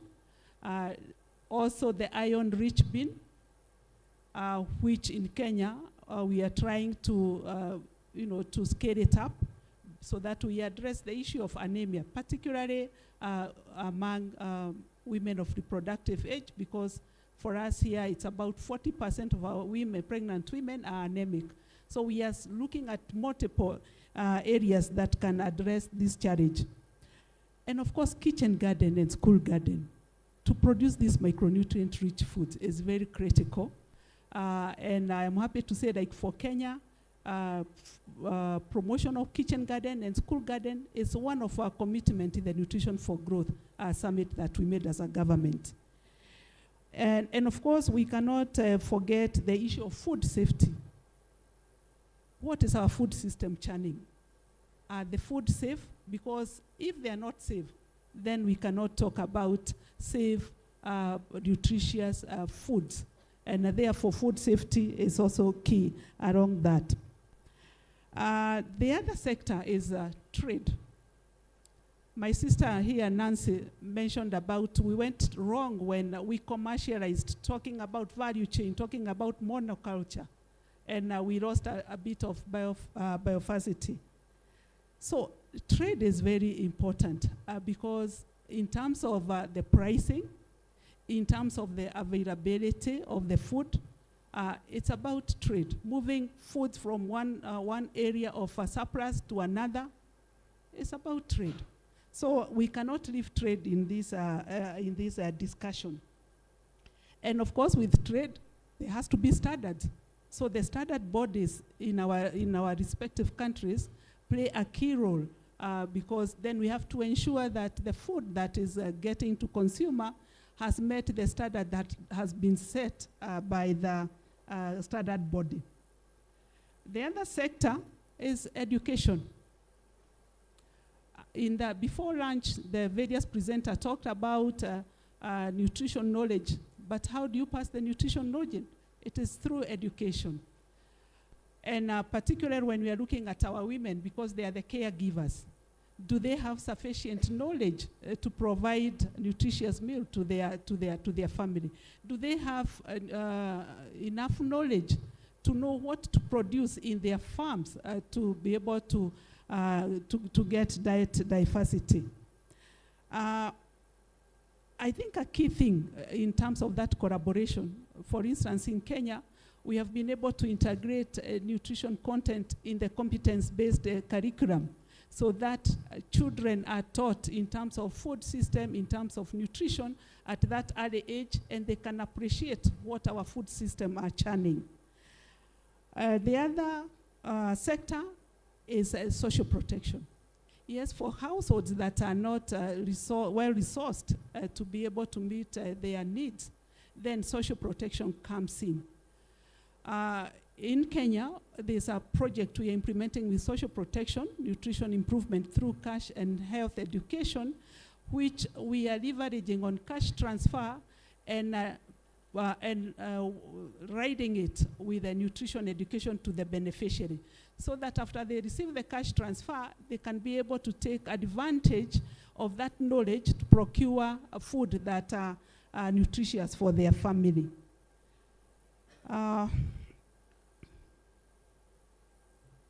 So in terms of the other one also is collaboration through formal multi-sectoral structures. Bringing all these sectors together requires a coordinated structure. And therefore, for instance, here we have Nutrition Interagency Coordinating Committee, Nutrition Technical Forum. In the Ministry of Agriculture, we have Food and Nutrition Linkage Technical Working Group. So these structures are meant to bring all these stakeholders together to discuss on one common goal, food and nutrition. And so those are very important. Going back to the second question on system and indicators, I am also sharing on the Kenya system. We have quite a number of information system. We have the Kenya Health Information System. We have the food system dashboard. I'm sure maybe when Gain was presenting, they were able to share that. We have the Kenya Nutrition Scorecard with the several indicators across multiple sectors that we are able to track. We have the nutrition information improvement through cash and health education management information system. But I think the critical thing is, having information system in each of the critical sector is good. But then the challenge of, are they talking to one another, the system, so that decision maker at the policy level can be able to use at the touch of a button. So the issue of interoperability of these systems is very critical as we move forward. In terms of the key nutrition indicators that are critical, of course, we start with the big three, the stunting, wasting, and underweight. That is the other nutrition. Then we come also to the overweight and nutrition and obesity, which is becoming a rising burden in all of our countries. So we need to track that as an indicator. And of course, micronutrient deficiency. For how long are we going to have hidden hunger? That's a critical indicator. And of course, anemia in pregnant women, low birth weight are also very key in terms of nutrition outcomes. The other critical one, and that are very relevant to the food system, is the dietary indicators. Monitoring the minimum dietary diversity, particularly of children and women. I know most of the countries are able to track that through the demographic and health survey in respective countries. The other one is consumption of fruit and vegetables. I know most of the country we are not doing well. Here in Kenya, we are about 95 of our population do not meet the minimum dietary intake of fruit and vegetable. The other one, because of non-communicable diseases, we need to track an intake of foods high in sugar, salt, and unhealthy foods. These are the so-called unhealthy foods. The other indicators are in the food environment indicators. Availability, affordability. The various researches that were presented were also talking about price for volatility. Yeah? So we also need to track that so that we are able to address. The other one is also food safety I mentioned, and also compliance to food standards. The other system indicators that are also critical, for instance, for us in health, the indicators on maternal, infant, and young child nutrition are very critical because these are the vulnerable groups that we need to track, and they actually are a proxy of how nutrition is doing. The other one is coverage of the intervention, the biofortification, the fortification. We need to track to see that whether we are actually implementing this intervention to scale. So as I conclude, I want to emphasize that when we are talking about food system, when we are talking about nutrition, it's a multi-sectoral agenda. And we need to bring all these sectors that are important to talk to one another for us to be able to change the narrative for the African continent. Thank you, and back to you, Prof. Thank you very much, Ms. Veronica. And thank you for sharing the case of Kenya on the available indicators, especially those constructed based on DHS. Okay. You indicated that education matter. Based on education, it has been able to, to give content, nutrition content, introduce that into education. And also you indicated that the collaboration matter. It is not just to accept the multi-sectoral, approach, but people should get together and work together. And for that, we can achieve food safety and food that has the highest nutritious content. Also, you indicated that trade, and on that, you are joining the previous panelists that we should focus on trade in order to reduce the gap between deficient production areas and overproducing areas. Thank you very much for those points. And I think participants noted that, and they might want to know more on that. Okay, now let me move to Dr. Steve Were Omamo, who is joining online. So I don't know if Dr. Steve Were Omamo is ready to join. He is yes. Director of Development Strategies and Governance and Director for Africa with IFPRI. Yes, I am. I am online. Okay, welcome, Dr. Were Omamo. So my first question to you, I wish, oh yes, you are there.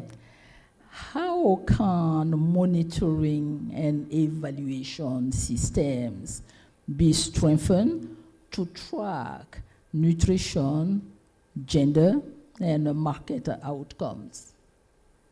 And the second question would be, what strategies can translate data and research into actionable policy that improve access to nutritious food, especially for vulnerable group?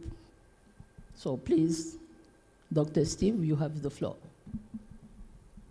Thank you very much. Can I just confirm that you can hear me?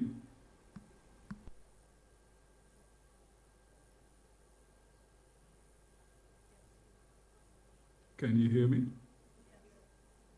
Yes, so we can hear you very well. Perfect. Yeah. All right. Thank you so much, and really I appreciate this opportunity to join this panel. I'm really appreciate it, and to be collaborating with AARC in this way. And apologies and regrets that my schedule meant that I couldn't join you in person, but it's a delight and an honor to be able to join you remotely. In terms of strengthening monitoring and evaluation systems for nutrition, gender, and market outcomes, I think as many others have already said, we need to do much better about measuring what is truly matters in food systems. Others have already said that production hectares, fertilizer use, etc., are tracked quite well, but such things as diet quality, intra-household nutrition, women's economic empowerment, market access for small actors, etc. Now these are quite weakly measured, and when they are, they can be quite fragmented and sometimes invisible. So I want to suggest, from the work that we've done with IFPRI and partners, that 3 shifts are essential, and one of them has already been spoken about. It's moving from sort of an input and output M&E system to something which is more systems oriented. Now across our work, we see the countries, ministries, etc., have pretty strong systems for measuring and monitoring agricultural inputs and outputs. But in terms of monitoring outcomes and impacts across sectors, and I think Veronica said this, that's quite weak in terms of nutrition, gender, resilience, market connectivity, and so on. So if we're talking about a systems oriented approach, what does that look like? And again, we've heard a bit about it already. So multi-sector indicators that follow a food item from farm to market to plate. Now, of course, this is quite obvious, but not always, it doesn't always happen.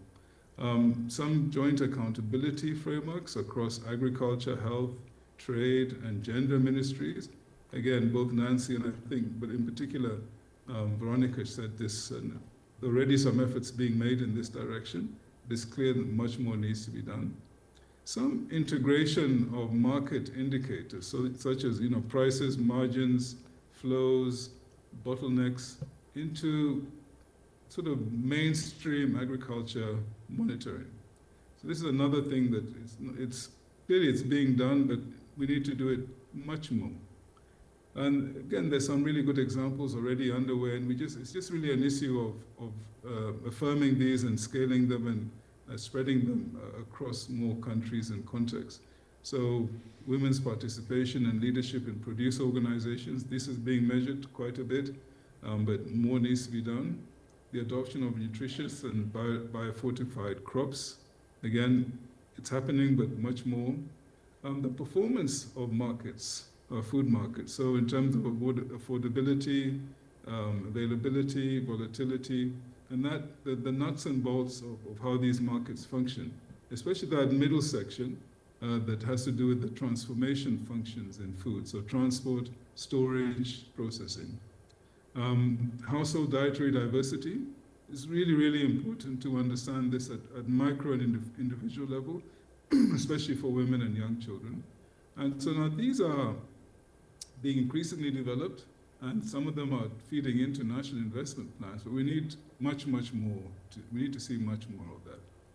The second area I would say is to strengthen national statistical systems through fusion. Again, Veronica mentioned integration. I want to sort of suggest, even push it further and talk about fusion as opposed to fragmentation. Many countries have strong but quite siloed data on agriculture surveys that come from agriculture surveys.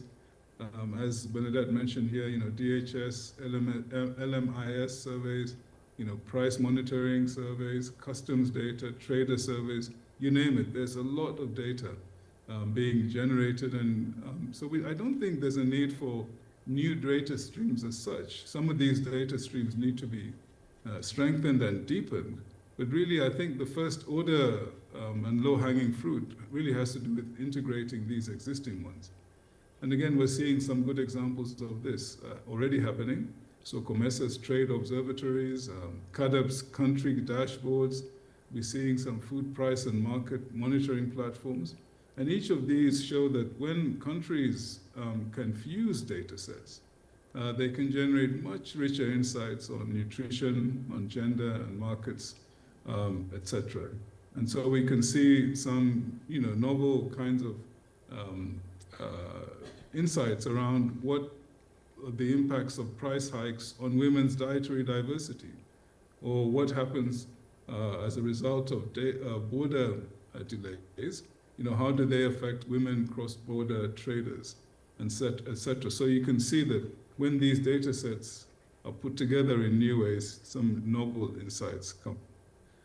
The third area on this first question really has to do with bringing M&E closer to the ground and much closer to decision cycles.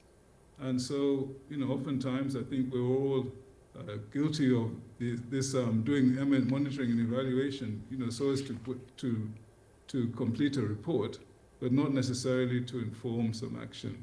So I think there would be some attention needed, or much more attention needed to that issue of M&E that informs action.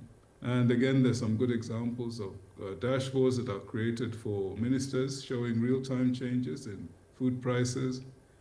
These rapid feedback loops that we've seen through our work in Malawi, where government teams work together to develop analytical notes every month to interpret incoming data, so it feeds into decision making. And then some new kinds of learning partnerships, where some researchers potentially could be embedded within ministries to work side by side with their counterparts. So I think those are some three things that I think would be quite helpful in terms of moving the M&E system toward a M&E process toward beyond the typical production related approach to more of a systems approach. In regard to translating data and research into actionable policies, I've spoken about it a little bit already, but in terms of translating this research into policies for nutritious food access, I think it's really important to reflect on structure, and I think the very first speaker, Retta, spoke about incentives, and implicitly there, the right political economy approach. I think there are many examples, but let me just give a couple. And the first one, I think, has been alluded to a little bit, and this is to frame the issue as nutrition as an economic and market issue. Now, I know Nancy, in her comments, was suggesting that this may be not always helpful, but I think when this is framed in this way, then it's easier for decision makers to make some of the connections that are required, that the cost of food, food-based malnutrition, the impacts of that on GDP, the economic losses due to micronutrient deficiencies, I think Bernadette alluded to some of that, the untapped potential of regional nutritious food markets, and so on. So really reframing or framing nutrition as a market and economic issue, notwithstanding the issues that are rightly pointed out by Nancy, I think that has some potential for bridging this gap. And let me just point out one more, because I think I don't have too much time, and that is using policy design tools to link evidence to choices. And this is something that IFPRI does a lot. It's sort of the backbone of a lot of our work.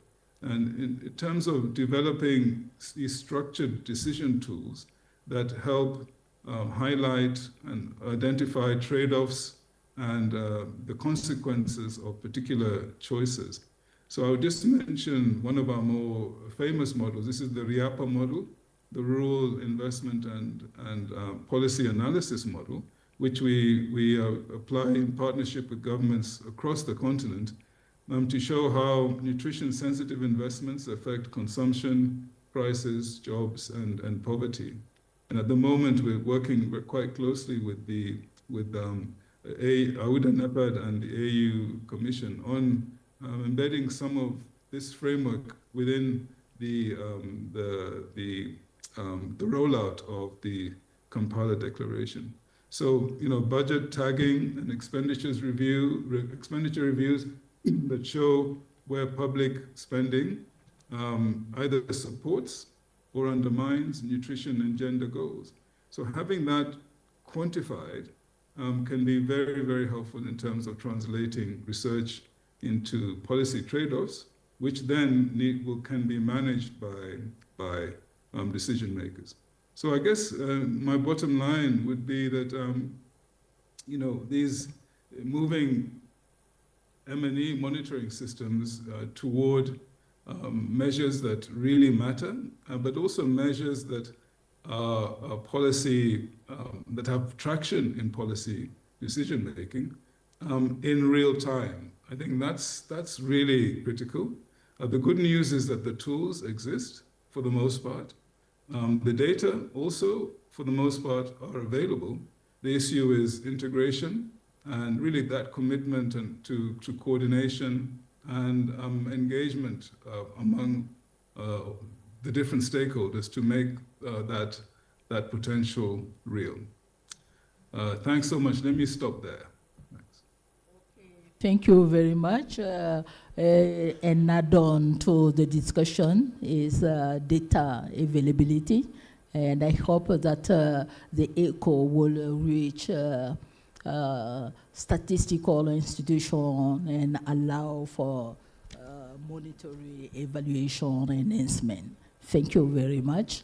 And I will turn to Dr. Joy. We got example on Kenya. So I will ask just one question to you, and in 5 minutes, if you can give us how can policies in Kenya and Eastern Africa be made gender responsive, nutrition sensitive, and accessible. We got example from the previous panelists, so that I will give you just 5 minutes to respond to the first question. Thank you very much. I know that you made a lot, but allow us. Thank you. It's okay, I understand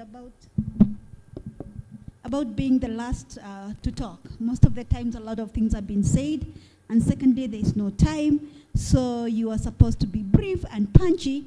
And so because I'm having this time and this amount of time, I'm looking at us here in a 5-star hotel, in a 5-star neighborhood, Runda, in Kenya.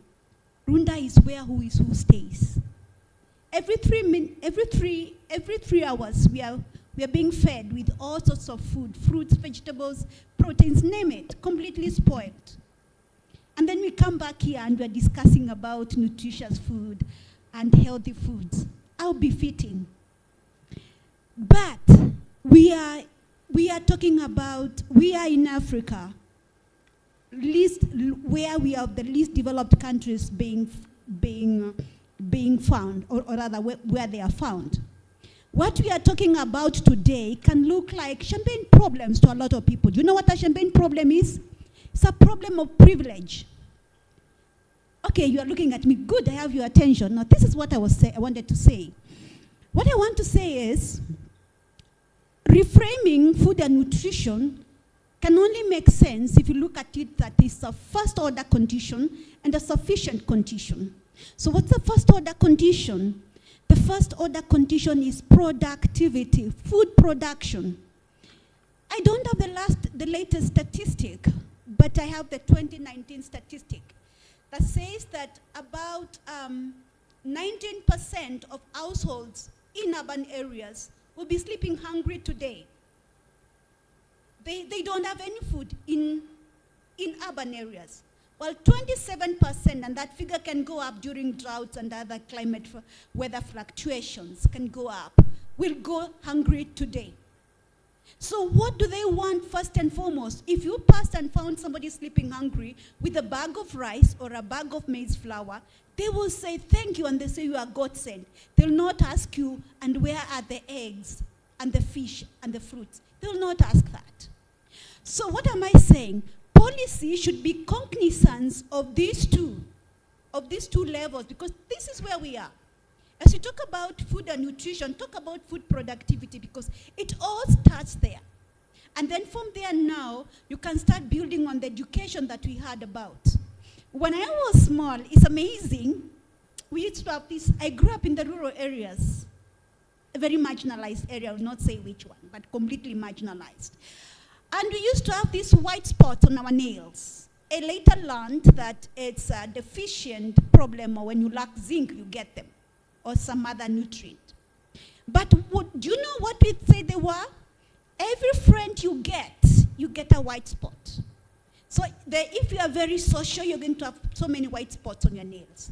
So today, how many kids or how many households are counting friends on their nails, while actually health and future human capital development is at risk, simply because they don't know what is happening? So once you look at this framework from both the first order and the second order condition, you start incorporating all these things that we said. Bring in women as the food producers, the food diversification, and most importantly, social protection. Because even as we do all this, there are those people who are too poor such that market and production-based systems will not meet their needs. And that's when now the role of social production came. And just like Bernadette warned me, a lot of things have been said. And so I don't want to preach to the converted, but rather I wanted you to give something to go thinking about, so that we don't look like we are discussing champagne problems when the real hardship issues are not being talked about, which are really the availability of food for a lot of people in Africa today. Any food, just food. So let us think about that. Thank you.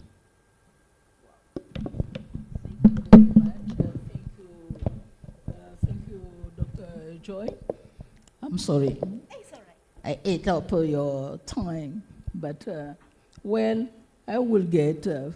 But before we talk about food availability, we should think about food productivity. As well, you came back to education, then to diversification. So this feed our discussion. Later on, we might come back to that. Thank you very much. And the last panelist is Dr. Gitao. Well, you know, I'm pushing forward. I would like you to become a doctor quickly. So, Dr. Gitao. Okay. So, my question to you is, informal food vendors play a major role in feeding cities, but face limited infrastructure and harassment. What regulatory approaches can recognize and integrate informal retailer into urban food system planning without criminalizing their livelihood? And I like that question because the earlier panelists indicated that if women continue to rely on informality, they might be left out of the value chain. So please, you have the floor. Yes, thank you, Prof. I'm hoping in the next 4 years, maybe I'll be a doctor. I just enrolled for my PhD at the University of Nairobi. Yeah, so your prophecy will be fulfilled. Yeah, so a lot has been said about food system transformation, but one key aspect has been left out. And this is the informal markets. Here in Nairobi, just an example, if you walk down the streets at this time, you'll find a Tom and Jerry game between the informal traders and the county officials. And let me just highlight that in most East African countries, in the cities, actually 77% of households or consumers depend on the informal food sector or the food outlets. These are the mama mbogas, the kiosks. Very few of us are going to buy foods from the supermarkets. But it's very ironical that with this huge dependence on these informal markets or food outlets, they have been harassed, they have not been legally recognized, yet they play a very important role in offering affordable and nutritious foods because they usually sell fresh vegetables, they usually sell fruits and some dairy products. So what we need to do is to create an enabling environment for these informal trade vendors. Instead of harassing them, we can use the legal means to recognize them because as much as you're buying a lot of food from these markets, you find that food hygiene and other food safety standards has been a major risk. So, and that is the entry point for most of these authorities to come and harass them. So instead of fighting them, I think we need to invest in infrastructure in our markets, hand washing facilities. Currently, everyone is investing in green energy. We have solar energy, so you can put solar lights. Waste collection has been a major problem in these informal markets where most women and other people are selling their produce. So we can also improve our drainage and waste game in the informal sector.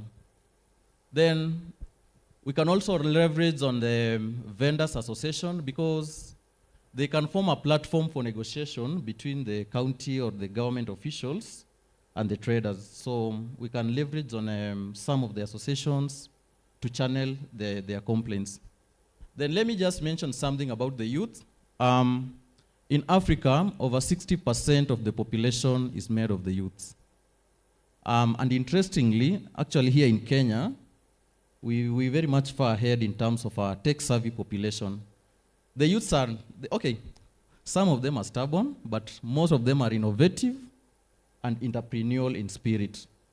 So when I go to major platforms, I hear maybe people say about women and other marginalized groups. So I think we are within that other marginalized groups. So the youth should also be given platforms for visibility. Our voices need to be heard. And it's not just at the end of the process. We need to be incorporated right from the start. When we are having policy designs, right from design to implementation. Because we need to, we can leverage on our entrepreneurial spirit and our tech-savvy nature to transform food systems. Yeah, so I'll be that brief in the interest of time, but I think that's what I have for today. Thank you. Thank you, Dr. Gitao, for your thought. You did not just touch on informality, but as well on youth and what can be done, how to include them in the policy that we are looking forward to. Okay, on informality, if we can think about creating some enabling environment, because actually those who operate in the informal sector might tend to be the most important, the greatest bulk of operators, and they should not be forgotten we need to create ways to bring them on board. Thank you very much for your thought. Well, I summarize, point made by panelists all along. So I would like, I will take 2 questions from the floor. Okay. Okay, 1 question here and the second one over there. Just 2 questions, because I was told that my time is over.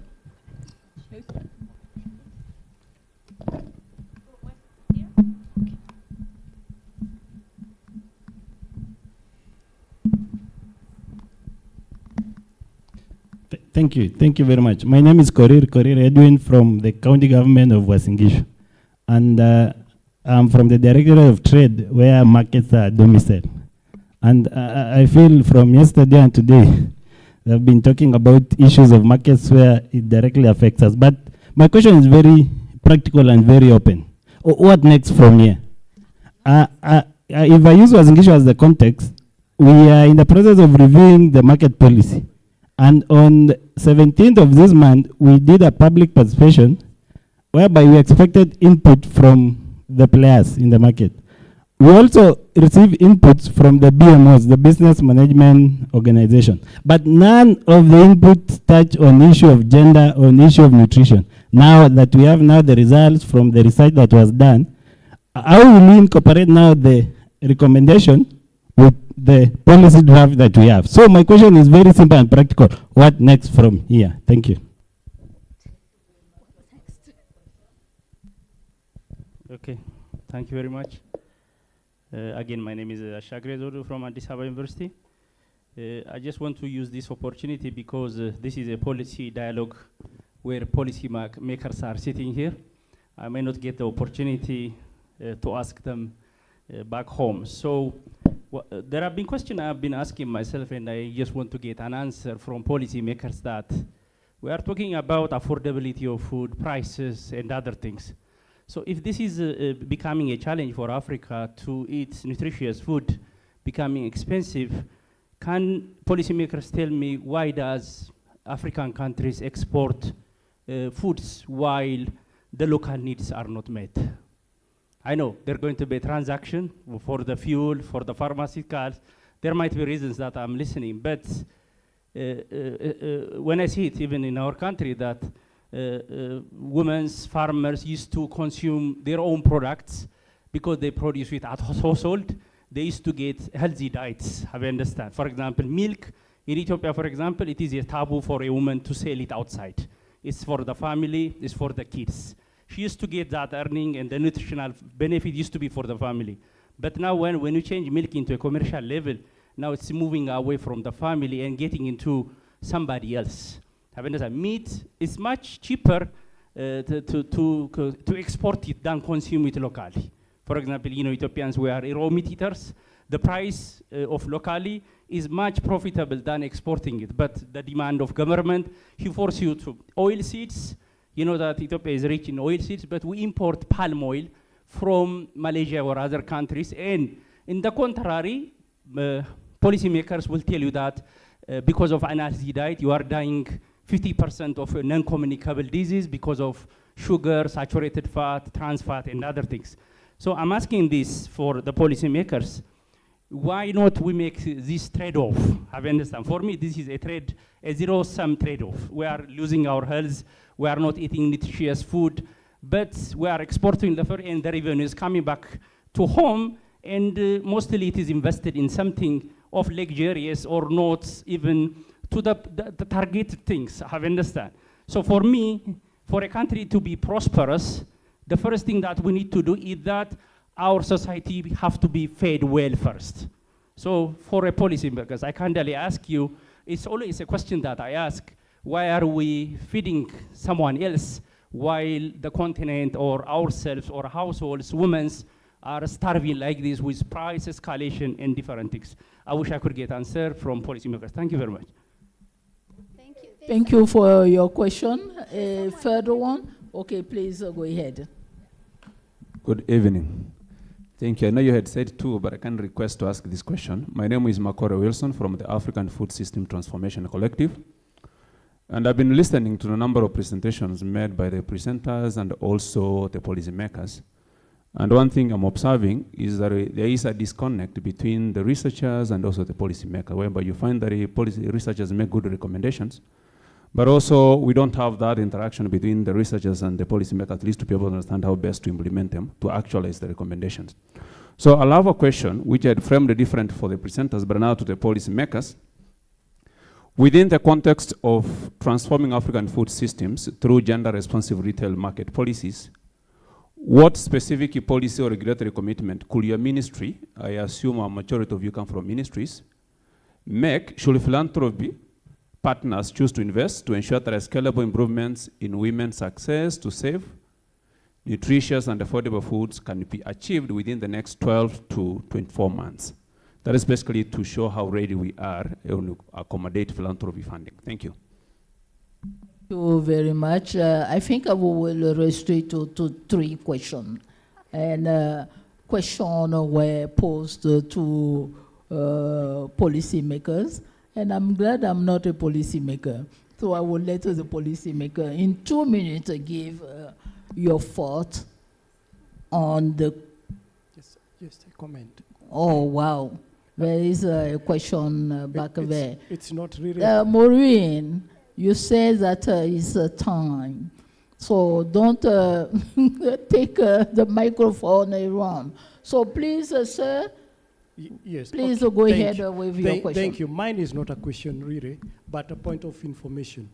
I like the questions about the markets in the urban areas and the way you're saying that we find the county officials running after the hawkers. And I would just want to say that I'm from Nairobi City County, from the Food and System Department. And one of the things that we try really to do is that the vendors, they are given areas where they can do the feeding. But when you find them placing food on the road, then there is a problem. And that is when they will be literally be taken captive. Now, the other thing is that, like for the city of Nairobi, we are developing 20 markets, 10 by the national government, 10 by the county government. 3 by the county government are already on the way. And they are new and they are modern. We have one in Dagoretti called Mutwini Market. It's a modern market that is being developed with all the aspects that we really would want to see in that market. So it has all the spaces, including an area where the women will have, they can go and do lactation for their children, where the children can play around, the ones that are very young, and the women can have longer time to do their market work.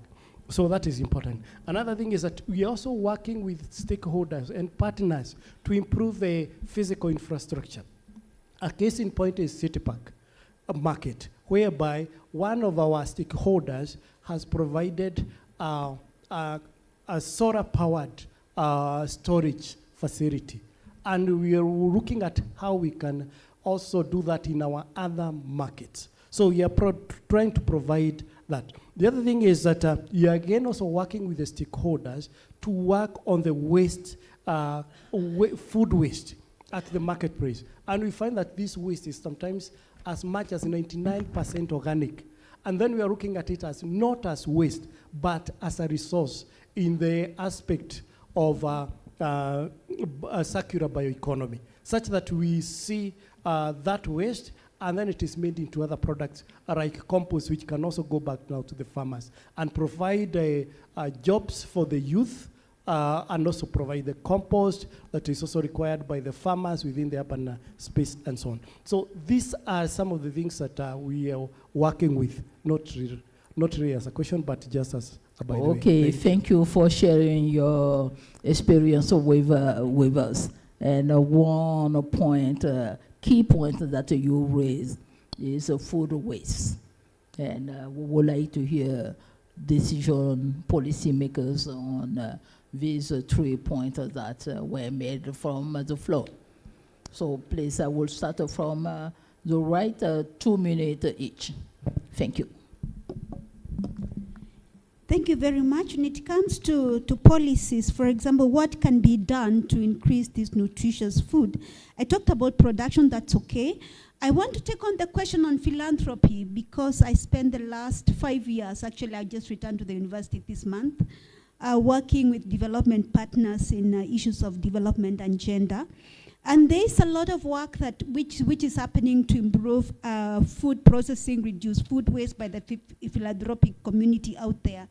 One of the work we did was incubating women enterprises in agro-food industry.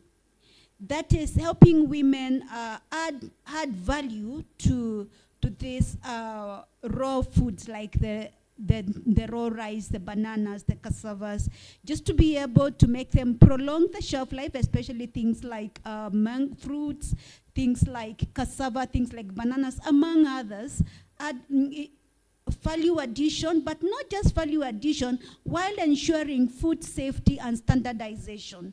Collaborating with multiple sectors, like for example, we worked with Kirdi, University of Nairobi, we worked with KEBS, and the idea is to ensure that as women add value to this food, it is standardized, it is safe, and most importantly, they can access formal markets to increase their income. So value addition and technology adoption in terms of you cannot increase production if you're not going to embrace technology in the 21st century. People are already growing cassava without soil, and we're here waiting for the rains to come. I mean, we have to pull up our socks and adopt technology in terms of adding food production. So yes, there's a big role for the philanthropic community. That is because government, if you look at the debt in Kenya, for example, we're talking about 68.8% of GDP. I mean, debt to GDP, 68.8%, and that 65% of our revenue goes into interest servicing for debt. So how much is left for the government to spend in these programs? So what we are saying is that government cannot do this alone. So there's a role for the philanthropic community, and there's also a role for the private sector to play to be able to ensure that people are getting enough, and first and foremost enough food, and most importantly nutritious food, not just for immediate development goals, but also for future human capital development. Thank you.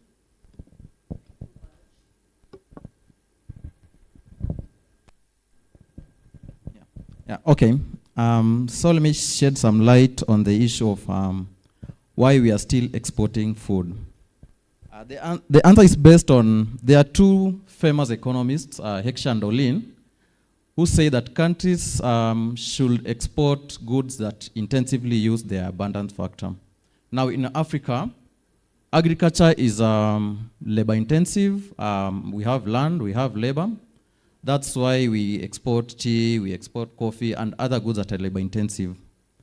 But we can, and the two economists say that we import goods that are capital intensive.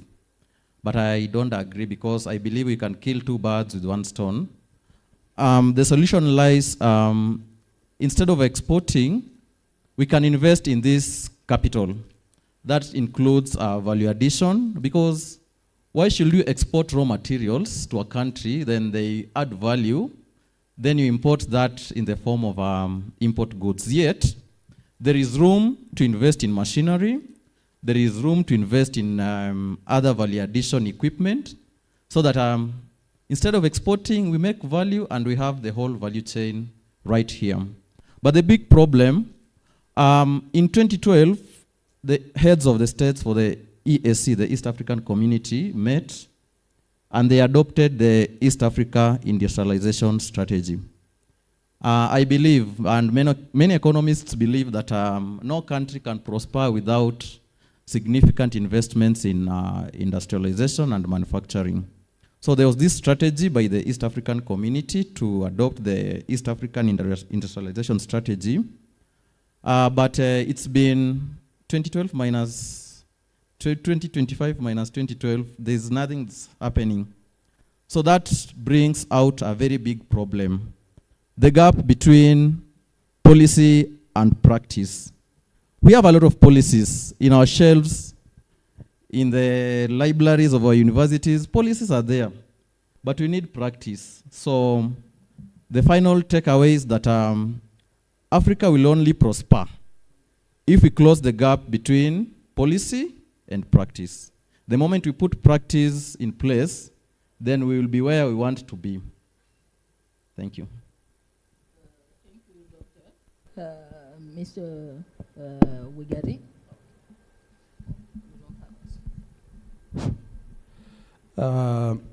I think I agree with doctor what is responded. The best thing is to just first satisfy the local demand and also protect local industries so that they can add values and then promote export for value-added products. Some case in developing country, some products need a huge investment for value addition. In that case, government enforced to export raw materials to external market, and then enforced to import the processed goods. This is not a good, it's not a practical way to development, but for current problem and the situation, government may force it to do that. The other thing is also government protect in Ethiopia even by protecting some crops from exporting.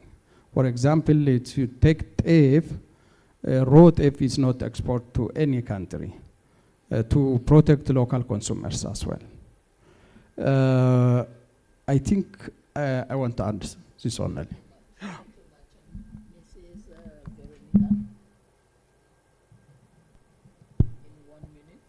Okay, thanks. I will respond. There was a question from the Uasin Gishu trade. I think congratulations because of the trade policy that you are doing. It is not late. Now with what you have got from this forum, you can still reach out to the other sector, health, another relevant sector, so that they can also be able to enrich that policy. Because we are talking about we need to move in a multi-sectoral manner. So I think I encourage you to reach out if you have already not done that, because those sectors can be able to improve whether it's the policy or the strategy that we are doing. I think the other one on the issue of a disconnect between research and policy. Yes, I think that's a discussion, a dialogue we need to have between policymaker and researcher. I know my PS, when she was here, she also alluded on the same, because maybe researcher, whatever you are prioritizing as research need is not what in the policy we have identified. In many government or in many ministry, we have a research unit, and that's where we generate the priority research needs. I think it will be important if researchers, you can be engaging with the various ministry, you get to understand what are the policy, the research needs, so that we work harmoniously. Then the research that you'll do will be able now to inform policy and programming. Because I can share, like for Kenya, if let's say a researcher does research outside, let's say like the main ministry, in the national government. When you bring that research, it will not be recognized because you didn't involve, you didn't engage. Even we like looking at the protocol. Is it what as a government would want? So I think the starting point, engage us so that we walk the path together.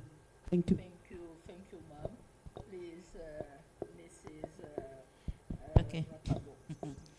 Thank you so much. I've been told it's a minute, but I hope I fix everything in a minute.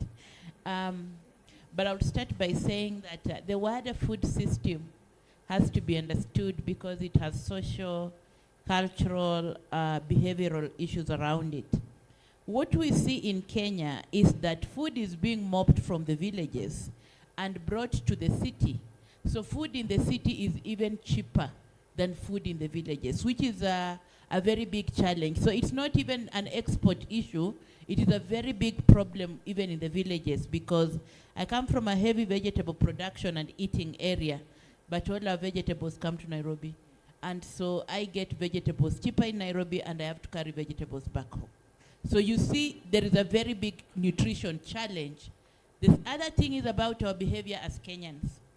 We come from work, we are very tired, we need to see vegetables close to us. So if you're setting up markets very far from people, and yet you're having these big housing programs and not giving even space for some shops inside those big houses that are housing estates that are being set up.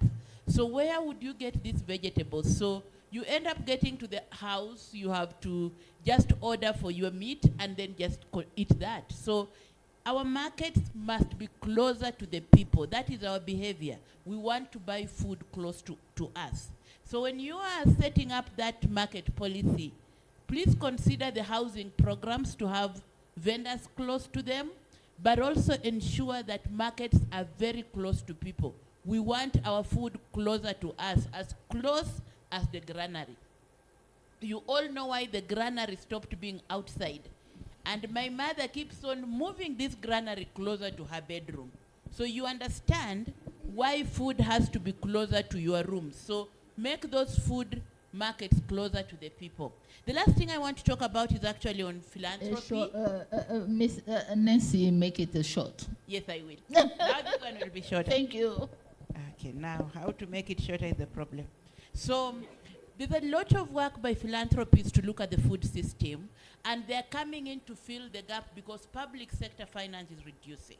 So what you need to do is you need to understand what philanthropists are doing, how they are grouping, and the language they are talking. So I think that's just what I wanted to say. And if you want to understand the different groupings that are happening in Kenya or in Africa, I think I'm happy to inform you later. Thank you so much. Thank you. So we are at the end of this panel, and I would like you to join me, give a round of applause to the distinguished panelists. Thank you so much. Thank you. Yeah. Thank you so much, Professor Bernadette and her team. Let's clap for them again, please. Thank you. You can have a seat. Thank you very much. Okay. Yes, that's all. Thank you. It's about us. Oh, yeah, sorry. Sorry for that. So as they are taking their photo, I request Lanoy, because of time, to just come over.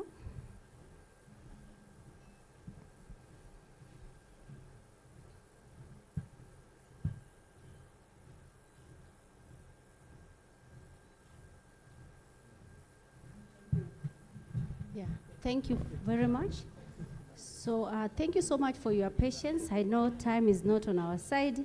So Lanoy is going to give us a brief note on the next steps.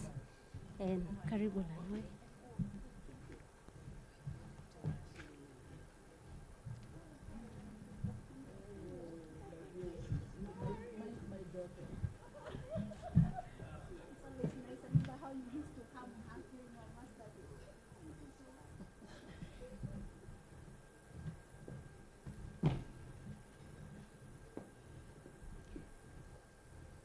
Okay, thank you everybody. I know it's been a very, very long day, and I'm standing between you and your freedom, so I'll not take a lot of your time. So with regards to next steps, I think we've heard quite a lot about where we should go. And just to recap for you, we started in the morning with our PS, who gave us a very good overarching discussion about connecting the dots between research and policymakers. And that's what we've been talking about the whole day. And I think that is the main thing we need to do here. We need to connect those dots. I think our colleague from Uasin Gishu is really telling us we need to connect the dots. So I really encourage our PASHFARM researchers, look for your policymakers. Here in Kenya, we have the public participation. please look for that in your counties where you have done your research so that you can connect with those policies. But most importantly, connect with your county officials. I know that the teams here have worked with Wasingishu. Please connect with the colleague here, but also connect for those of us who are doing gender research. Look at your gender county officials and please connect with them and the city councils. I think that's really important. The PS today talked about 3 major factors. She talked about having impact on the ground. She talked about sustainability of our projects and also having that visibility. I think that's what we need to do. We have talked about that gap between research and policy. We really need to fill that gap as PASHFARM researchers. So I would really encourage you as the next steps to continue with these policy dialogues, not only at the national level, but in the local level. Make sure you have those conversations.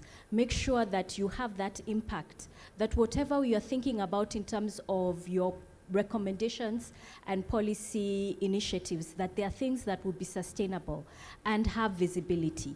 So I think that is really, really important, and those will be our next steps. We'll talk about the practical next steps tomorrow when we finish, but I think at the moment the practical next steps is the policy. We will also talk about publications, but I don't want to preempt that, but keeping that in the back of the mind, even as we do our policy dialogues, we also need to speak to the wider academic community. So I think those are our next steps. But before I finish with that, I would really like to thank Gates Foundation and Ms. Shelley Sandberg. She's here, has been listening in, and I would really like to thank her and the Gates Foundation for helping us, for supporting us throughout this initiative from when we started in 2023. Thank you so much. Maureen and I have really learnt a lot, and so have the PASHFARM researchers, and we thank you, and your colleague Angela. Thank you for attending. Thank you so much. I'll hand over to Maureen. I don't know if she has any further next steps. She can also fill in. Thank you. Thank you so much, Lanoi. So I think we have come to an end of our today's discussions. That is for the policy engagement for the Eastern African countries. And we really appreciate the discussions. And the discussions have not ended. We will continue discussing. So I will also welcome you to our tomorrow's regional workshop for Southern Africa and Cameroon. And it will be here in the morning. So after this, from 6, and I think it's how many, 8 minutes to? So we're going to just remain here. As we are lucky PASHFARM, we just remain here. Then the other team will join us. We will have a keynote address by Professor James Robinson on productive politics for reforms. And after that, we would want to invite you to a cocktail and book launches. So maybe we can use, this is a nutrition project, it's health. We can just stand up, stretch a bit, yes, and we don't have to go. And then we wait for the keynote address. So let's all stand up, stretch, because that is PASHFARM. It's about health. So we can all stretch like this, like that. Yes. I'm not seeing everybody stretching. In health, sitting for too long increases the risk